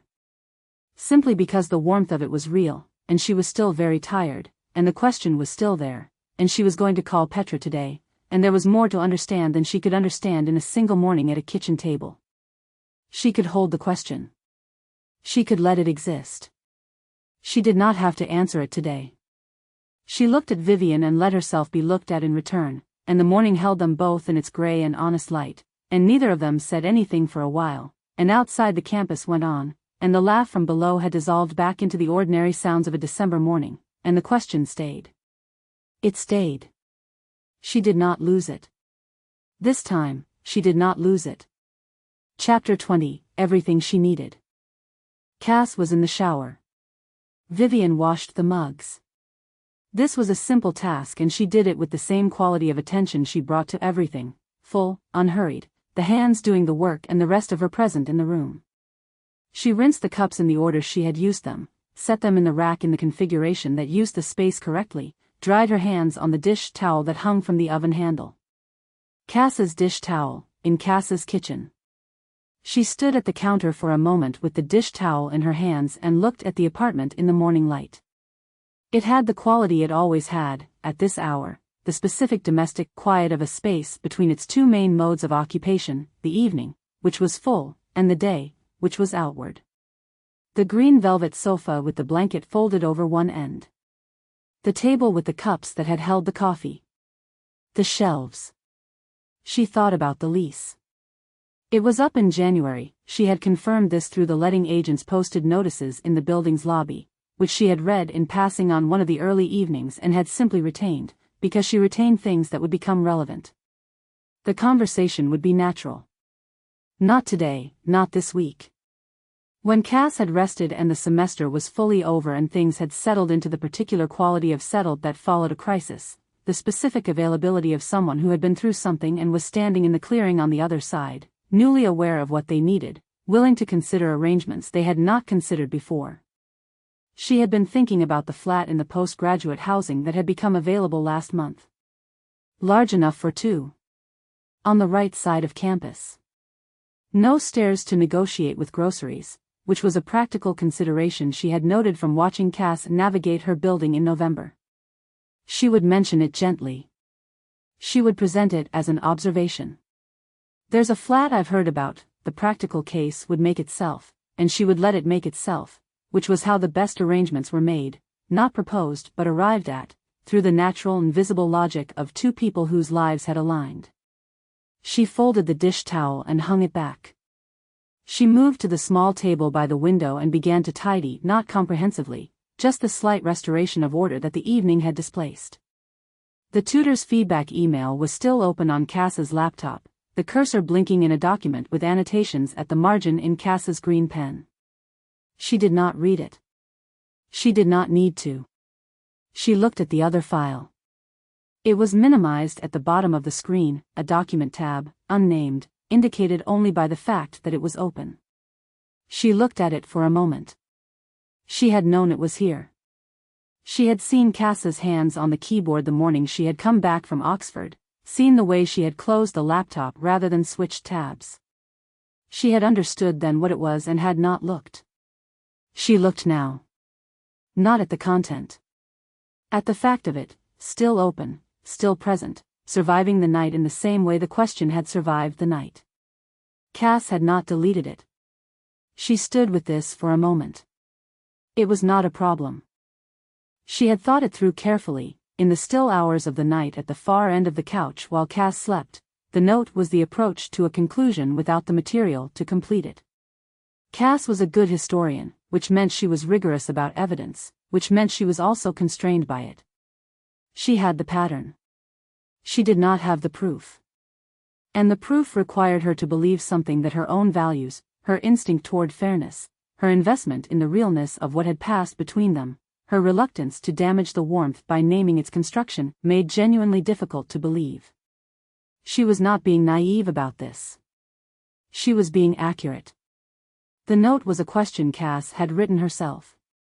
The question would need an answer Cass would arrive at through her own process, and the process would take longer than the question, and in the meantime the life they had built together would continue to be what it was, real, warm, daily, the specific texture of two people who had become necessary to each other, and by the time the process reached its conclusion, the conclusion would have nowhere to live. She was not worried about the note. She thought about Cass saying she would call Petra. She sat with this in the straightforward way she sat with complications, which was to say, without drama, without the anxiety of someone whose plans had been disrupted, with the calm assessment of someone who encountered an obstacle and evaluated its actual dimensions rather than its apparent ones. Cass calling Petra was not, in itself, the end of anything. Petra was the person who had seen most clearly, yes. Petra had been the most significant variable to manage, yes. But Petra did not have the note. Petra had not been present for the scholarship review or the study group or the months of daily contact that had built the current arrangement. What Petra had was instinct and suspicion and the grief of a friendship she had lost, none of which, on its own, was a map. And Cass, who trusted herself, who believed she would know if something was wrong, had been told by Petra for months that something might be wrong and had heard it as jealousy, as protectiveness, as a friend struggling with a shift in dynamic. There was no reason to believe today would be different. She thought, let her call Petra. Let her. The call will be what it always is, warm enough, slightly careful, the weight of months of distance between two people who have not yet found the conversation that would close it. Petra will say the things she can say. Cass will hear them with the apparatus she has developed for hearing them. And then Cass will hang up and still be in this apartment, in this life, with the warmth of the morning still in the kitchen. She looked at the window. The campus was moving. December and clear, the air outside the glass doing something brisk and indifferent to whatever was happening on the other side of it. She thought about the next semester. She thought about what Cass would need in January, the revision completed and submitted, the scholarship confirmed for the new term, the spring with its particular pressures that she had been mapping since October. The supervision meeting with the tutor she should probably facilitate, a word with the right person, placed in the right moment, to ensure Cass's final term had the right conditions to produce what it needed to produce. Not because Cass couldn't navigate it. Because there was no reason Cass should have to navigate it without assistance, and Vivienne was the assistance, and this was simply what it meant to be the person who held things. She could manage it. She had always been able to manage it. She was aware, in the private space of her own accounting, that she would be managing it indefinitely. That there was no state of completion that required no further maintenance. Each arrangement sustained required another to maintain it, and each maintained arrangement created the conditions for the next, and this was not a flaw in the logic, it was the logic. Care was not a fixed sum. Love was not something you did once and then rested from. She had always known this about herself. She was someone who did not stop. She was someone for whom the work of it was not a burden but the point, the continuous, deliberate act of keeping a thing safe that she had decided to keep safe. The shower had gone quiet. Cass would be out in a few minutes, and they would be in the same space again, the two of them in the apartment's morning with the coffee finished and the bread eaten and the night behind them, and the day ahead would have the quality of a day that comes after something difficult, slightly more real than usual, slightly more available, the small specific mercy of having been through something and arrived on the other side of it. She moved back to the counter. She put the kettle on for a second cup, because Cass would want one and would not ask, which was a pattern she had learned so thoroughly it no longer required thought. She heard the bathroom door open. She did not turn around yet. She stood at the counter with her hands loose at her sides, looking at the kettle beginning to heat, and she thought about the next several months and felt, moving through her with the certainty of a calculation that had come out correctly, rest. The particular stillness of someone who has done exactly what they intended to do and has no unresolved questions about whether it was right. She had arrived exactly where she intended. She had never been here before, this precise quality of rest, this specific completion. She had spent her adult life managing things she valued at a slight remove, with the perpetual slight awareness of the work required, and now the work had produced its result and the result was here, in this apartment, in this morning, in the sound of Cass coming down the short hallway toward the kitchen. She had what she came for. She turned around. Cass was in the doorway in a clean shirt, her hair damp, the specific quality of someone who had showered after a difficult night and was on the other side of it, not repaired, exactly, but restored. She looked at Vivienne. She looked at the kettle. The corner of her mouth moved. "You're making more coffee," she said. "You were going to want more coffee." "I was." She came into the kitchen.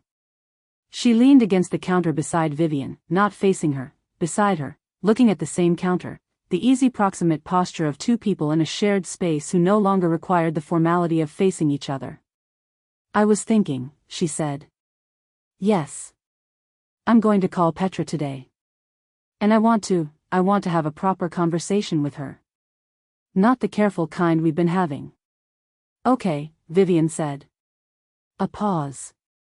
"And I think I'm going to talk to my dad about the scholarship review. What actually happened. Not all of it, but more of it than I've been telling him." "That sounds right," Vivienne said. It did sound right.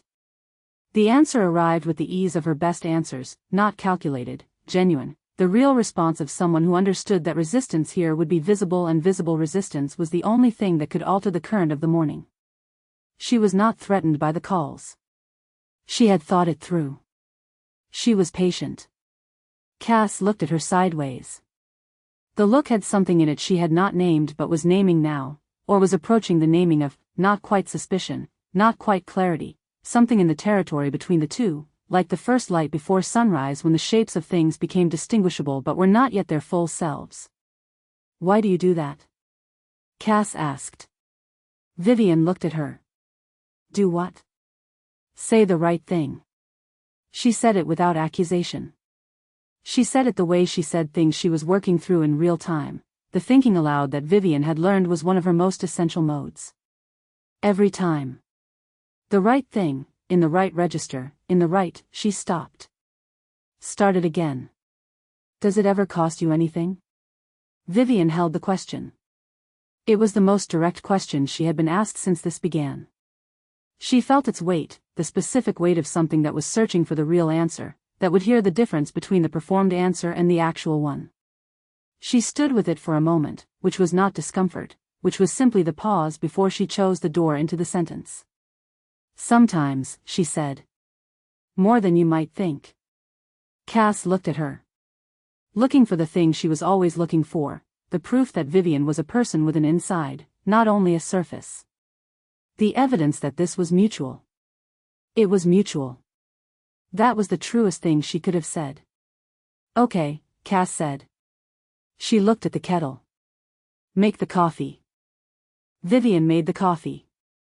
She turned to the counter and went through the familiar motions, the kettle, the press, the cups she had learned to use in the configuration Cass preferred, and she was entirely in the room, entirely present, entirely certain of her position in it.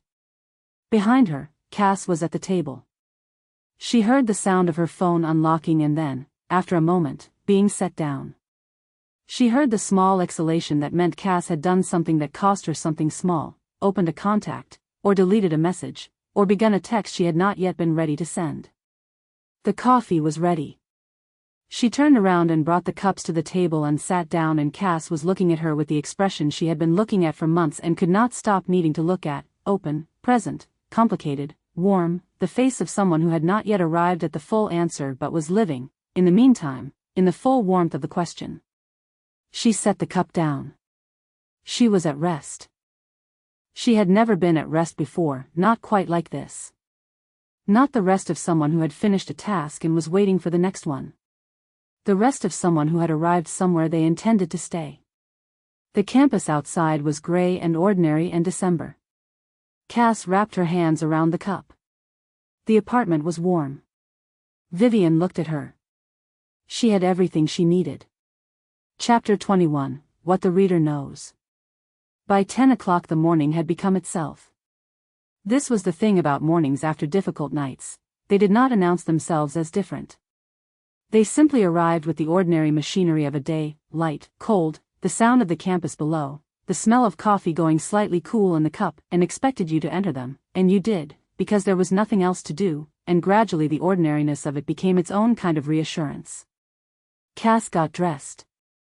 She moved through the small motions of it, the clean clothes, the hair dried and pulled up, the specific small decisions of a person reassembling themselves for the outside world, with the careful attention of someone still slightly tender, as though moving too quickly might disturb something that had not yet set. Vivienne was at the desk with her thesis, or the appearance of it, the blue pen uncapped and resting on the open page. She did not look up when Cass came back through, which was the courtesy of someone who understood that being watched while you were still reassembling yourself was not a kindness. Cass picked up her phone. She stood at the kitchen window for a moment with the campus below and its gray December motion, then she opened her contacts and she called Petra. It rang 4 times. She stood with the ringing, patient, not filling the waiting with movement. Then, "Hey." Petra's voice, live and immediate and slightly cautious, the caution of someone who had received an unexpected call from a person they had been missing. "Hey," Cass said. I know it's been a while. A bad while. I'm sorry." A pause on Petra's end. Not unfriendly. The pause of someone recalibrating. "You okay?" Petra asked. "I've had a rough night." She looked at the quad below. Someone was crossing it with their coat pulled closed, head down against the cold. I don't know how to explain most of it yet. I'm still working out how to explain most of it. But I wanted to call. I wanted to hear your voice." Another pause. Longer. Then, in the particular quality that was Petra being fully present and not managing it, "I'm glad you called. I should have called sooner. You're calling now." Cass closed her eyes briefly. The relief of it was smaller than the grief of it, which was correct, because the grief was real and the relief was just a beginning, and beginnings didn't resolve things, they only opened them. "How are you?" she asked. Actually okay," Petra said. "The case analysis is done. I sleep now. I eat at normal hours. A beat. I've missed you. I've missed you too." She said it plainly, without the slightly careful register that had been in their conversations for months. She said it with the weight it had. I want to talk to you properly. Not now, I don't have it yet. But soon. Whenever you're ready." Petra said it with the ease of someone who had been ready for a long time and had simply been waiting for the moment to be useful. "I'm here. I know. I know you are." She looked at the campus. "That's the thing, isn't it? You're always here." Petra was quiet for a moment. When she spoke again her voice had the texture it had when she was saying the true thing instead of the careful thing. "So are you," she said. "Even when you're very far away." Cass stood at the window and held the phone and felt the specific ache of a friendship that had been strained and had not broken, the particular pain of things that were worth the pain of them, that were more real for having been tested and found still present on the other side. "I'll call you this week," she said. "A proper call. Hours." "I'll make time," Petra said. "I'll make all the time." They rang off. Cass stood for a moment longer at the window before she put the phone in her pocket. Vivienne was looking at her when she turned around. Not continuously, she had looked up at the end of the call, the natural attention of someone in the same room. Her expression was the even, open one, the one that offered nothing and concealed everything, and which Cass had been looking at for months and reading as availability. She was still reading it as availability. She did not know yet how to read it differently. But she was looking at it now with the note in her mind, with the question still sitting where she had left it, present, patient, not answered but held, and the looking felt different from the other side of that. Not cleaner. Not resolved. Just aware. She was aware of her own looking in a way she had not been before. Good? Vivienne asked. Yes, she said. Good. She sat back at the table. She picked up her cup. The coffee was cold and she drank it anyway because it was there, and she was not going to ask Vivienne to make another cup, which was a small thing and was also not entirely a small thing, which she noted without acting on. I should get back, Vivienne said, after a moment. I have a seminar to prepare. Okay.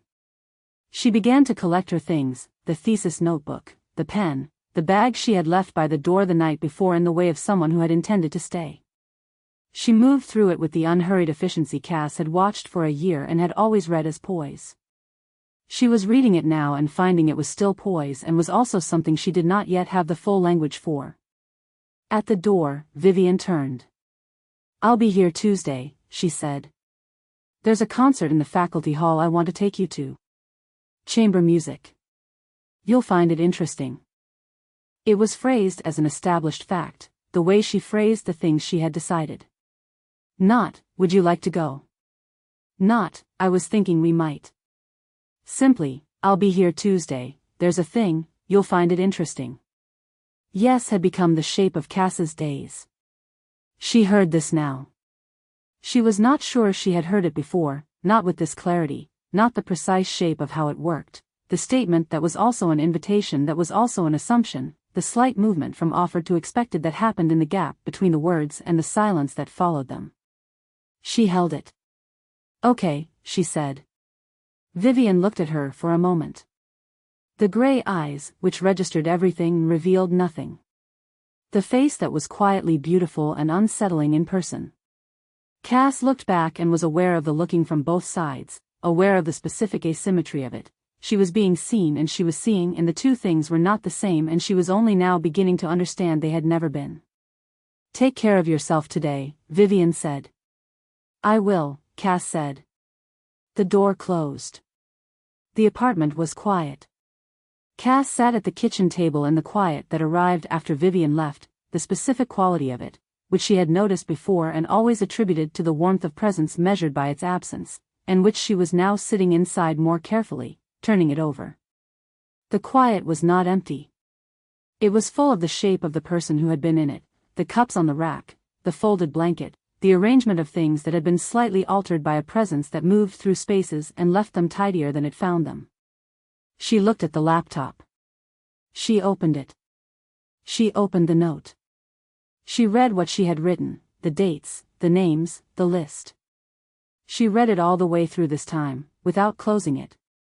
She read the question at the bottom, who have I called in the past 2 months, and she did not look away from the list that answered it. She sat with it for a long time. She did not arrive at a conclusion.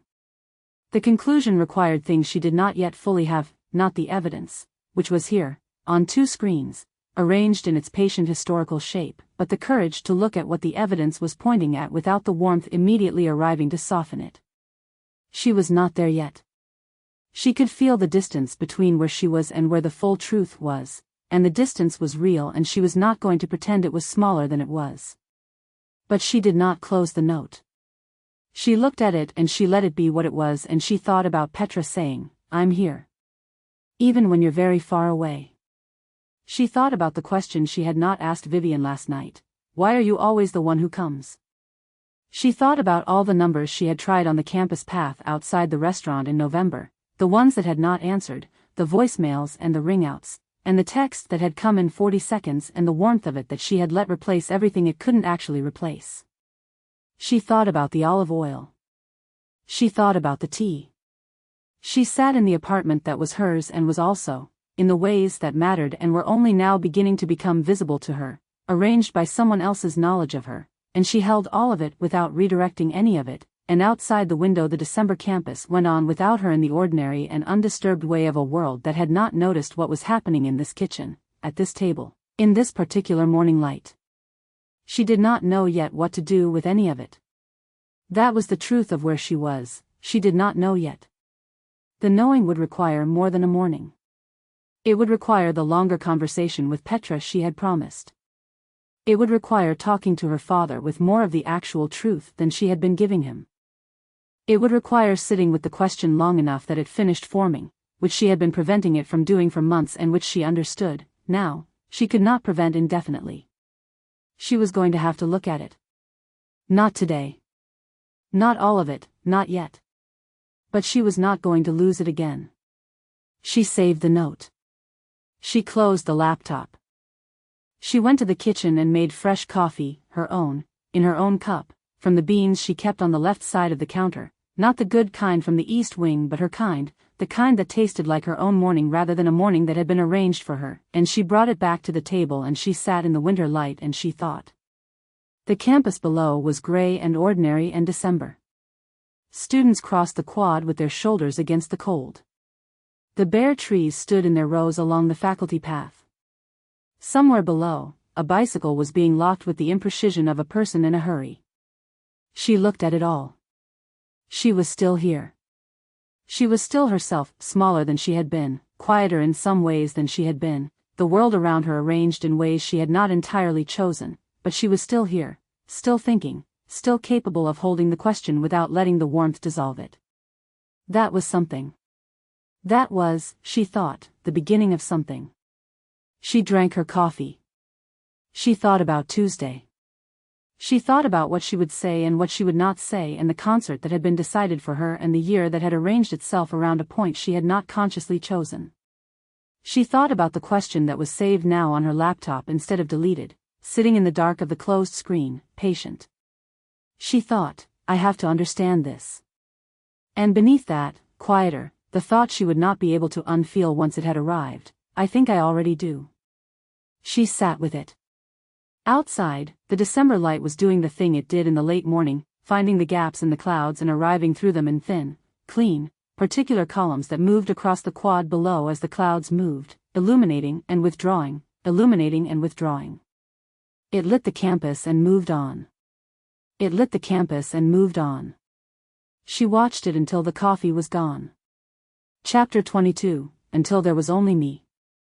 There is a moment, brief, forgettable to anyone watching, when Cass looks at Vivienne across the small kitchen table and thinks, I still don't know what I would do without you. And then, quieter, like something she is ashamed of, I don't know if that's love or if I've just forgotten what it felt like before. It is Tuesday. The concert was last night, the chamber music in the faculty hall, 3 players in a room the right size for 3 players, the particular quality of live music in a small space that got inside your chest in a way recorded music didn't quite reach.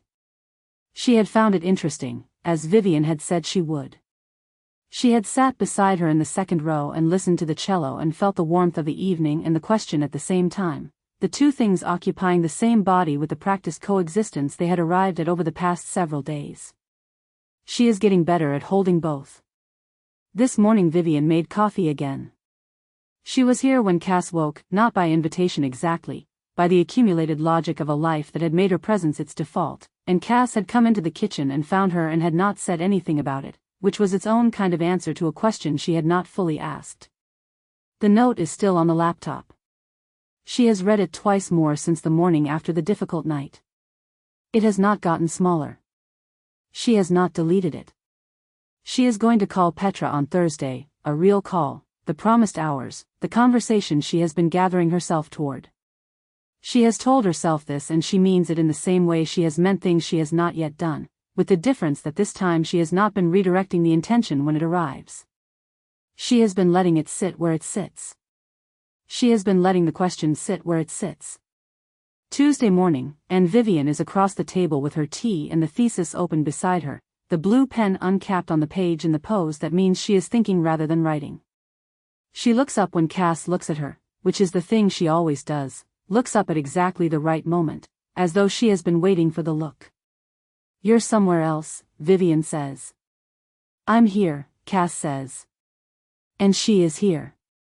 That is the complicated truth of it, she is here, present in this kitchen, at this table, in this specific winter light that comes through the east-facing window at this hour and falls across the cups and the open thesis and the hands of the woman she has built her year around.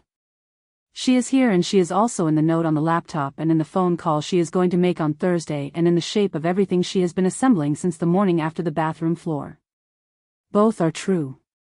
She is getting used to both being true. She looks at Vivienne. At the gray eyes that register everything and reveal nothing. At the face she has been reading for months and finding, recently, that she reads differently, not with less warmth, because the warmth is real and she knows it is real and she is not willing to unmake it in the name of the question, but with more awareness of the reading. With more awareness of the gap between what she sees and what is there. The gap is real. The warmth is real. She does not know yet what to do with both of those things living in the same pair of hands. She turns to the window. Outside, the campus moves, students cutting across the quad, someone laughing, the ordinary machinery of a world that has gone on without her, largely undisturbed by her diminishment. The bare December trees. The groundskeeper's building with the badly staked tree, still staked, still slightly wrong. She has looked at it every morning for months and only seen it recently, really seen it, the way you saw things you had stopped noticing when you started noticing again.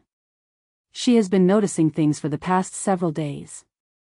She has been noticing the specific pattern of Vivienne's answers, the ones that were always right, always placed correctly, always arriving in the exact register the moment required. She has been noticing the way Tuesday was decided rather than suggested. She has been noticing the arrangement of the kitchen and the arrangement of the weeks and the arrangement of her life, which has the clean lines and precise proportions of something that has been designed rather than lived. She has been noticing. She has not yet named what she notices. She is not ready to name it. She does not know if ready is the right frame. It is not that she is waiting to be ready, it is that naming it will change the shape of everything, and she is still working out which thing she wants to survive the change. The warmth. She wants the warmth to survive.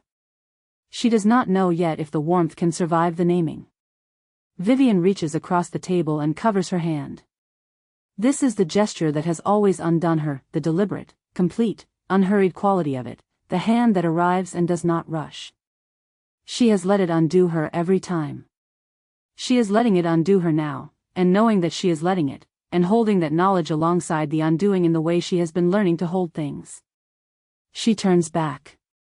She looks at Vivienne's face in the morning light. She does not move her hand away. This is not the same as having no question. This is not the same as the answer being simple or the situation being resolved or the year of her life being a thing she has fully understood. It is simply this: the warmth is real and it is here and she is here, and the question is also real and is also here, and she has decided, in the only decision that belongs entirely to her in this moment, that she is going to hold all of it. The question. The warmth. The note on the laptop. The call she will make on Thursday.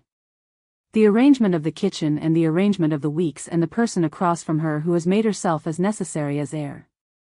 She is going to hold all of it, and she is going to look at it, and she is going to understand it, in time, with the patient and rigorous attention she has always brought to things that required understanding.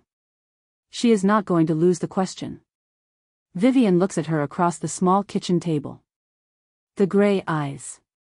The face. The hand over hers, warm and deliberate, which has always felt like being tended to, and which she is looking at now with the awareness of what tended to means, what it costs the thing being tended, what it requires of the garden. She looks out the window one more time. The campus. The trees. The students and the ordinary morning and the world that has not stopped while she was busy becoming smaller.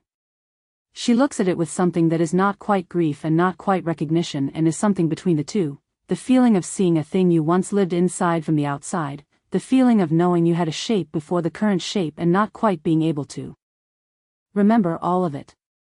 She turns back. Vivienne is still looking at her. Something moves behind Vivienne's eyes, not guilt, not remorse, not the flicker of a conscience stirring. Something that looks, in the morning light, almost exactly like love. Almost exactly. Cass looks at her. She does not move her hand away.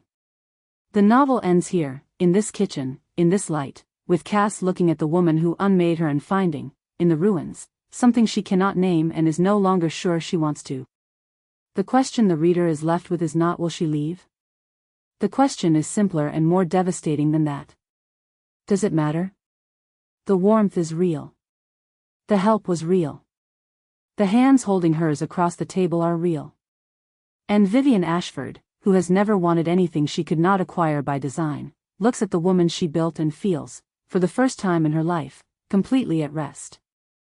She got exactly what she came for. The only witness to what that cost is the reader. And the reader cannot look away.